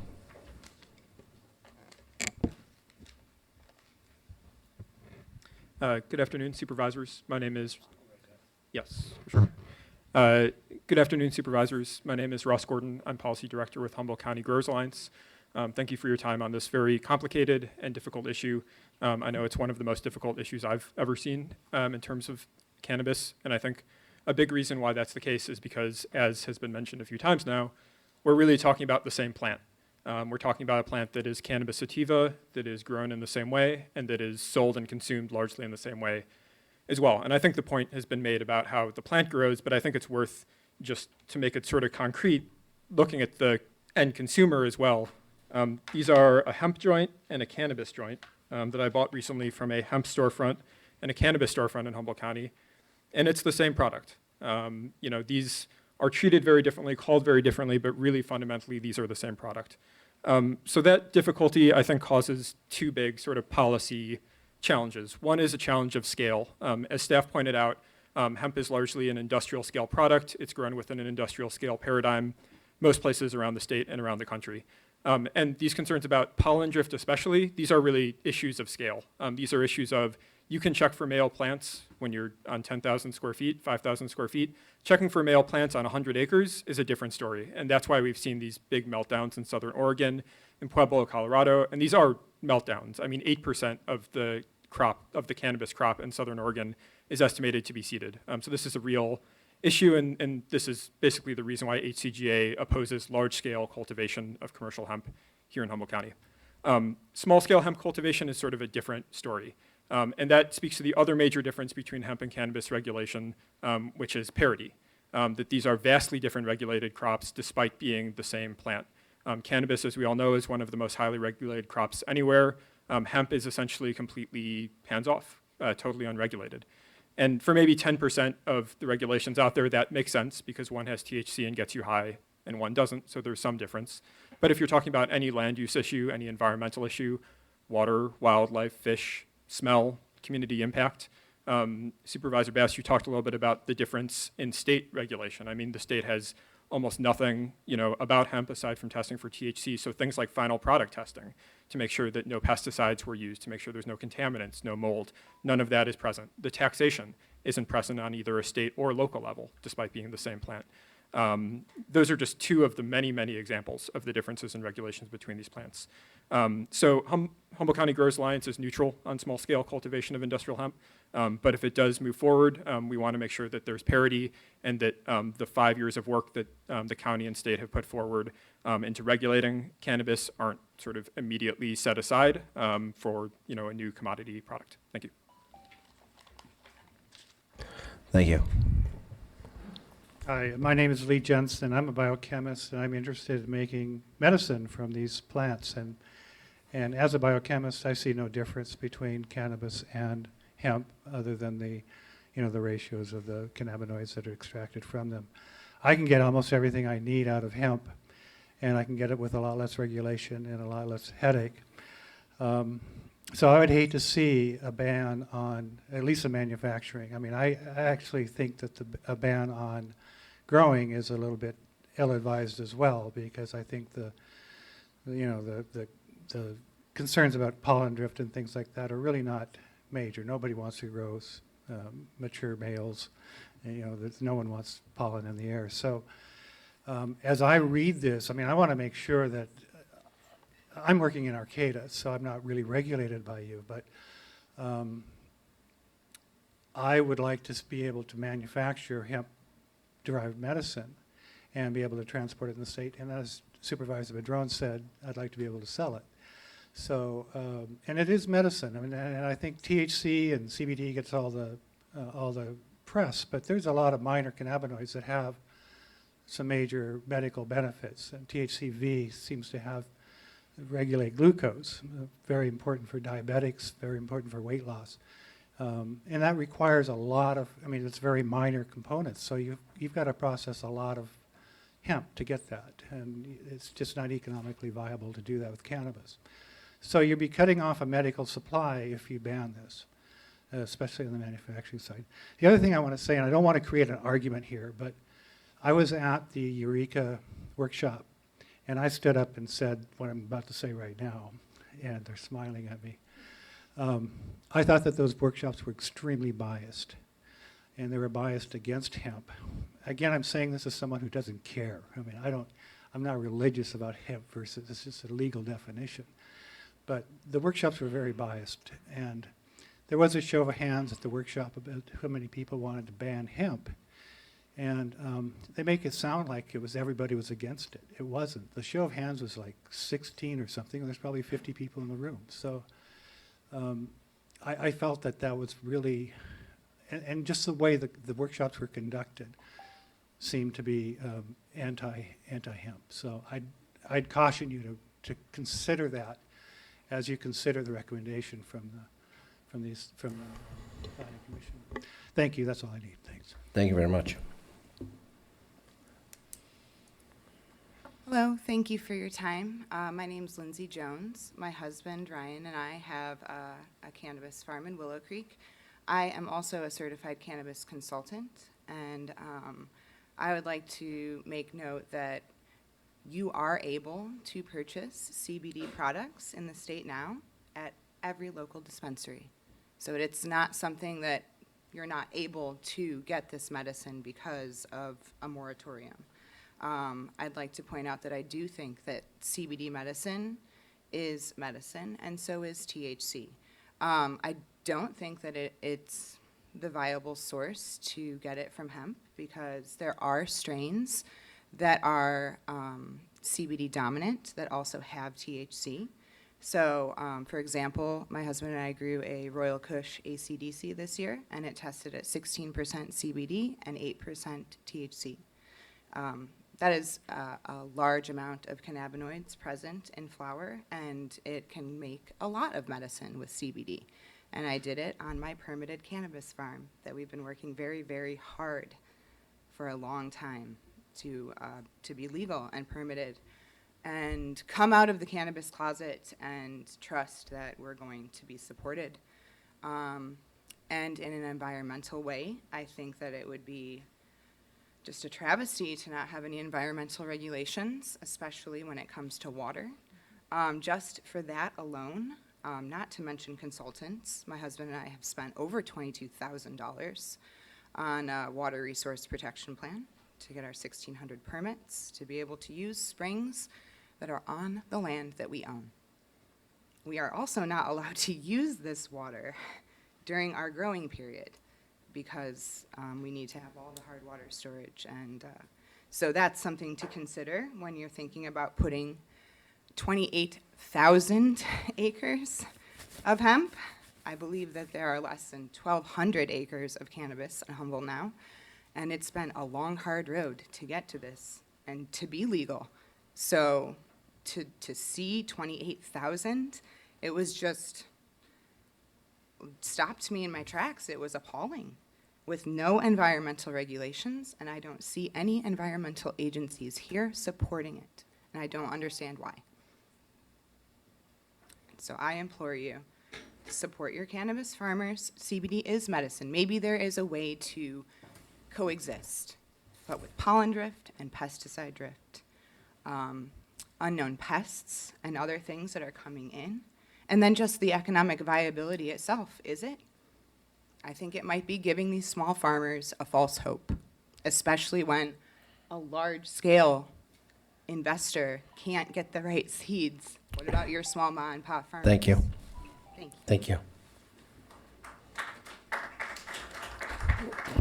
I'm going to ask again. I didn't get any. Could I not have the applause, please? So no speaker will feel intimidated to speak either for or against. Thank you very much.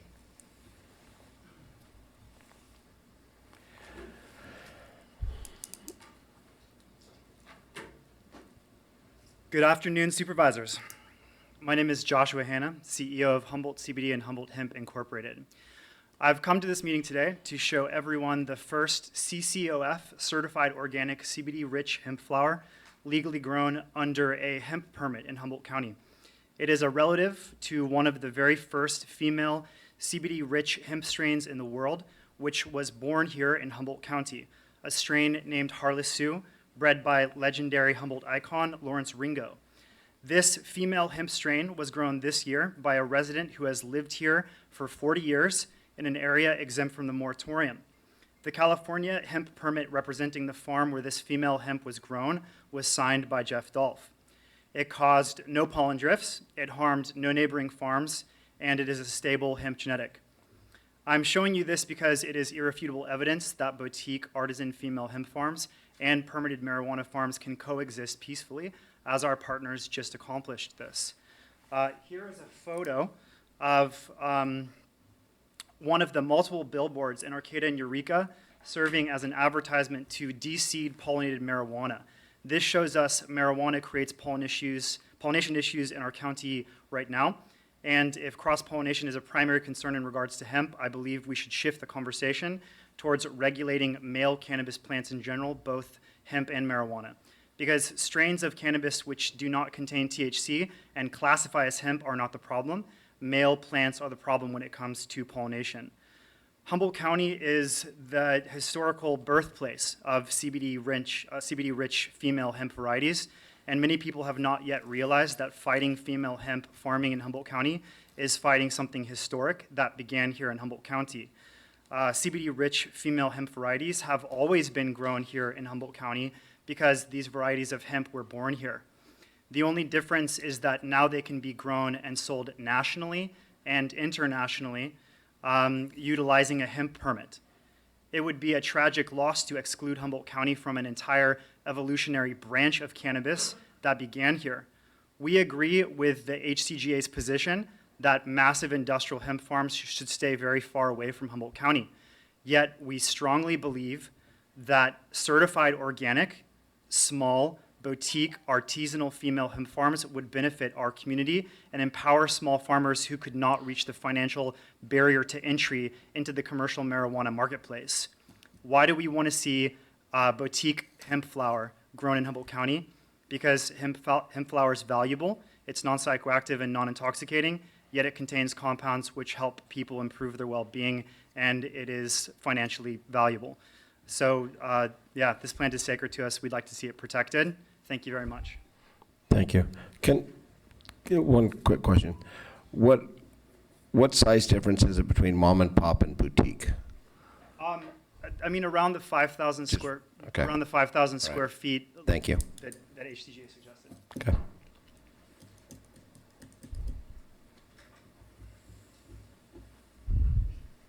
Hello, Thomas Mulder again. Just a point of clarification, the workshops, I personally actually attended both. I drugged my son and my wife to the first one, and my wife followed me along to the second one. I didn't seem to be any biasness. Actually, the one in Redway, everyone was sitting in a circle talking, and I actually learned a lot there talking to a cancer survivor, and they argued extremely that the benefits of the true medicine, you have to have a higher percentage of THC in the medicine than 0.3, and they actually honed that in quite well into my brain, like it's stuck in there. And this is someone who survived from cancer, so I'm coming here. I've spoke at everything. I'm ban big industrial hemp, totally ban it. If you guys are thinking about the smaller thing, you got to think parity. I think a lot of this hemp flower that everyone, I believe CBD is true good medicine, but it's coming in hotter than the actual 0.3. So realistically, let's make a clear pathway under Ordinance 2.0 with the 2,500 square feet and bring them in that way, because the true medicine that I think a lot of these people are wanting to grow, by law of definition, it's technically cannabis, and I think that's where the thing comes in.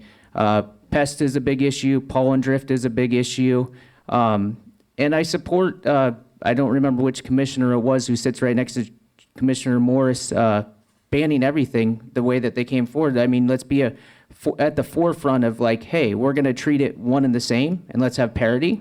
I think we might go there. And let's not have this junk CBD hemp, that's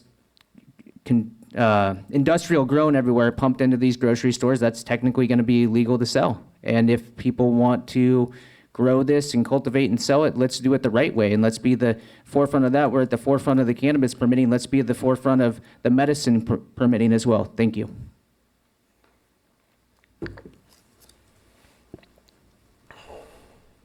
She's back.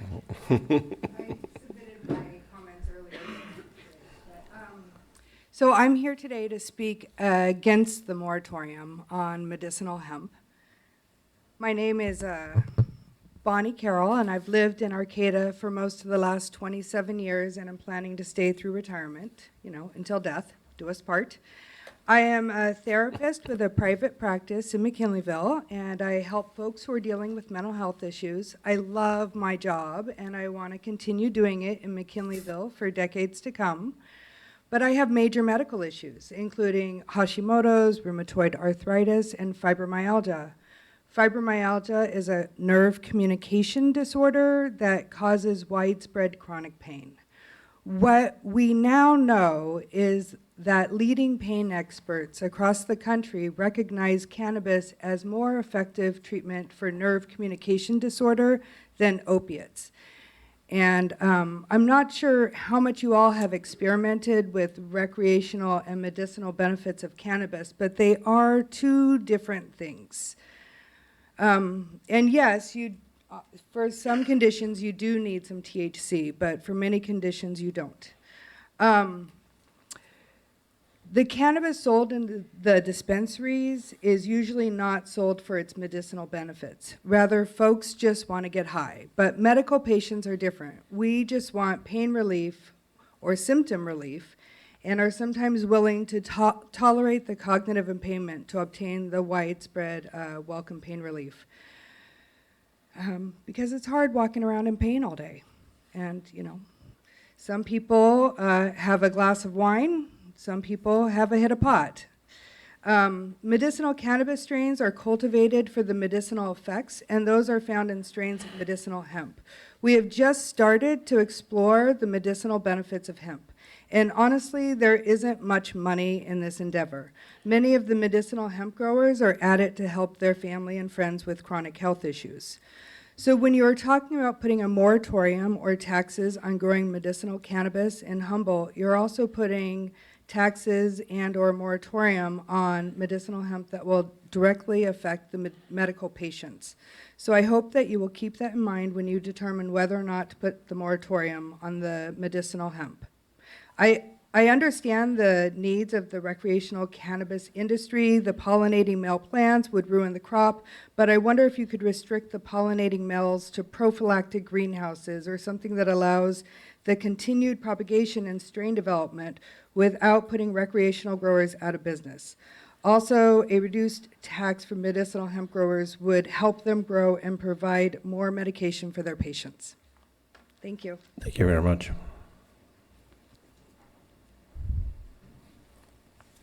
Hi.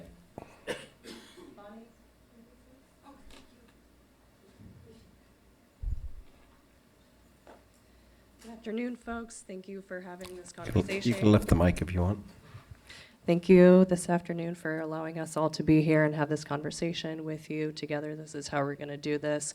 I'm not here to say any which way about whether CBD is a quality product, whether the plants are similar in how they grow.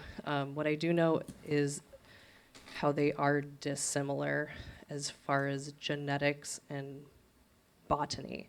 And when we talk about female plants and male plants, that's something I can speak to as a cannabis grower. I grow female plants. We also grow male plants. I keep them separate. It's really easy to identify the differences because they're different plants. There's male plants and female plants. They're dioecious, which means there's individual sexed plants. Hemp is a monoecious plant, and therefore it wants to produce male and female flowers on the same plant. So it's a lot more difficult to go through, especially on a large commercial scale, like we're talking about 28,000 acres. That's not the scale that any cannabis farmers are operating on right now, it's a lot easier for us to identify male and female plants versus male and female flowers on individual plants across thousands of acres. It would be incredibly difficult. My brother grows CBD out in Vermont. People are growing this plant for all over the country. There's an oversupply of CBD. There's a lot of quality medical supply available nationally right now. I don't think we need to grow CBD on a industrial scale that can definitely threaten an industry that we already have here, specifically very difficult to go through tens of thousands of plants, maybe hundreds of thousands of plants. I don't really know how many plants it would go across that scale, but male flowers, they're like this big. They're so small, and they can produce so much pollen and ruin so much crop. It can ruin CBD crop. And I know that, you know, growing boutique quality CBD flower is possible, but on an industrial scale, over the size that was initially proposed, I think is reckless to our community. We are a very volatile community in our environment as well as our economics, and we really look forward to your leadership here and taking the initiative to make a responsible choice and do as much research you can, because there are a lot of similarities and a lot of differences. And the similarities of water usage and environmental impact are identical, but the botanical structure of these plants is not. Thank you very much. Thank you. Hi, Board. Good afternoon. I'm going to try to just read. Federal policy has created massive confusion in an already complicated market by using the word industrial hemp to classify all cannabis L sativa not high in THC. When all matters of practicality, male fibrous industrial cannabis L sativa is very different from the crop that the female counterpart, no matter its cannabinoid structure, is THC, CBD, CBG, CBN, THCV, and on and on. We really have only just begun to study this plant. The female CBD plant that we are asking for, that you hear a lot of people saying that we do want CBD, but we don't want industrial hemp. I think that's something that you've heard historically at this stand, whether it be cannabis, timber, or hemp. We don't like industry. I do, however, think that when we're talking about pollination, we need to really have a serious conversation. Because when we're talking about bringing any plant in here, and we're talking about large-scale ag, pollination is a consideration no matter what. One of the advantages is that here in Humboldt County, we have mastered what that does with that plant for quite a few generations. The problem is we keep talking about scaling up, which is out implementing practices to share with other people who are coming into our communities or into our state and don't understand those practices. So maybe leading in policy around those kind of practices would be a great way for us to lead in this conversation. Instead of trying to control the THC market and turn ourselves into a monoculture crop community like Monsanto is doing across the globe, we should be focusing on best practices for all our genetics. Our genetics are the documentation of our legacy. They are our lab rats, they're our data. Now that we are 10,000 square foot commercial farms, we have to think like that. Big ag plans for seeding. Big ag plans for pollination. All this chaos we are hearing that you've heard today in California and across the country is around tons and tons of new farmers coming into an industry that they have no idea what they're doing. That is the problem. We know what we're doing. I really think you need to reconsider the thought, even the idea of banning CBD production. We have so many companies that have been working really hard and have gone through the permitting process that are surviving off of that CBD plant and putting our brand in national markets with that plant. We're stressed, we're hungry, we're losing our homes. There's a case upstairs, we're dying. But it's because of these barriers to entry. The federal government has Thank made you. new barriers. Thank Maybe you. we can take Pope's policies together And thank you. and build a new way. Thank you. Thank you. Red light means done.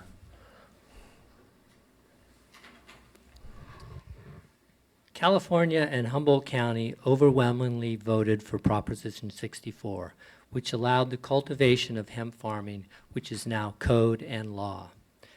The 2018 Farm Bill makes hemp a federally recognized agricultural commodity for the cultivation, manufacture, transportation, and sale of hemp-derived products, including hemp CBD.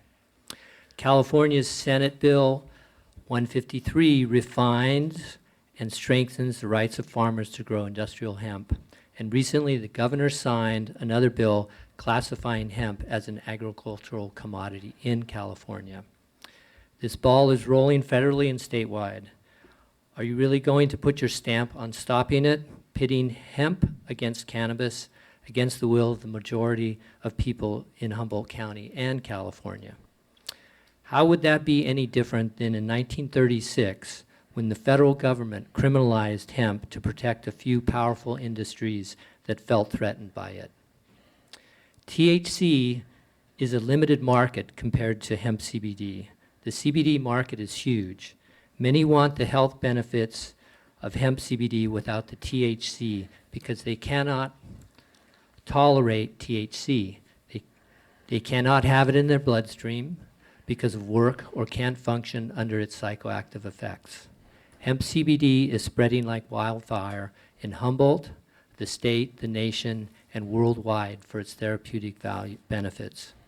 People in Humboldt want locally sourced, organically grown hemp CBD from farmers they know and trust. People elsewhere want Humboldt hemp CBD. If you go with the recommendation of staff and the Planning Commission, you will be violating state and federal law. You will be criminalizing local businesses that manufacture, wholesale, or retail hemp CBD products. Legally, you can only extend your emergency moratorium for so long. An outright ban is outright illegal.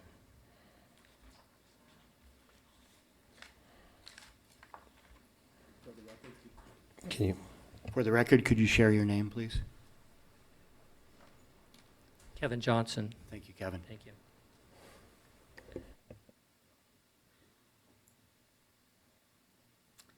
Hi, thanks for allowing us to come speak. My husband and I have a 10,000 square foot grow in Willow Creek permitted on 64 acres. And one of the things, or two of the things I know that you as Board of Supervisors were very concerned about when permitting cultivation was cultural resources and in the environmental, making sure that we better the environment through the permitting process. And I just don't understand how that could be totally left out of this process with 28,000 acres. Is there any concern about cultural resources on those acreage?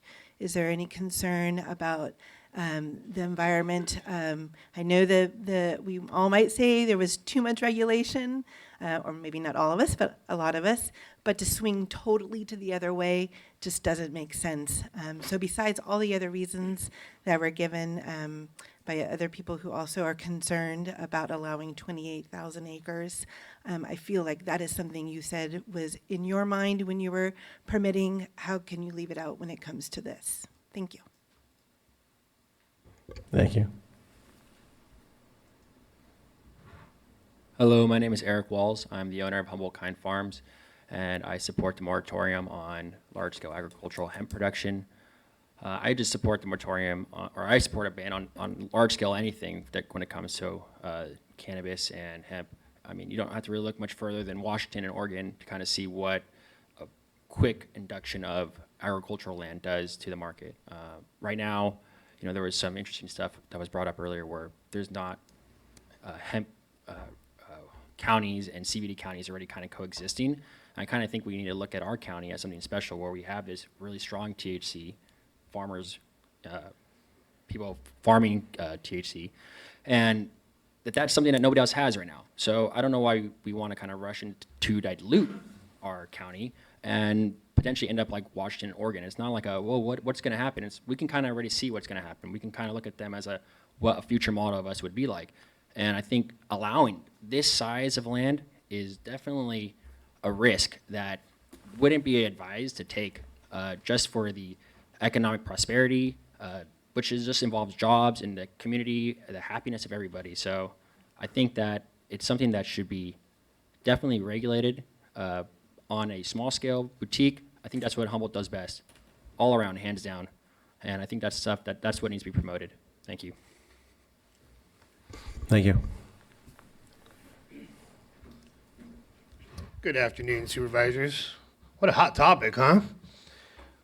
I just want to point out a couple key points in regards to hemp in California and some of the things we need to be considering here. One of them is the source genetics for it. It has to come from a USDA-approved cultivar. And one of the components in Senate Bill 1409 regards the creating of a uniquely Californian cultivar. So there is some movement or some possibilities for research and development in this area. But, obviously, I think keeping a moratorium in place right now definitely makes sense with all the work we've done in regards to cannabis permitting and really getting control of our county. So I would support extending the moratorium. It seems like if we extend it for another year, that gives us time to maybe consider a pilot program with a narrow scope, maybe get some more data, figure out a little more on what's going on in the marketplace, and then we can come and revisit this issue without having to outright ban it right now and make a full decision. But there's a lot of questions out there, and I think we need to get some more information in regards to this. Thank you. Thank you. Hey guys, I'm Matt Nagel. I'm a small permitted cannabis farmer from Willow Creek, and I wanted to inform you that there is a third hemp grow in Humboldt County. It is property of the Yurok tribe on the reservation a couple miles downriver from Witchpeck, and wanted to inform you that although all the farms upriver from that farm are not seeded, the ones downriver are. And if you'd like more information about that, I'd say talk to some downriver people or the Yurok tribe. Thank you. Personally, it terrifies me as a small farmer. Thank you. Appreciate it. You skipped the first round. Good to see you, Scott. Thank you for having me. Scott Bauer, Department of Fish and Wildlife. And I think a few months ago, when we were in the early stages of discussing this, I brought up that the department thinks you should regulate this hemp the same way as we're doing with cannabis, with THC content. I'll say this again, the impacts are going to be the same. If you're diverting water from a stream, if you're building roads to access your site, if you're clearing land, the impacts are no different. The department will regulate it the same way. Water diversion is a water diversion, whether it's for your house or for hemp. It'll be regulated the same way. And I even think I told you about a situation. We did a large operation, I want to say 3 years ago, and we went to 8 sites in 2 days under search warrant. And the site that had the biggest impacts, according to the owner, they were growing CBD. The product was, their main goal was to produce CBD. So it looked no different than the other sites we visited that were cannabis, for high THC content. So regulate it the same way. The impacts will probably be the same until we're told differently. We're assuming they are. They're growing on the same properties. And we'll continue to regulate in partnership with the county, which we do, on this industry just like others. Thank you. Thanks, Scott, for coming. Hi, Tara Carver, Executive Director of the Humboldt County Growers Alliance, and I just want to bring up a couple points of clarification. While Prop 64 did pass within the state, it expressly allows for local control, so this is well within your jurisdiction. And then second, to the point of a moratorium or a ban on commercial CBD hemp production in Humboldt, that doesn't mean that the current cannabis holders can't grow those genetics. Now, to the point on patient rights and access, which we absolutely support, SB 34 was just signed by the governor, which allows for terminally ill patients to have access to tax-free medicinal cannabis. That can also be these CBD genetics that are being discussed today. We'll see that program roll out in the next probably about 6 months. And so we look forward to our cannabis producing, or our cannabis members producing these CBD products to dispensaries where they will be allowed to engage in essentially tax-free medicine, which is the same concept of what we're discussing today with the hemp. So thank you. Great. Thank you. Next. Ken Sawaski, I can't say I've ever been much more disappointed than on what I saw staff had mapped as far as the potential for this project. I think that gave the false impression that people out there wanting to do this wanted to do thousands of acres here. I've never heard that personally. Maybe there are a few out there, but I think the small people did want to do it, and they wanted to do it in not industrial hemp. Let's make a different name for it so we don't put these two in this. They want to do CBD flower. And I have no problem with the same environmental constraints put on the people doing it. You just don't want it, I don't want you taxing them, and I don't want you to have an arduous permit, and I strongly support going in right now with using your same guidelines for your environmental protections, 2,500 square feet, mom and pops. And if you think there's a few people around that would qualify for some larger ones, again, CBD flower, not CBD hemp, I say no reason to wait longer. I don't know, have any of you talked to Kevin with Solutions in Arcade? I haven't talked to him lately to see how things are going. People say, well, you're not going to make money. I see some pretty high costs on this particular product. So as far as people getting into business and learning for themselves, a lot of people in the pot business have not found it to be profitable. But for no tax, minimal permits, environmental concerns as far as what Scott Bauer would like to see, whatever he would like to see in these projects, put those on there. You've had a lot of time to develop something of that nature, and all the input you've had at these meetings has had that kind of thing brought forward, and yet instead we still keep going up with thousands of acres, and that really had a negative effect. I find that troubling to me that we really didn't listen to the public to start with and come up with some plan that's going to let the small people have a shot at it. Let the small people see if they can make it. Let the small people see if they can brand it. And I really don't see the negativity. The scare tactics, in my opinion, used by staff by these large things was not right. So I want to apologize for any small person out there who was put in that position by what the project was brought forward. You guys told staff what you wanted, something different. I've been here multiple times when we talked about it, and that didn't get brought to the Planning Commission. It might have been some option, but it wasn't staff recommended, and I don't think it got a fair shake. Thank you for my opportunity to speak. Great, thank you very much. My name's Patrick Murphy, and I wanted to speak on the fact that the Central Valley is about to become the largest hemp field on the planet. And I mean from Yolo County all the way down to the Antelope Valley. That is about to become the largest CBD field on the planet. I have large-scale operations in Oregon. I'm what's considered a small family farm in Oregon at 100 acres that is certified organic by Oregon Till, and I'm a small farm. I'm here to speak for a ban, and here in Humboldt County, I'm a manufacturer, but my CBD, my hemp growing operations are outside of this county, and that's because in the future, Humboldt County, Trinity, Mendocino, maybe Grass Valley, Nevada City, will end up being the only places that resemble what it was in high THC production. And we are talking about two different things. To produce CBD and to produce hemp are two different things. You can produce CBD now here. If you allow hemp to come in, the pollination is real. I can tell you I have THC and hemp operations in Oregon. The THC farmers are dying out because they are being pollinated. The overwhelming amount of crops that we get that are seeded from THC, it is real. It is not a scare tactic. I do want to speak respectfully to those who disagree with me. Lawrence Ringo is the godfather of CBD, and that is something that we can be proud of. But the strains that he was growing can still be grown now under our current laws. CBD is a compound.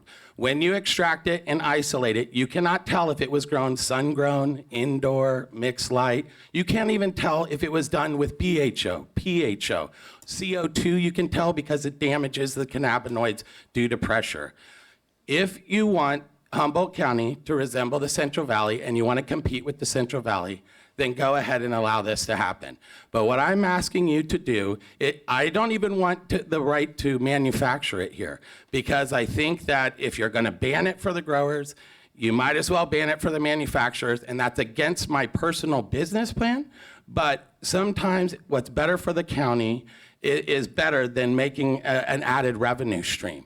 So I would strongly advise you to ban hemp and to keep it the capital of THC production. Thank you.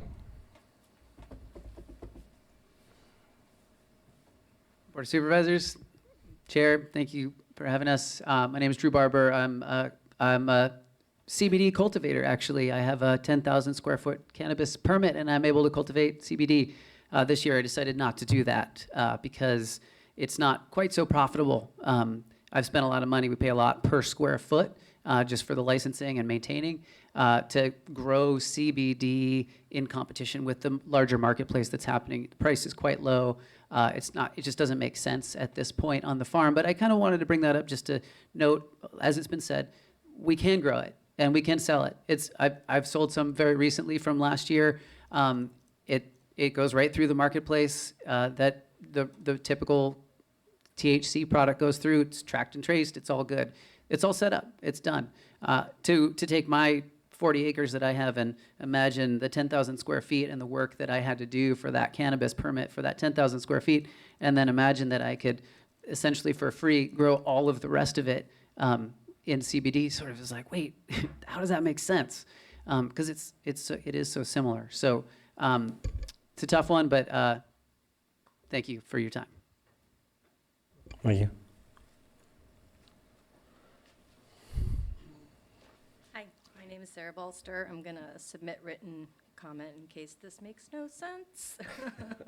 But I'm here to ask you to support the alternative to develop an ordinance that supports regenerative agriculture and small farmers. I think it was listed on your alternatives. You had 1 through 3 up there. Because, I mean, that's a terrifying picture to have. Like, I don't think anybody in this room wants that in Humboldt County. That is just, like, terrifying for us all, is that, you know, the issue here is industrial agriculture and the Controlled Substances Act. And, you know, the Controlled Substances Act was regulated to regulate drugs that have a proven harm on public health. And that's why, you know, it's been a Schedule I controlled substance. And so now that we have federal approval of being able to have that plant with, you know, a molecular level difference, which is really getting down to like scary futuristic gene testing things, but we won't go there, is that now it's not federally illegal to cultivate that plant. And I don't think that we want industrial agriculture. I think that it behooves the county ag department and planning commission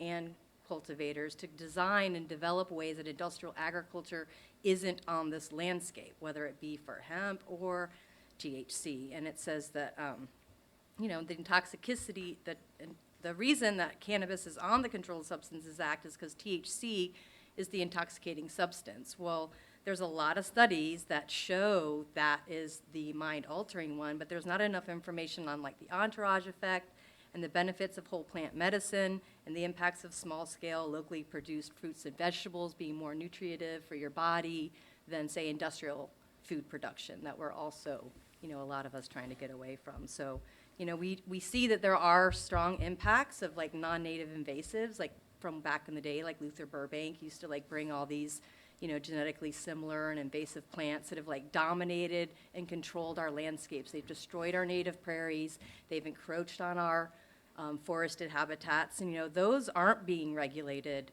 in a way that this plant is, that as far as I know, doesn't really have any actual environmental harms in its own right. What it does do is it generates human activities that generate large amounts of environmental damage. And I think that, I would hope that, industrial agriculture would be regulated for its water use, whether it be wheat or corn or hemp, but, they're allowed to, they don't forbear. So I just want to ask you to support Alternative 3 in particular to help establish healthy farming environment in Humboldt County. Thank you. Thank you.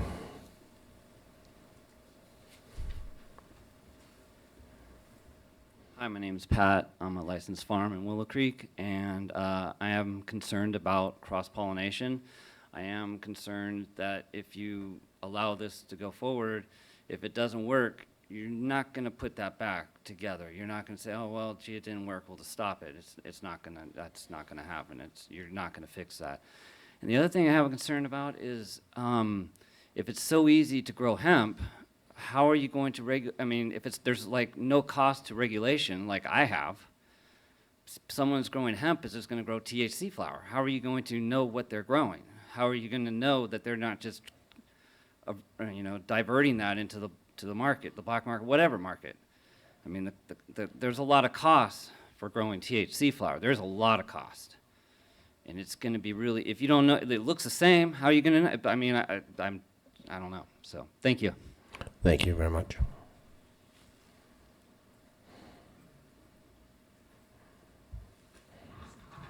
Hi, I'm Sharon Burt. I'm Vice President of Operations at Sisu Extracts. Sisu, I'm here on behalf of all of the owners of Sisu. Sisu has represented almost 300 farmers in Humboldt County and around the state, but primarily in Humboldt County. And our mission is about helping Humboldt farmers. I'm here to basically state our position that if you allow hemp, you will destroy those farmers. You will destroy their community. You will destroy their farms. You'll destroy their ability to make money, to support their families. And most importantly, you will destroy Humboldt's name as the cannabis capital of the world, because we won't be able to sell cannabis. We won't be able to grow cannabis. Thank you. Thank you.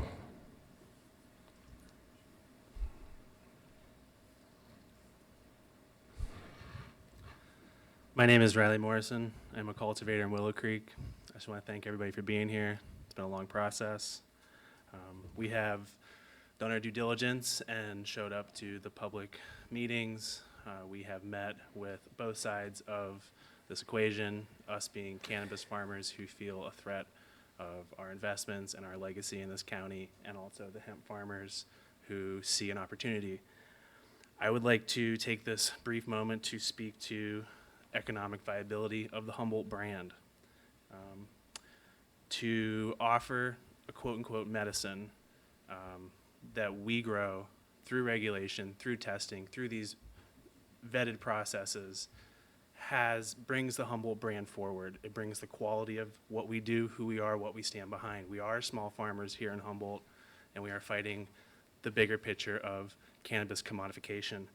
I would also like to speak to the desires of smaller hemp farmers, thinking that they too are offering an equal quality medicine, and I disagree, because I have seen on October 17th a Craigslist ad for Humboldt CBD's flower, and I just want to say that we don't sell our cannabis through Craigslist. We don't sell our cannabis through gas stations. We sell our cannabis through a very vetted process that all of us have worked and invested within to produce a proper quality product.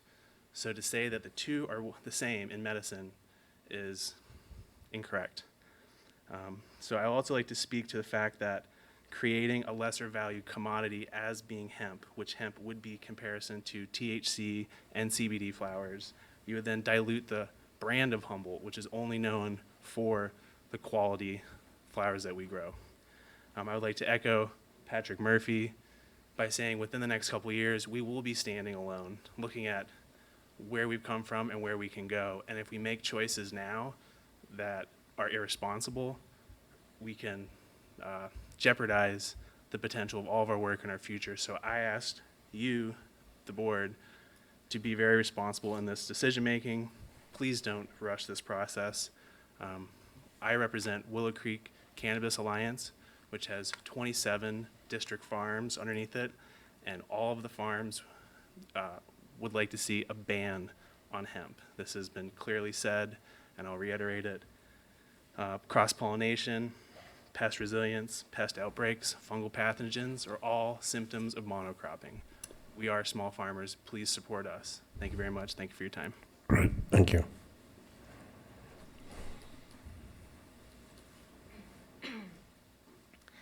My name is Anna Charvel, and I am here with Humboldt CBD. I just want to reiterate that some things that Kevin has said about the THC and the CBD difference. I have arthritis and fibromyalgia and several other physical conditions, but I also have something called the schizophrenia gene, which is a gene that if you take THC, you go into a state of schizophrenia, and it is extremely horrifying. I cannot take THC at all. If I have any amount of THC, I'm in a post-traumatic stress syndrome, panic attack disorder state where I am completely ready to be hospitalized. So I take CBD daily for my anxiety and my stress, and without it, I don't know how I would actually function. So I want to encourage you all to consider the medicinal properties of CBD versus THC. It is real.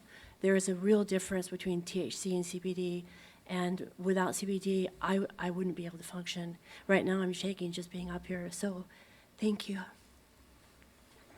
Thank you.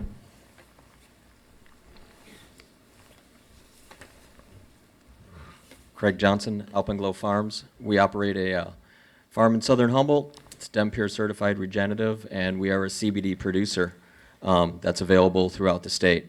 We choose to grow that within our cannabis permit and utilize that square footage to some capacity. We are hopeful for hemp for the nation and for its purpose of building products and other uses like that, but not here in Humboldt County. I think some of the conversation needs to look at the actual business model too, and that is we kind of pride ourselves in Humboldt County as the Champagne of France, and now we're going to have something completely different come in and possibly contaminate the gene pools that we've been working on for us personally for 3 decades. And that's you're messing with family legacies when you start bringing in things like this. And again, we want to see the board really take their time and look at this closely, but we feel at a large scale it's not viable. Thank you. Thank you. Seeing no one else, I'll close public comment.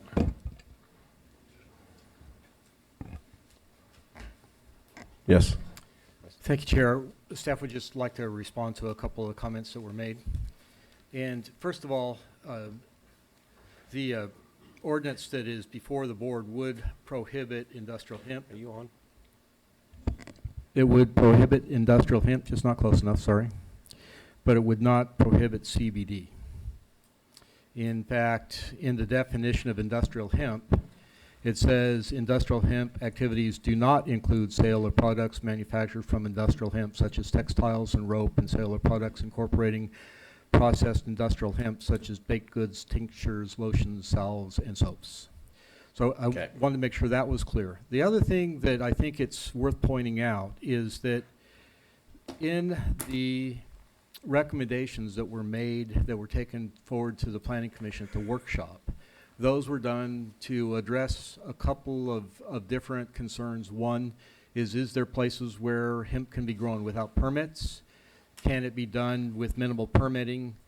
What about in other areas where it's just grown under the same provisions as CCLU? So we tried to bring an option, And admittedly, showing large areas where it could be grown without permits may have given the impression that we were advocating that. That was not it. Those were intended to be areas where somebody could actually do it without any kind of a permit, just a registration with the Ag Commissioner's office.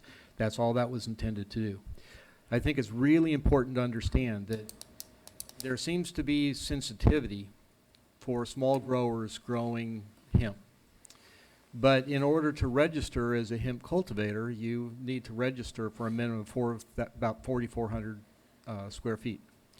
And so that really set a floor in terms of what could be done there. We couldn't really get down to like a 2,500 square foot threshold. And so that was a limiting factor that we're struggling with. One of the options that isn't available as hemp, but is available as a modification perhaps to the CCLU, is to look at provisions to remove barriers for small farmers, 2,500 square feet, and look to see if those barriers can't somehow be removed, which, as was discussed earlier today, is something that's being looked at anyway. So I just wanted to clarify those points. I think it's important to understand that there were really some limitations when it comes to hemp because of the way it's also regulated at the national level and the state level in terms of what we could do with that. Okay. Supervisor Fennell. So echoing what was discussed earlier, Supervisor Bass referenced it, there's a lot of work still being done at both the state and the federal level with regard to CBD. I think, you know, for years people were hoping that the federal government would deregulate cannabis or would delist it. And what they did instead was lob this thing across all the states at us. And it gave, in my view, it gave some false hope to people that they could do the same thing they've been doing but wouldn't have any regulations. And that's not fair because, as many have said, the impacts are going to be very similar if you especially go large. Saw a couple of people who came to the workshops and discussed the work of Lawrence Ringo. That was done under the medicinal marijuana Prop 215. He did it because he was looking to see if he could produce a product that had a different kind of a medical effect.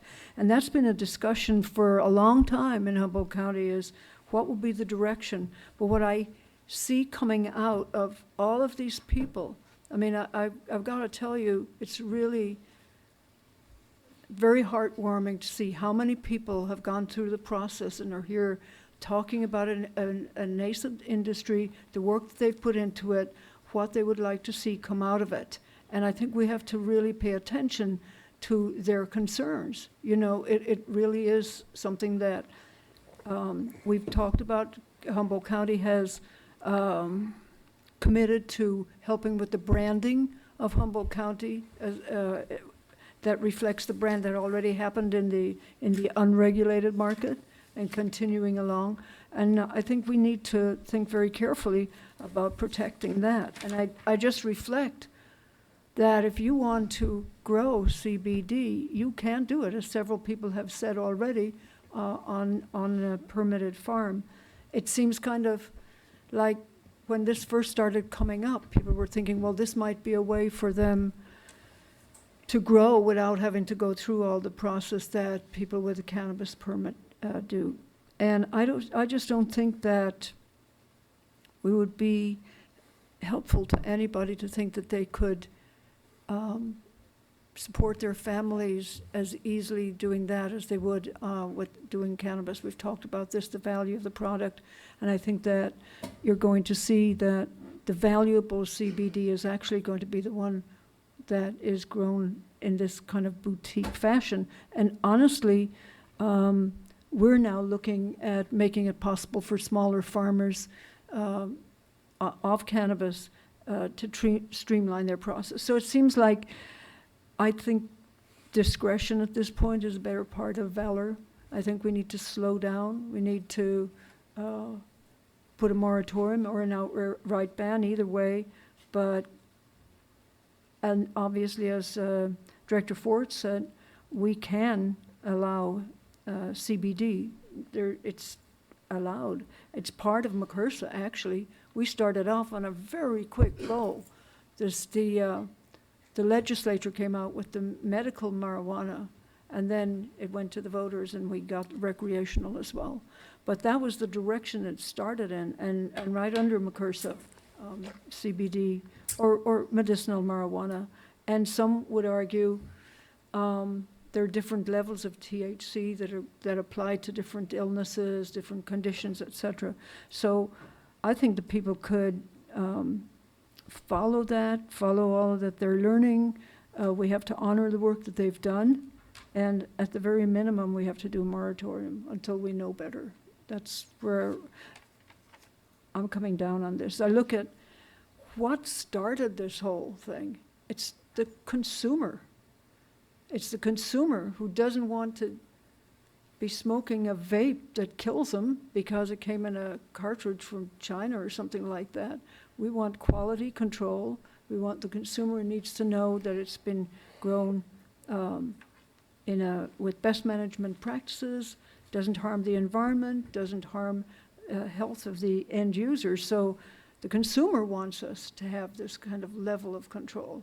And I don't know what kind of level of control we have with something that was really meant, as one of the speakers said, for things like building products or other traditional hemp products, how we can get that level of certainty for the consumer out of the current hemp model. I just don't see it.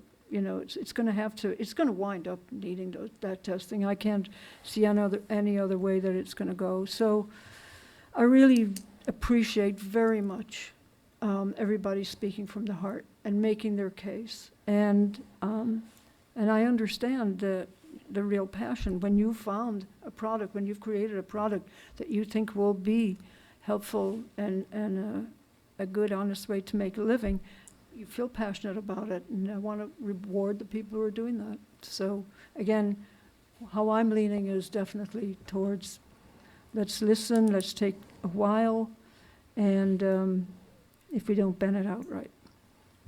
Supervisor Wilson.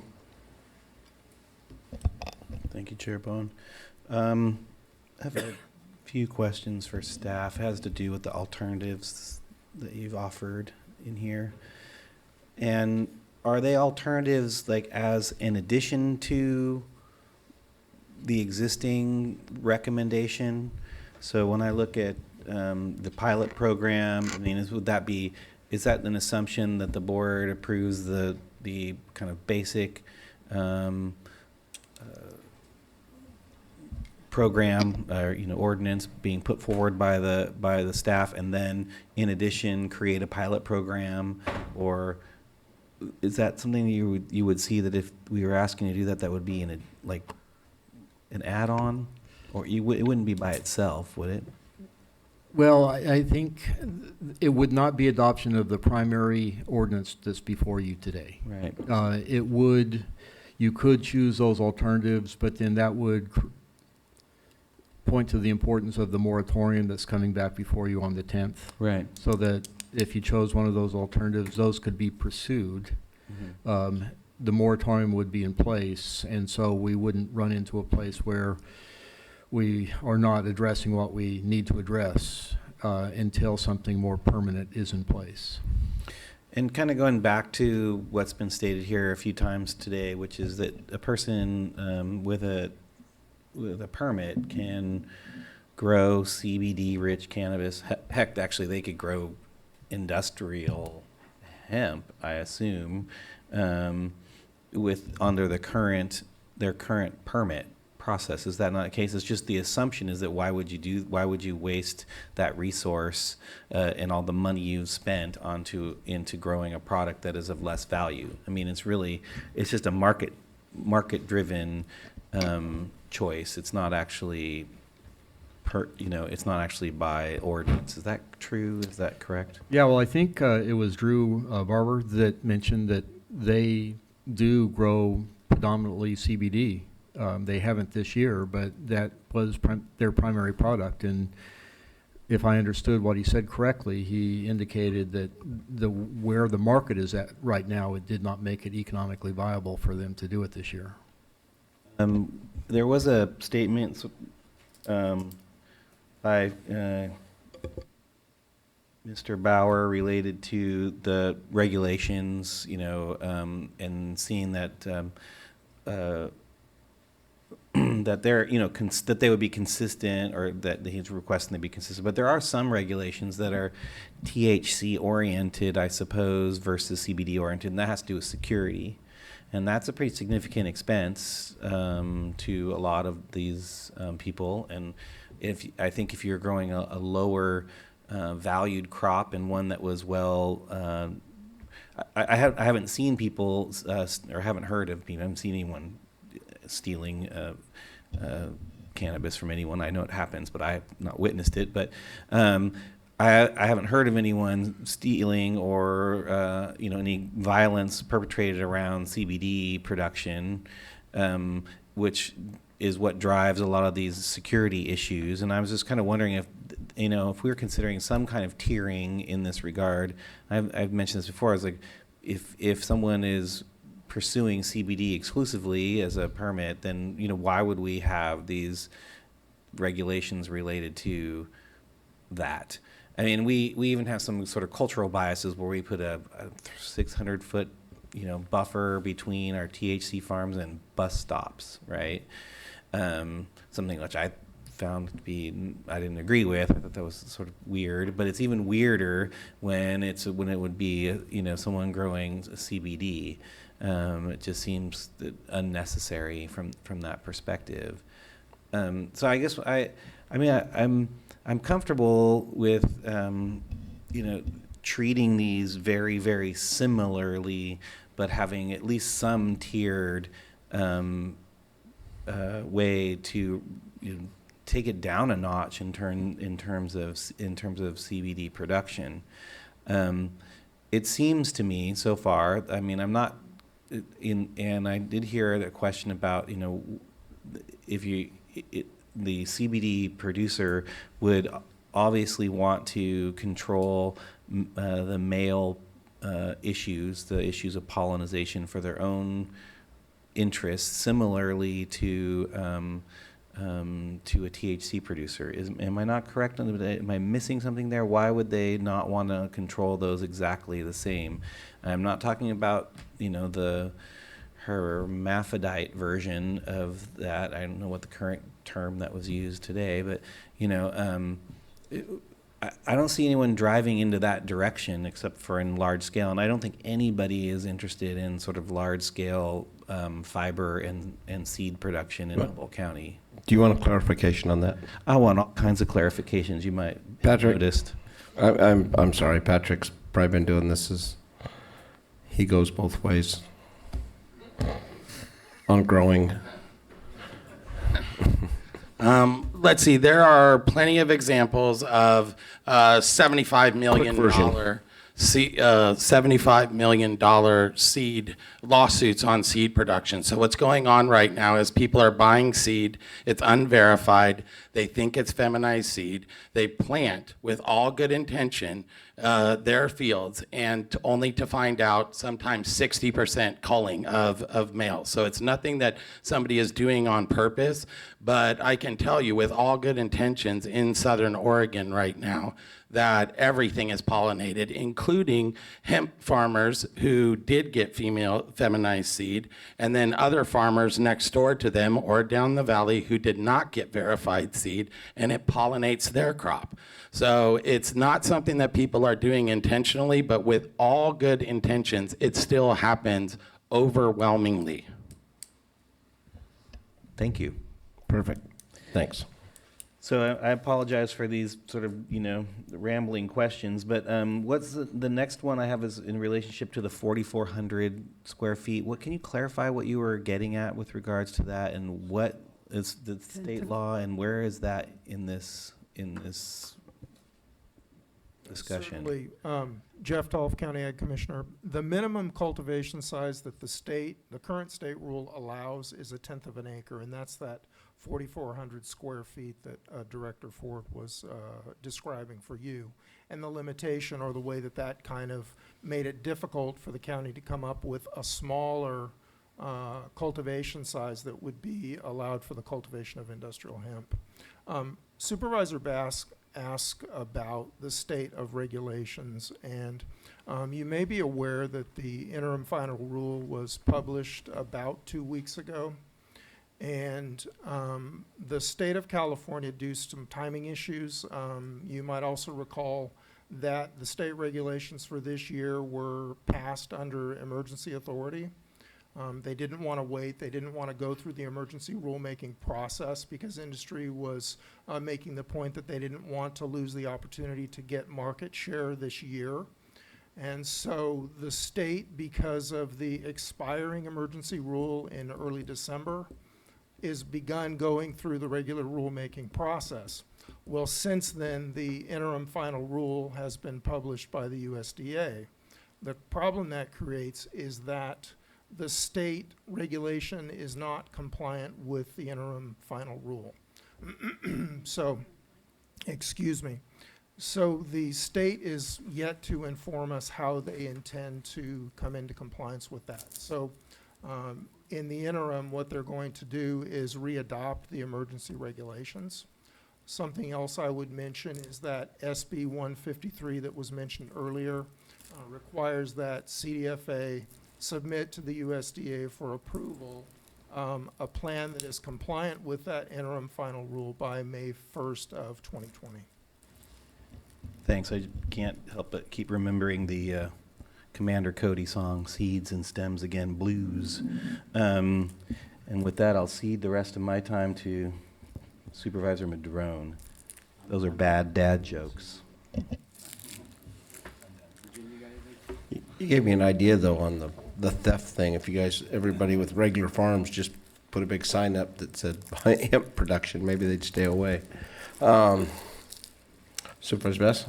Actually, that's what I was going to mention when the conversation was on security. It's Commander like, Cody? if it truly looks the same and smells the same, I suppose there's enough people roaming around that would not know the difference. So I would still think it's a security threat. I mean, but I'm just might be a little more sensitive to that. It's like I've got so many of these growing in my district, that it's not quite the experience that these guys have in actually dealing with these issues firsthand. I guess since he asked, well, I love it. Commissioner Dolph, how can an interim rule be final? To me, always interim is like something in between. So I was just kind of like trying to figure out what they mean by that, just because. I'm not going to attempt to give you an intelligent response to. So it's a federal issue. Semantics. Right. If we said it was an interim rule here, we'd be blasted. But I think it's been an interesting process. I've talked a lot to Josh, and I appreciate the time to learn a little bit more about, CBD and what they do. And I understand the concerns, but I also understand the concerns that parity needs to be. We have to figure out how we can make parity hopefully exist. It's like needing clarity with all these regs.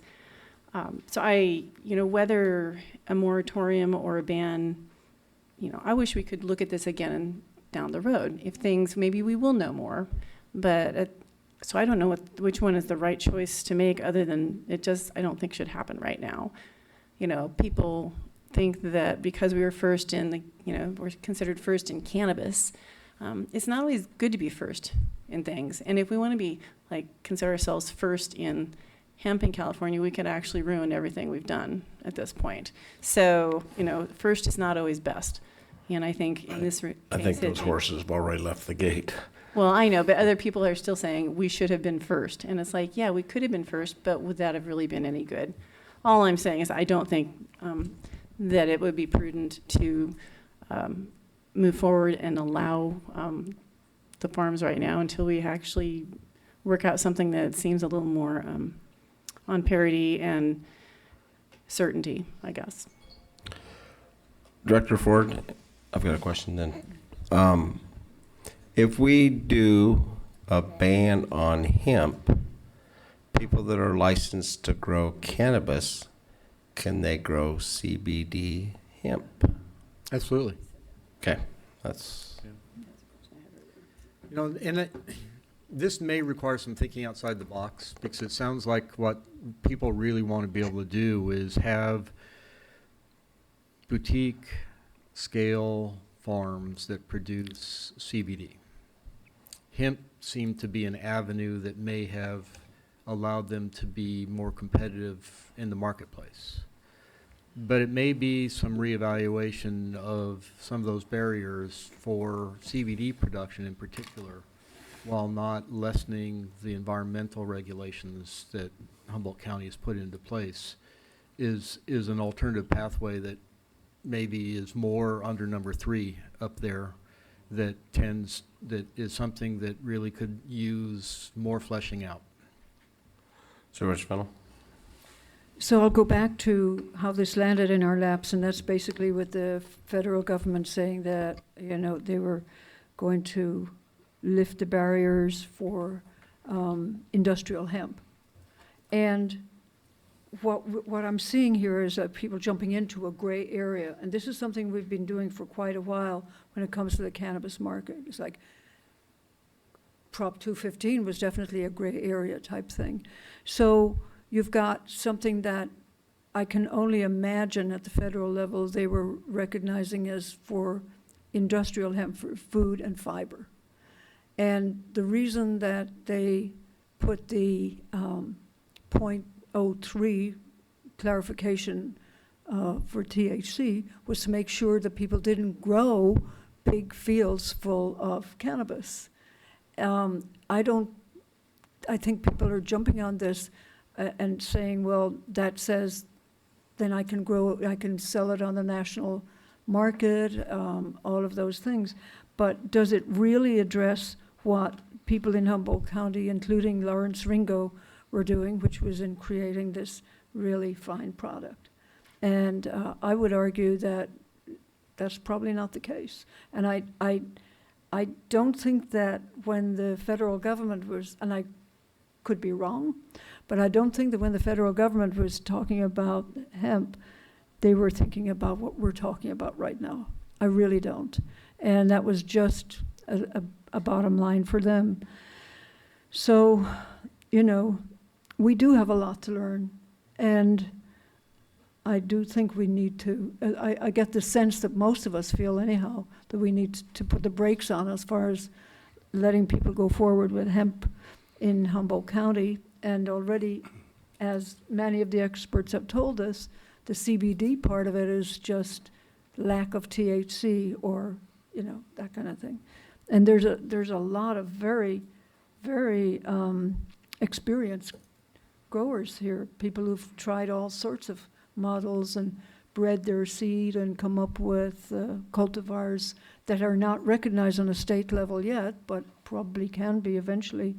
So, you know, I think it's great that people are doing that, but I like that image that some people put forward of the Emerald Triangle and maybe a little bit more being the holdouts for the traditional crops that we've heard so much about. And people in Kern and Yolo growing fields and fields and fields of fiber, which would also be good. It would replace some of the bad stuff on the market. So anyway, again, I go back to, I just think when the feds brought it, I would love it. It would make life a lot simpler for everybody if they actually delisted it. That would make things a lot simpler. Then I don't think we'd be having this conversation. Supervisor Madrone? Thank you, Mr. Chair. I really appreciate the comments from everybody here in the audience today, as well as my colleagues up here.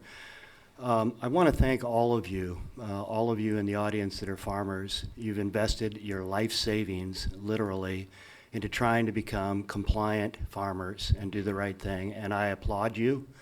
I think it's been a really rough road to climb, on many, many levels. There are a lot of things that none of us knew how this was all going to pan out 2 or 3 years ago.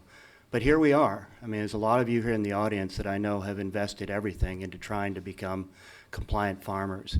And so I thank you, whether or not you're growing THC or you're growing CBD or you're growing hemp or you're growing cannabis, to me, I thank you all. You're the entrepreneurs of our county that are stepping up and trying to take something that was going on for a long time in the shadows, move it into the light, and try and figure out how we're going to adapt. And I really appreciate the thinking about how can we in Humboldt continue to maintain this precious thing we have, which is we have always grown the best flower on the planet, right? I mean, that's what we were known for, and we never spent a dime on marketing, which just amazes me. Can you point to any industry ever that had an international brand for the best on the planet for anything without spending money on marketing?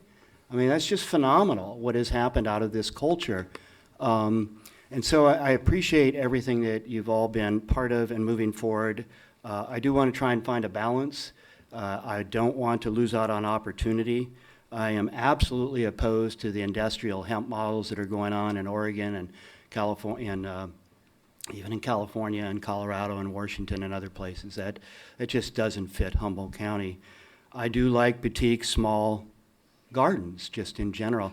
I wish you were all here about 3 or 4 hours ago. We were working on stuff earlier on our agenda today to incentivize small farmers and to provide them with tax write-offs on their excise tax and property, other kinds of incentives for water storage, energy use, road restoration, and all kinds of things. So we're really, I believe, listening hard to what you as a community have to say to us and trying to get educated and understand where that sweet spot is. Where can we find a way to all work together, not hurt anybody's investment, and yet still look for as much opportunity as we can. So appreciate you all being here today and giving us your comments. And when I look at these 3 alternatives, number 1's already happening. There are already pilots happening. Somebody mentioned the Yurok tribe. And I don't know the specifics. Somebody mentioned there was a lot of pollination happening from that. I do know that they're working with Nat Pennington. And Nat is one of the premier breeders in Humboldt County, kind of like Lawrence Ringo was. And if anybody can pull together certified seed that's pretty feminized, Nat is one of those persons. So I certainly hope that the Yuroks, and I believe they will be responsible with that and try to make sure that they're not pollinating everybody. But again, that's to be seen. I know that Kevin and his farm in Arcata did a fantastic job. He was out there checking for males, making sure that that doesn't happen. I can remember back in the 80s and 90s when the entire industry, you know, everybody started their crops with seed. Right? There wasn't clones, there wasn't feminized seed. Maybe a few people were starting to do that, but for the most part, all of the marijuana cultivation was being done by seed, and we'd go out and we'd pull our male plants, right? That's what you did, because you wanted sinsemilla, you didn't want consummilla, right? And the Mexican stuff. So, at any rate, there's been a lot of change and a lot of things that happened, but I think number 1 is happening right now. You know, in various cities, one can grow boutique CBD flower crops legally right now. And so that's actually happening. We have probably a half a dozen of these happening, and I hope they continue, and I hope they continue their responsible approach to it, just like all the cannabis farmers have been. If, you know, most cannabis farmers have male plants, but they keep them separated, and they do it so they can breed, so they can work on things, but they do a very careful job of keeping those things from pollinating their whole crop, let alone anybody else's. So I do hope that whoever ventures into this realm does it responsibly, and that's generally what I'm seeing happening. So I think number 1 is happening. And, you know, frankly, I am supportive of a ban. The ban that I'm supportive of is a 1-year moratorium. That's a ban. That prevents it from happening any further than it is right now within the cities that still allow it. And if we don't want those cities to do it, you can talk to those city councils and make your pitches there. But I've been very supportive of a ban that would last for a year so that we can take a closer look and work together as a community to figure out, can we do both? You know, I know there's a lot of fear and a lot of concern, some of it based on very real things that have happened out there. But I do believe that number 3 is really the solution here for so much of this. And Supervisor Fennell and myself have been appointed as an ad hoc committee to work with the the planning director, to try and figure out, are there ways to reduce the regulatory burden for a small farmer? Is that 2,500 square feet or less? Well, that certainly tiers in nicely with the water board's tier 1 approach to things that reduces regulation and other things. Would that be an opportunity for CBD growers to move into the marketplace under the CCLUO that might be amended? I would hope so, because that's what we're talking about, small boutique gardens, not large industrial operations. So I guess that's what I would support, a ban that would last for a year so we can look at these pilots while also working to reduce regulation on small farmers and provide more incentives. So those are some of the things that I've heard. Was that a motion? I would make that into a motion. And then that's just a ban on cultivation, not on manufacturing? That would be what I would prefer, so that people can still manufacture, if I heard that was of interest to folks. So the motion would be to extend the moratorium for a year, which would place a ban on industrial hemp. Second. So if I could, please. Today's action before you does not have the continuation of the moratorium. That's on the 10th. So we'll pick it up then. So you can pick that up there. And so today's action would essentially be to not adopt the ordinance that's in front of you and to direct staff to pursue alternative number 3. That's correct. I'll second that as well. Yes. Thank you. And I do thank the efforts that I know that are continuing with Supervisor Fennell and Madrone on that, and I encourage them to not just look at people who are doing exclusively cannabis and our CBD farming, but also I think we also have a food crop farming contingent that's also interested in diversifying as well and making sure that their voices are heard in that conversation. And I want to be clear with I pretty much hear from everybody in this room, from this board. Nobody is against CBD. Everyone wants that diversification to occur. I just want to make sure that it's done in a way that is protective of the investment made in the existing infrastructure and both physical and programmatic in the current cannabis markets that we're in. I do think that there is a way forward that we can have more CBD production in Humboldt County that is safe. I think a year from now, a lot of the issues that Oregon is dealing with adaptations will have been made. Dramatic adaptations, and I'm hoping that we can avail of that, benefit from that in the future. Vice Fennell. I have a question for the director. How would this particular motion address the manufacturing part of this, manufacturing distribution? It would not. At this point, it would remain status quo. Which is? Basically, manufacturing, distribution, and processing can all be permitted under the CCLUO. Oh, under the CCLUO. That's right. Yep. Okay. So number 2 is nowhere into the play then on this.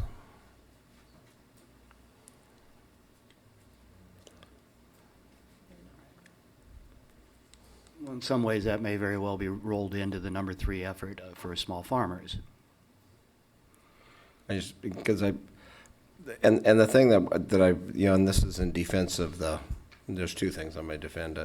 The mapping of 28,000 acres, I kind of relate that to our arena numbers. I think they were 4,000, 1,100 or something of buildable, but I don't think we're going to build those 4,011 homes. So those were just things so I kind of looked at that acreage as the same, along the same ways. The other factor that I'm looking at is the regulatory barriers for small farmers. The 2 biggest barriers are still going to be the water board and fish and wildlife. So and our hands are tied when it comes to the Water Board and Fish and Wildlife.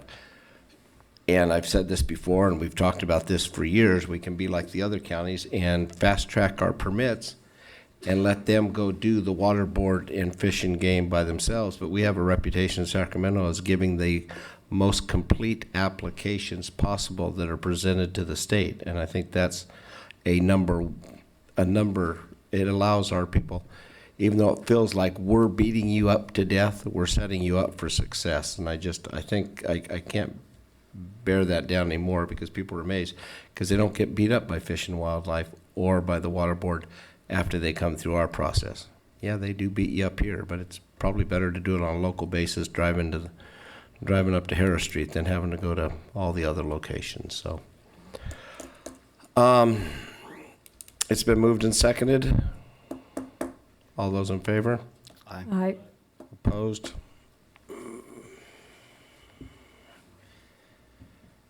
None. We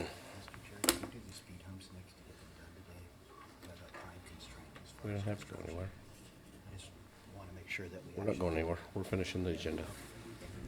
Okay, next item.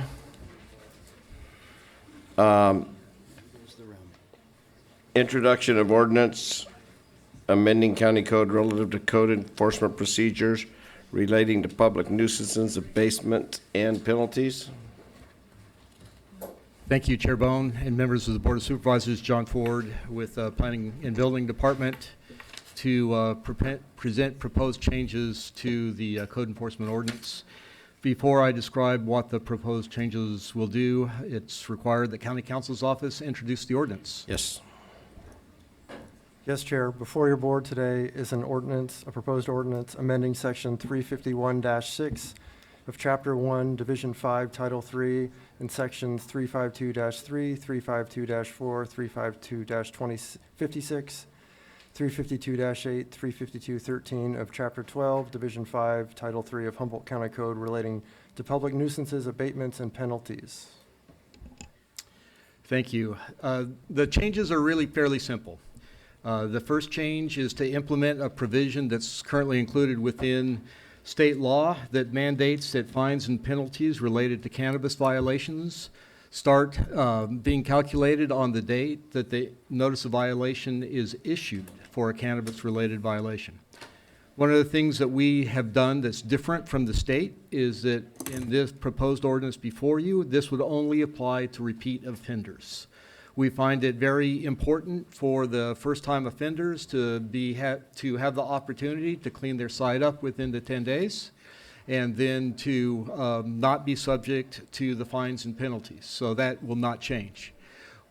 Where this will make a difference is on second and subsequent offenders, whereby if somebody were to be illegally cultivating, get a notice of violation, notice to abate, clean it up within 10 days, be cleared, close that case, start cultivating again, get another notice to a violation, notice to abate, clean it up within 10 days, start cultivating again, you get the picture. So what this would do is for the second and subsequent violations, those penalties would start being calculated the first day. There would not be that 10-day grace period. The second change is related to the fact that when we did the last comprehensive update of the code enforcement ordinance, the provision that required that notices to abate or notices of nuisance and notices of violation be recorded on the property was not included in the updated ordinance. And so we've gotten a lot of feedback from realtors, from lenders, from people who are interested in taking or buying a piece of property. Does it have violations on it? There's no way for them to tell right now. So what this would do is create a provision whereby that notice would be recorded on the property. So a prospective buyer would know, a real estate agent would know, a lender would know that there is a violation that's active on the property. And the third change is really not a change in practice, but is just for clarification purposes. And what it would do is identify that where cannabis-related infrastructure has been installed to operate the cannabis, illegal cannabis cultivation, that is considered part of the cannabis violation. And that's really just a clarification. The importance of that is that a lot of people want to argue that, well, my sprinkler system, my water tanks, my greenhouses really aren't part of the cannabis, but really they were installed for the cannabis. And then there is also a clarification on the procedure for judicial review, and that is just to bring our ordinance into complete compliance with state law. This concludes the overview. I'd be happy to answer any questions you might have. Chair. Supervisor Madrone, then Supervisor Wilson. Thank you, Mr. Chair. Supervisor Fennell. So after the notarized deed restriction is placed on the deed to carry with the property, once they complete the abatement process, I'm assuming then that deed restriction would be removed. Right. Yeah, okay, great, thank you. Supervisor Fennell. Well, it's okay because that was exactly my question. Okay. Supervisor Wilson. I'm wondering why this is limited to cannabis only. I mean, why wouldn't we be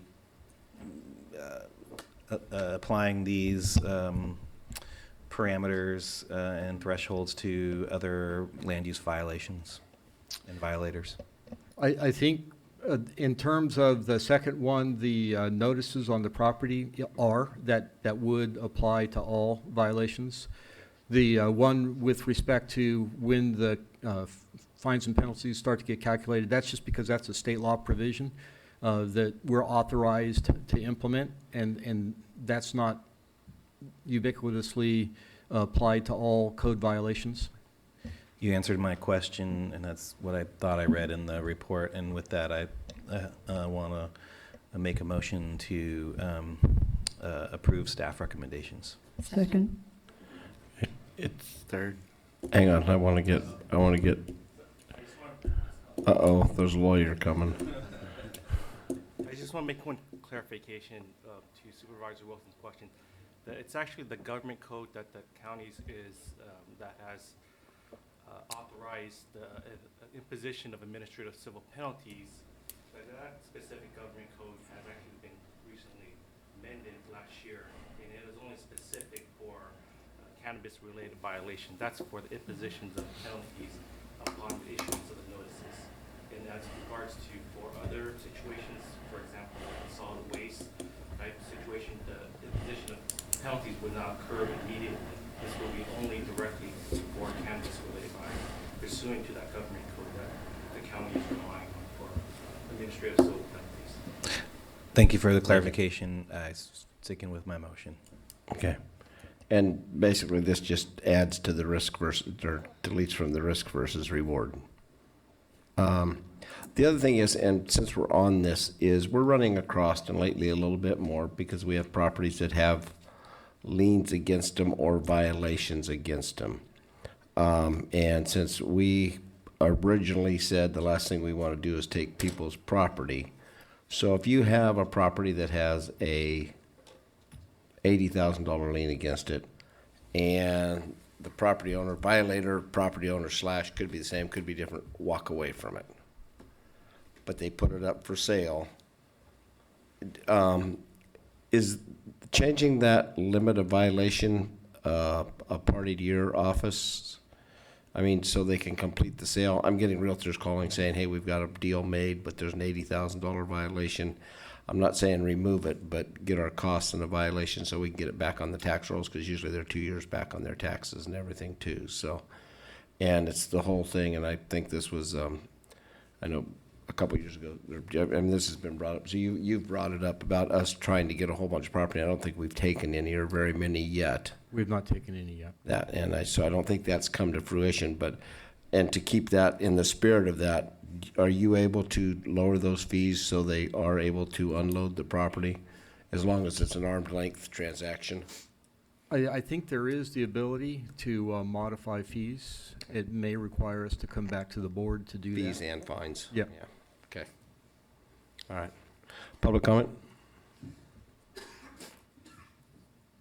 Thomas Mulder again. So the code violation things, and I think it's a good idea to record it on the deed, but I would like to see some treatment done for the other types of code violations that you see out there. You see all these people, mom and pop's got one greenhouse and they're getting publicly shamed. Someone right across the river can build a 1,800 square foot shop, fill it full of lights, pull in a generator, never once their name's publicly shamed, and heck, they still can actually grow legally. So what's taking place with these abatements right now, because that's a building considered a different violation and not cannabis related, it's just a little slap on the wrist. Counties, it's in the docket of other violations, so it's not taken seriously. Multiple things within, especially in the Southern Humboldt region, you're promoting right now to go build a large building. It's going to be a minimal fine, bring in a generator, minimal fine, and just continue growing away, push the county off, get a little bit of, some fines for notice of abatements, but not $10,000 a day. And that's what's taking place right now. I see it with my own 2 eyes every single day. So please take that into consideration when you're making these changes to your code of notices to abate, that you're actually taking care of those other nuisances within communities and residential neighborhoods. Thank you for the opportunity to speak. And clarification, so an unlicensed grow in an unlicensed building with an unlicensed generator isn't subject to, because it has a tar paper roof compared to a prophylactic cover? I like that line today. So we are working on strategies of dealing with illegal buildings that are going up to support illegal cultivation. The board's direction to us was to only proactively pursue cannabis violations, to pursue abandoned vehicles, and to pursue basically junk sites. And so we have taken a very hands-off approach to illegal buildings. But illegal buildings associated with illegal cannabis, in our minds, are illegal cannabis. And you act upon those like we do a lot of them, it is complaint driven. To the extent that we can determine and prove that they are cannabis violations, Understood. we'll go after them. The struggle is it's a little bit more challenging. We haven't figured out a effective way completely to go after those indoor cultivators yet. If it's an illegal building, can't we bring a building inspector in to make sure that it's electrically and built safely? And oh my God, there's all these plants in there too. We absolutely can. Okay. And that is the first strategy. Yeah, all right. So Ms. Fennell? Because this is an agenda item, I just want to reflect back a little bit to some of the public comment we had today on items not on the agenda. There have been a number of letters that went out recently to people in the all over the county, but quite a few of them in the Southern Humboldt area. And I think there was some confusion in some people's minds that those were abatement letters, but they're actually in response to requests from the community to not send abatements letters, but give people an idea to give people a chance. Could you expound on that a little bit, please, Director Ford? Sure, thank you. We, earlier this year when we were doing our abatements for cannabis, had chosen a threshold of 6,000 square feet as the floor of what we were going to send NTAs and NOVs to. Anything else, we were going to set those aside, and then at the end of the year, we were going to send them a letter saying, hey, we noticed that you were cultivating, and that if you want to continue to cultivate, you need to get a permit, or please stop cultivating. We will look next year. And we've gotten a lot of feedback in a lot of different ways, but where that idea really came from is that there were 2 public meetings that were held down in Redway talking about the abatement process. And a lot of people ask, it's like, why can't you just warn us before you send out the abatements and the violations? And so for these smaller growers, we chose to go that route and send a warning letter. They were not an abatement letter, they were not a violation. They actually don't require any response at all. other than to be aware that if they are cultivating commercial scale of cannabis, and that's anything above a personal cultivation, that they could be subject to enforcement next year unless they get a permit. We have seen, and this I will say is a challenge for me and the department, that we are working through how to accommodate this. We've seen, I know one consultant came in, had 30 people that responded to those and want to get applications in this year. And so it is generating a response from people that they do want to get permitted. There's no fines, there's no penalties associated with those. And if people have gardens, and there was a situation where one of them was a garden and was actually on a permitted cultivation site, we're not after people's gardens. It's hard to tell from the air the difference between a vegetable garden and a cannabis garden sometimes. And if they just let us know that that's a garden, we'll note that, and we'll be aware of that next year.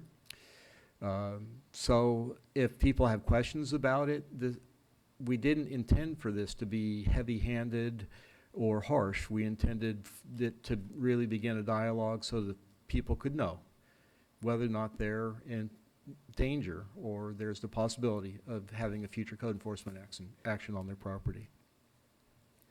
And I think it bears repeating, although it's been discussed many times, that people can actually contact you and say, this is my plan. I do actually want to grow 6 plants per my legal right under Prop 64, and just let you know that. And I think that it's that communication that needs to be made so that people don't have to continue looking over their shoulder wondering if they'll get a violation. It also lifts the burden from you if you know, well, that's what they're going to do. Or they're going to have a vegetable garden, for instance. Yeah, if I could, the trailer park today kind of caught me by surprise when that was brought up earlier. Mhm. And so I checked with staff, and that trailer park had 3,300 square feet of cultivation going on. Yes, in yeah. 4 different gardens.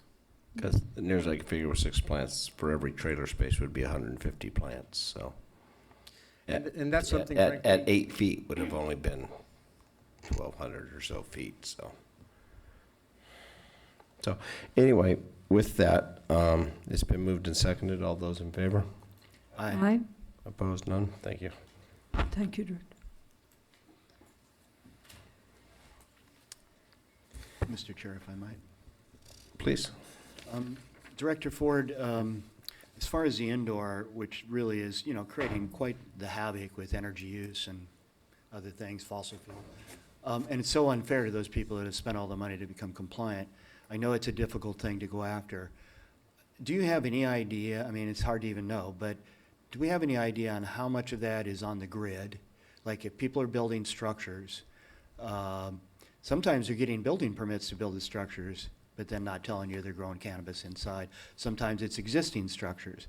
So there's the grid indoor, and then there's the non-grid indoor. For the grid indoor, we could do what Arcata did and pay a price to PG&E to get the records. I mean, but that'd be a massive task, right? we're researching that right now. Okay. It'd be interesting to know, because when you look at this multi-million-dollar market and the unfairness to those compliant people, maybe that's something we might consider using some of our excise tax dollars for ultimately, or something else. But the other part of it is the non-grid indoor, I mean, cargo boxes buried and on and on and on. They have to have generators, right? And so that could be complaint driven to where if somebody's just excessively using a generator, the neighbors can call, file complaints, and you can investigate that. So what is this generator used for? At that point, you're indoors. And so, I mean, there's a couple of different avenues for us to start going after that indoor illegal. Yep. Yeah, okay, thank you. Thank you, Mr. Chair. And the benefit of that is with the high price of diesel and the price of the product, Yeah, it's pushing it pretty out. tough. Okay, let's go to Public Works, and are you doing Public Works? There's No, I think we have one more public hearing. What else am I doing? Sorry. Hawk Valley Farms. Yeah, but that's been continued. We still have to. you still Oh, have to bring- open it and continue it, I'm sorry. Yeah, this is a simple request to continue this public hearing to January 14th, 2020. And this has been coordinated with the applicant and applicant, appellant. Do you guys want to make a movement on that? I'll make, Open the public hearing. open the public hearing. Chair, all you need to do is open the public hearing, and then if there's a motion to move it to that date, just move it and then leave the hearing open. I make a motion that we continue it to January 14th. Second. It's been moved and seconded. Is there any public comment on this? Seeing none. It's been moved and seconded. All those in favor? Aye. I'll continue the public hearing. That was tough. Speed hump. Which one? Peninsula. Good afternoon, Chair Bohn, members of the board. Tom Mattson, Director of Public Works. Subject this afternoon is a public hearing, so if you would open the public. Please. You want to open the public hearing there? Or I can open it? I'll open the public hearing. Okay, here we go. The primary purpose this is coming in front of the board is this project would die on my desk right now because it does not meet the speed hump policy of the Department of Public Works in the County of Humboldt. They did everything possible, but they only got 52%. The department does support the proposed speed table at the proposed location because it will increase public safety. It goes from where the bus stops across the street to the community center. This has been a long collaboration with the Peninsula Community Collaborative Group on both improvements in Samoa and at Manila. And so we are bringing it in front of your board to decide whether you want to overturn county policy and approve that. And the board, Public Works does support that because it is a traffic safety improvement and has had significant community input. So before public comment, I have the question. Do we need to change, since the policy, the next one's going to be a little bit different, do we need to change the policy to 50%? So we lower the bar so people, because I've probably in the last 8 years had 43, 44 requests, and I've sent out 43 or 44 speed hump policies. I've worked with 2 of them and got some donations and stuff and got them done, much like out there with what Mercer Fraser did at the school at Garfield. But with that, if we can just bring them forward and say, hey, this is needed, and just because, and the safe routes to school, it's a wonderful thing and everything else, but I can tell you, the people that live right next to the one at Washington School are almost PTSD every time a truck goes over that and the toolbox decides to go 6 inches in the air and then decides to settle back down at 3 o'clock in the morning. So this is why we have the requests, and then I look at the ones that we put out on Jacoby Creek, and they were taken out and moved, and I think there's only one there now, or? No, one was removed. Yeah, because of? Yeah, because there was one person complaining about it, but the rest of them are still there and very successful. No, I'm not saying they're not successful, but the other thing is we have to, it's whether it's one person's house or 4 people's house, the respect factor's there too. So I'm just, do we need to change the policy, or are we just going to bring these forward? I believe the policy needs to be revisited. As you will notice in both policies, or both items today, we say right up front that Arcata Fire is against them, but then we get Arcata Fire's approval. Our original policy from Arcata Fire was we are against them. They have new leadership. So that's another item that needs to change. We've looked at a number of different policies, and they require much less community petitions, basically, and this policy was adopted in 2007. That was near the beginning of time for speed humps. It was a little bit after Arcata. I do believe the policy needs to be revisited. What we've learned through some of the things that you've gone through and helped with, and Supervisor Wilson, is this is a very difficult process for the public to get safety improvements in front of their houses outside of a county construction project. And I do believe we need to revise the policy, bring it back to the board to make it easier for the public to move these things forward. Okay. Can I? Oh, sorry. Please, because I went and checked this site, and I know we have another one there already. This doesn't affect any houses. There's nobody real close to it, and it does help with the bus thing. So, I mean, in the matter of time, I don't have an issue with this. That's fine. I mean, we've kind of gone off and discussed the policy. Do we want to bring that back to the board at some point? And do we want to have one or two of us work with Tom to bring back a revised policy?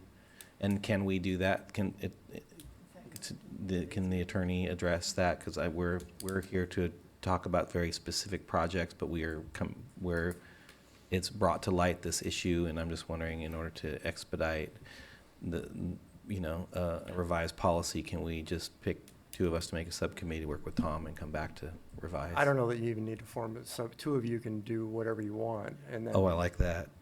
And then the policy will come back to your board for approval. And I'm not trying to do policy drift, but what we're doing is we have a policy in hand that we're going against. Yeah. So I'm saying, before we go against what I'm bringing it up, before we go against the policy, could we put something out there that says, hey, we're going to look at the policy because it may be flawed, because we have one that didn't meet the criteria. Yep. And we had one that didn't try. So what I'm just trying to say, and I appreciate trying to do something, but but I didn't know we could just bring them forward without trying. I had to convince. I gave the policy, talked to the people, and but I would like, so that's. I will volunteer to work with Tom to bring back a revised policy. If anyone else wants to help me with that, that's fine. And just as a clarification, we did try, but I'll provide more details on the next item. Next item. All right. So on the matter of the numbered speed hump with raised crosswalk on, you guys are here, you guys want to talk about it really bad, don't you? I'd like to make a motion that we actually follow staff recommendation, and then Thank you. Second. that means you don't have to talk as much, right? Second. Yeah, come on up, public comment now. All right, just briefly, Carol Vandermeer, and I'm a Manila resident. I'm a member of the Peninsula Community Collaborative and also on the Manila Community Services District Board of Directors. And I'm personally in favor, and also I wanted to report the board actually visited this topic about a year ago. You should have received a letter. I didn't see that in the packet. I can read it if you like, saying that we took a vote on it and we're in support of the speed table in that location, and that'll be really helpful with the community center and the resource center and the getting access across the street. So anyway, thank you.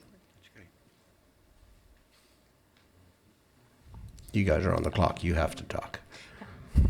Good afternoon. So I'm Emily Sinquern with Redwood Community Action Agency, and through that role, we've been supporting the Peninsula Community Collaborative and working to address the feeling of safety and improving the feeling of safety on the peninsula. So for the last 3 years, Peninsula Community Collaborative leaders have been talking with people in the community, and walking and biking safety in Manila, Samoa, and Fairhaven is one of the top 3 issues that then we're working on. Back in May of 2018, the PCC held a walkability assessment in Manila, and Public Works and Caltrans and residents were in attendance, and that focused on Peninsula Drive and also on Highway 255 for some potential improvements. And this idea of a speed table grew out of that walkability assessment, plus getting input from others. But this is also tied to a Rural Transportation and Access Partnership RTAP application that we have also submitted to Public Works, and that is for constructing a gravel shoulder for increased safety and visibility for all modes traveling on Peninsula Drive from where the speed table is located at the Manila Community Center up to Pacific Drive to then meet the Manila Trail that Caltrans and the county are currently collaborating on and is expected to go to construction next year. And so this speed table, yes, it's a crosswalk and as an isolated piece of infrastructure will help to calm traffic, but it's also tied into a safe route to the community center and to the school for neighborhoods that will be soon connected to Peninsula Drive, the Loop-In neighborhood further north through the Manila Trail. So this is one piece in this collaboration. And so I think that's a key part. And even though per the policy, it's just the speed table to approve today. And so as Tom had mentioned, community members went door to door between about 5 months from last fall through the winter, and each residence received 1 or 2 visits. And so we never got a voice of opposition from anyone that we visited, and we just weren't able to reach every residence. Thank you. The gravel trail that we're talking about, will that be ADA accessible? It's not a gravel trail, so it's something I called it a gravel shoulder, and so that's what it is. So it actually just adds width to the roadway so that there's better visibility for, right by the speed table is a rise. So it adds a lot more like visibility for seeing everybody that's currently walking on the road. So people will still be walking on the road, but it provides a place for them to step off the road, or for different modes to pass each other. All right, thank you. Thank you.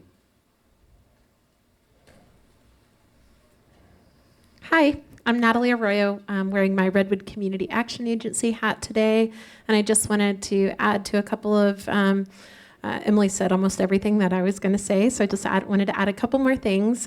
One was just to really emphasize that there are not residences immediately nearby, as Supervisor Bohn noted. It also sounds like you're planning to address your policy, but I want to emphasize that due to the fact that we have grant funds available only through September of 2020 and would really like to start construction as soon as possible, we do hope that you'll approve this today and then revisit your policy also. And that we, in addition to reaching out to all the residents more than once, for people who are absentee landowners who don't live in the area and live outside of the area and own property, we did send letters with a return receipt, and so we could see that they were all received. So we really did our due diligence to ensure that every neighbor was contacted, and as Emily emphasized, there were no statements of opposition, a lot of interest and support for the project, and a number of folks who live in the immediate neighborhood couldn't be here today, but a couple of families were able to be at the Arcata Fire meeting and express their enthusiasm for this project, and so it's a pretty feel-good thing, and we are hopeful that you'll support it. Thank you.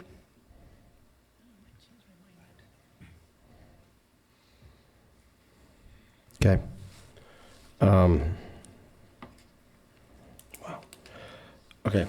It's been moved and seconded. All those in favor? Aye. Aye. Chair, Opposed? just for the record, it should be clear if you're voting to approve or deny.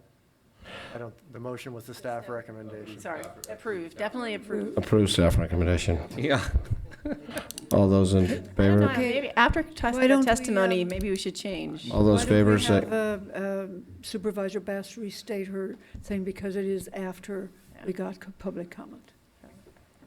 Now, I move that we approve, have staff recommendation to let this, it's not usually as hard, speed table be installed. What? Nothing, we do this. Okay. I tried. Ryan was telling me what to say. No. No, staff recommendation, let's get this done is basically all I wanted to say. Second, I'm still seconding. I will say that the part of the confusion today has a lot to do with the fact that everything's out of order due to the time sets. All those in favor? Yeah. Aye. Aye. Opposed? None? Thank you. Okay, number 2. Number 2 is, again, a public hearing, if you open the public hearing. I open the public hearing. This is very similar. It's a little bit more complex because it has a couple other skips of the county policy. I have met with the public out there a number of times at this location up and down the road. We've got requests in for speed humps on Ocean Drive, School Drive, and Hiller Road. We are going to be doing a project on Ocean Drive hopefully next year, which will include speed humps as a county project. We've met at this location with residents. looked and done several things so far, including upgrading the crosswalk location, cutting back the vegetation, increase the visibility, adding pavement and moving the crosswalk so it's at a better location. We have not had a petition. We have sent out a number of the forms for people to follow up on. Supervisor Madrone and I again met out there a few weeks ago, and instead of a speed table, we are recommending at this time probably 2 speed humps, one before and one after the crossing. And I believe Mr. Madrone has been out and talked to the specific residents that it will affect. So this does have a few more variations, but again, Public Works does support it. It is a traffic safety initiative. And again, we are out of conformance with our policy, but we are pushing this forward similarly as the last one, so it does not drag on for another year, because that is one thing we need to do with our policy, is make it quicker and easier.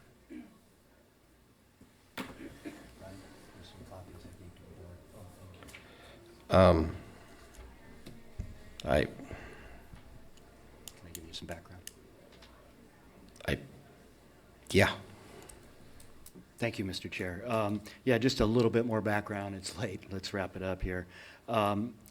There's been an effort on the part of this neighborhood for the last several years to try and calm traffic, to slow things down, and Public Works worked with that community and reduced the speed limit there from 35 to 25. That took a 6 to 12 month process with the warrants that have to happen to show that that's allowable. And so that happened, but people are still driving really fast. And people come out of Hillard Park, and the kids are on the Hammond Trail, and they're literally out in the street in front of their parents before they know what's happening all of a sudden. So it's a really dangerous situation. So that community started their petition. They knew that that was part of the county process. And they started the petition, but at a certain point, they stopped doing it because it became clear to them that if they were successful with the petition, it still wouldn't get built unless they paid for it themselves. So they were sitting there going, well, we can't afford to pay for it for ourselves, so why would we continue with the petition?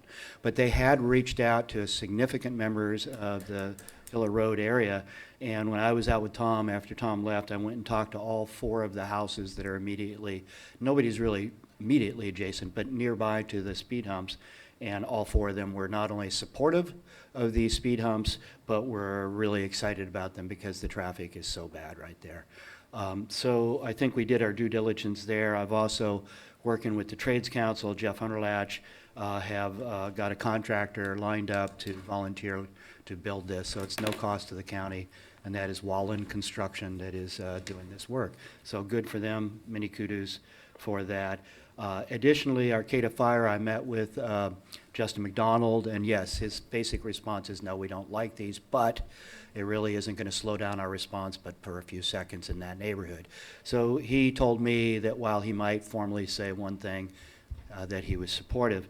In addition, this was brought before the MCMAC, the McKinleyville Advisory Committee, Trails Committee, which has been set up as an ad hoc committee, and they identified this project as a very high priority project in McKinleyville.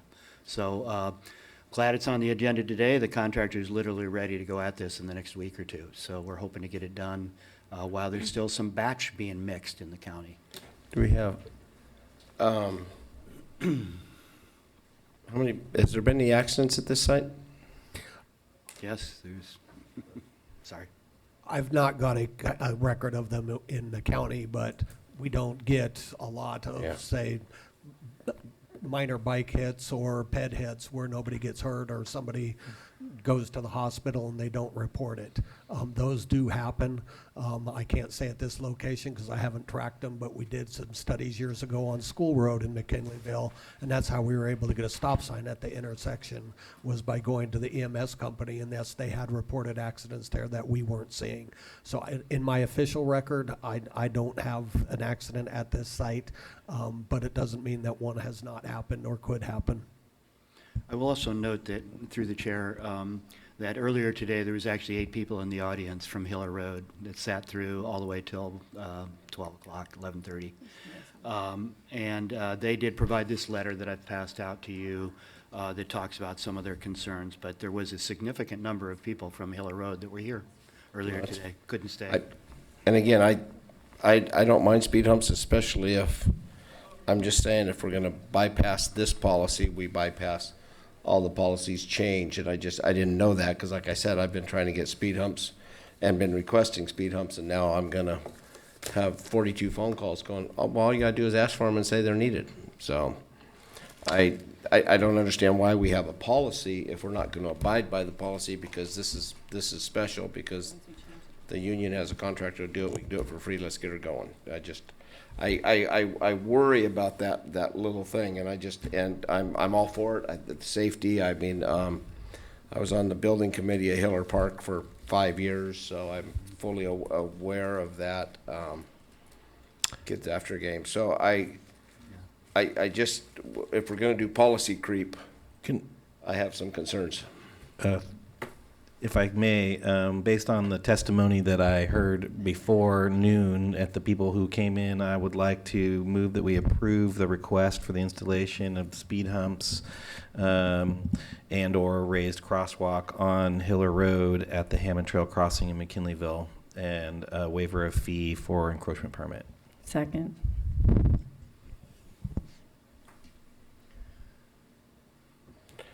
Supervisor Bass?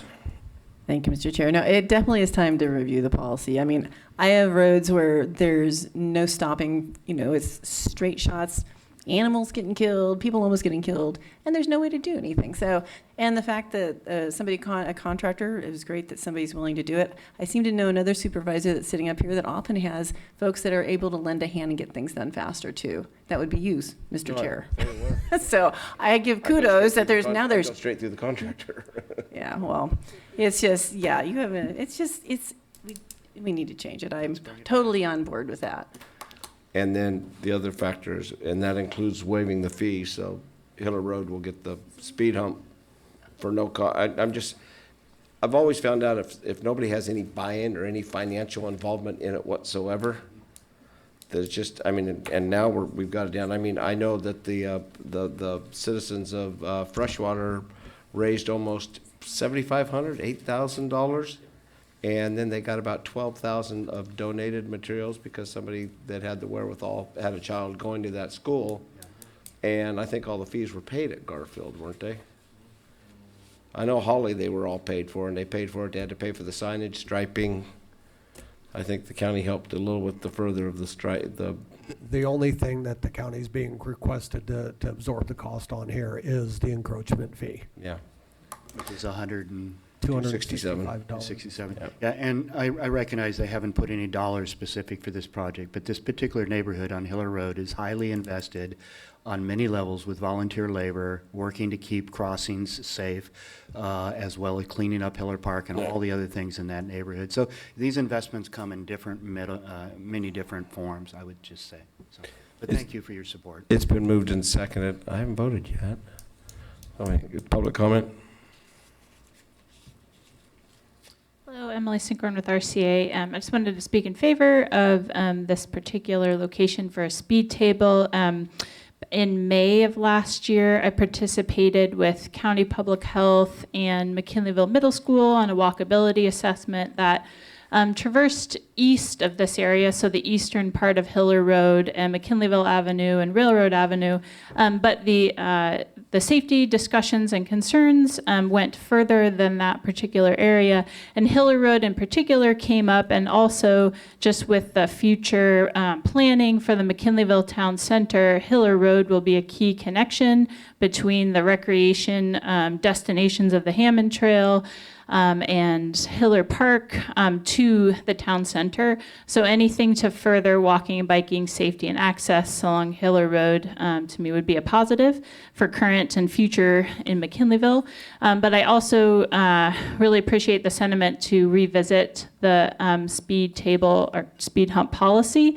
But I do really, as someone who supported a number of communities in using this policy, I really appreciate that it, as was stated earlier, that there's a investment of time and often community fundraising to partner with the county. And I really appreciate that the speed table policy and the RTAP program and others are ways that a community can collaborate with the county in a cost share, bringing resources together and having it be a policy that's clear, that people can follow, that people can meet those objectives, would make it even more available for people to consider that type of partnership with the county. Thanks. Thank you. It's been moved and You are seconded. officially on my update committee. You've been moved and seconded. All those in favor? Aye. Aye. Opposed? None? Thank you. Thank you. We wrapped up. We are going to close in memory of Jim Pastore, multi-generational. You guys remember his father, Rico Pastore from Rico's. Jim was the owner of Harrison K Groceries for well over 50 years. Him and his wife, Joy, his 2 daughters and 2 sons, follow his tradition, grandsons and great-grandkids. Jim passed away. Jim was very involved in local athletics and a multitude of other things. When my father died 45 years ago, the first phone call I got was from Jim asking if I needed help at the grocery store because I was 19 years old and didn't have a clue. So, pretty good man, and so we're going to retire in his memory, adjourn in his memory today. Thank you very much. We are adjourned.